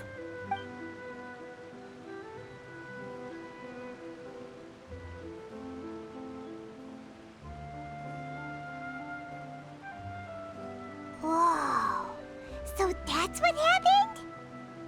Focalor destroyed the divine throne of the Hydro Archon and restored your power to you, transforming you into a fully fledged elemental dragon sovereign. But Paimon still doesn't quite get what you did to save the Fontainians from dissolving. For me, the authority of the ancient dragons refers to absolute control over the hydro element. Fontainians were incomplete humans born of Egeria's use of the power of the primordial sea, with constitutions similar to that of mimics. But so long as those primordial energies remain within them, I could use the ancient dragon's authority to grant them true blood, after the fashion in which life was first brought into being on this planet. In other words, when I gave my verdict, Fontainians became true humans, and thus would naturally no longer be dissolved by water from the primordial sea. Focalor must have counted on you to make that decision as well. Your verdict was the key to making the prophecy appear to have come true while saving everyone. Yeah, and in a manner of speaking, Focalor finally managed to fulfill the original Hydro Archon's wish to turn Oceanids into real people too! It seems from your expressions that you still have more things you wish to ask.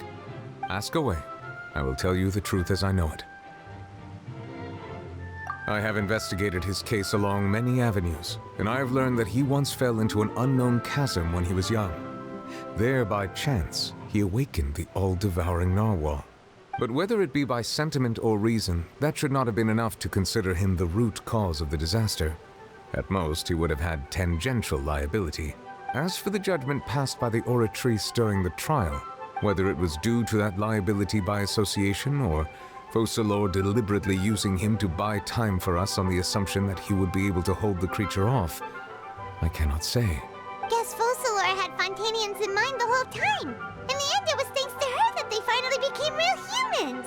Hang on a second. Paimon suddenly got another question. Back when Fontainians hadn't yet become real humans, were the children they had also transformed Oceanids? Life has always flowed like water. Do you recall how Fontainians would often come to the Fountain of Lucine to pray for children? Yeah, Lynette said the fountain is where all the waters in Fontaine converge. In truth, even those couples did not know that such prayers were no mere custom, but instead a form of ritual. Those Oceanids who were blessed within the spring water would later descend as new humans in the coming months. Paimon sorta gets it now. Either way, seems like this ritual won't be of any further use, but it'll probably live on as a local custom. Ask away. I will tell you the truth as I know it. Yeah, about that. Risley said Farina has already left.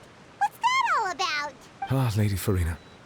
The people are only aware that her death sentence has not been carried out. She abdicated the post of Hydro Archon and left affairs related to that title to me, before leaving the Opera House. I related Focalor's words to her faithfully and completely. After hearing them, she seemed neither saddened nor comforted. She simply said that she was tired and needed to rest. Having said that, she then packed her things and moved out of the Opera House, not unlike how an ordinary person might. But she's still got a place to stay, right? You need not worry. I will make arrangements to ensure that she will not want for food, clothing, board, or travel. In truth, I am somewhat happy for her. The wear and tear on her spirit will, of course, take time to heal. But now that she no longer has to play the role of Focalor the Hydro Archon, she can finally lay down her burdens and lead a normal life. What about you then? What are your plans regained your full powers as the Hydro Dragon. After Focalor passed on, the Oratrice also ceased to function. This matter will directly affect our trials. After much careful consideration, I've decided to take over its role in our courts. From now on, I shall hear cases and pass verdicts by myself. Looks like you're still considering stuff from the perspective of the Udex, huh? As an elemental dragon, there are indeed many things that I must do. But this power and this duty, in a manner of speaking, you could say that both were granted to me. As such, before I attend to my other responsibilities, I must first and foremost continue to serve Fontain as its highest judge. The duty of the Hydro Sovereign and the duty of the Udex shall coexist within my person. Additionally, the Hydro Archon's departure has brought about another problem, which is that the Opera House shall no longer produce indemnitium. That's true. That power was derived from the people's faith in the Hydro Archon, wasn't it? Wait, but the various mechs and machines in the city are all still okay. Where are they getting their energy from? As I am now, I have full command over New Musia, and it can serve as a complete substitute. Another reason why I cannot quite leave Fontaine immediately. Wow. This ancient dragon's authority stuff is really quite useful, huh? Ask away. I will tell you the truth as I know it. Oh, that's right! They say you've given it to the knave as a diplomatic gift or something! Leaving aside their intentionality, the two Fatui Harbingers have indeed done much for us during this crisis. Their sole remaining goal in Fontaine, at least at this point, would seem to be the Gnosis. The Oratrice has ceased to function. The Hydro Archon's divine throne is now no more, and I do not need the Gnosis's power. As such, it has lost all meaning for Fontaine. If the Fatui have impure designs, then we might as well accede to their request now, and avoid unnecessary conflict. What complicated considerations! Paimon thought you were just giving it to them out of gratitude to the knave and as an apology to Child.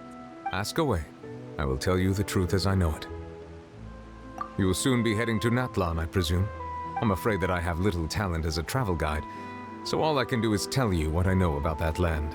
As far as I'm aware, Natlan can be said to be a nation of dragons. A nation of dragons? You mean like you? No, I suspect that I would not find myself welcome there. Unlike ancient dragons such as myself, the dragons of Natlan have undergone long years of development and evolution.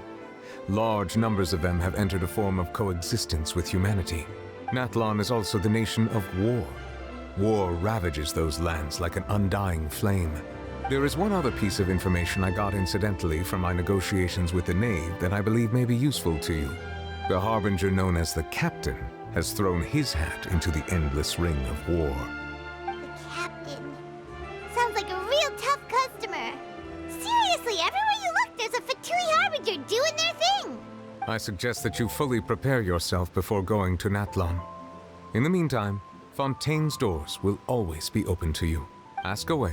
I will tell you the truth as I know it. Hang on a sec. Paimon's still got a question about the Gnosis. When we spoke to Linny earlier, he mentioned that your attitude towards giving away the Gnosis had clearly changed. We guessed that there might be some reason for it that only you were aware of. No wonder the House of the Hearth is the Fatui's intelligence division. They are certainly sharp.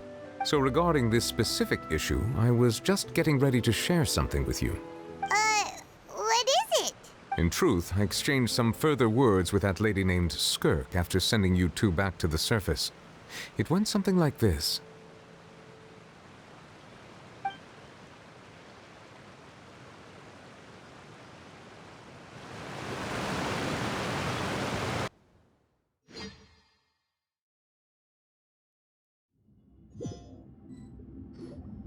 Well, we're going to head topside to see what's going on. You hurry over soon as well, all right, Nervalet?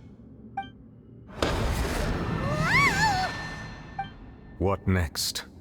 The all-devouring narwhal isn't here, so I'm no longer getting any interference. I can finally catch the scent of your power, what it's made of. It is the authority of the planet's primordial dragons, but with something very similar to a god's curse mixed in. It's quite a novel blend. I'm sure I've encountered something like this before. What was it again? I do not know what you speak of. Ah, of course. How could I forget? You should have the remains of the third descender on your person, yes? Remains? I've never heard of any such thing. Huh. According to your parlance, I believe it may be called a gnosis. Well, that much is true. After Focalor's divinity faded, she handed her gnosis to me. But I fear I have never heard of it described in the manner that you just did. I've been training with my master, the Foul, ever since I was young, and I have never returned to the surface since. So most of the information I possess, I got from him. It is only natural for those who are greater than humanity to possess a different sort of common sense, which is why there are so many problems in our attempts to communicate with humans. Regardless, you should probably get rid of objects of misfortune to prevent any disasters from befalling you. To live in itself is a blessing. But once a person dies, the bonds he once had with this world shall all turn to curses. What do you mean by that? No need to fret. These are just my personal thoughts, and my reason for no longer wishing to return to the surface. This third descender you refer to, who are they? And when did they die? Master never mentioned them to me. Perhaps it just wasn't that important for me to know. If you're interested, though, I could ask him. I'll be sure to pass the answer on to you next time.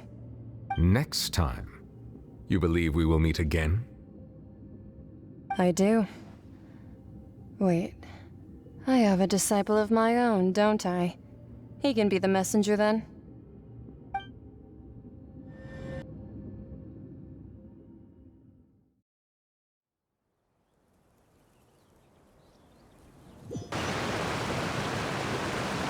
That's what she told me.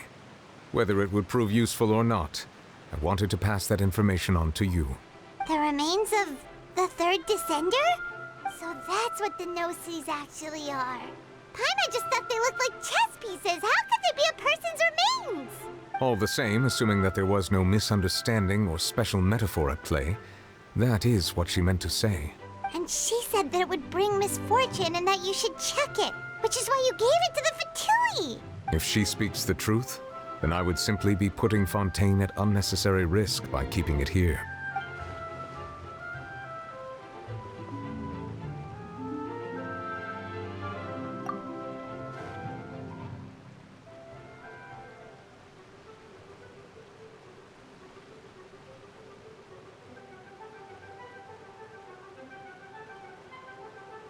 I had guessed that you might already be familiar with this concept, but I did not expect you to be one of them. That means that the Gnosis, which are exceedingly element-compatible and can even enhance elemental abilities, do indeed come from the third descender. I wonder, does your body also possess similar properties? Like being able to use elemental powers without a vision! That does sort of count as special compatibility, right? No, let's not think about this stuff right now. It just feels creepy. Comparing the Traveler to the dead third descender and all. That's what you say, but this topic still feels like bad luck. Once Child recovers, let's get some more answers out of him. Or go look for his master and get the answers that way. I too believe it unwise to make too many blind guesses when information is lacking. The same is true of being at court. All right. Whatever the case, it seems like the crisis here in Fontaine's over for now. Yes. All of Focalor's efforts were for this moment as well. But she sacrificed herself in the end as a god, and she suffered through all those years as a human. Was that really what she wanted? I suppose that would be the mystery of a god's will. I suspect not. But once in a while I too would guess that if wishes were like the clouds in the sky, they will one day return to the earth as raindrops. Life flows like water, and rain is the final answer. The water levels may sometimes tilt one way or another, but the rain falls fairly upon all. And what, ultimately, is the difference between the rains that fall upon all of us?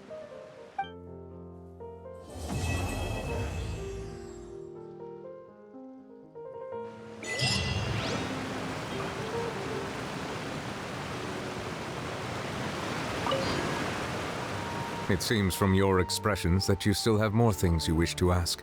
Ask away. I will tell you the truth as I know it. I suggest that you fully prepare.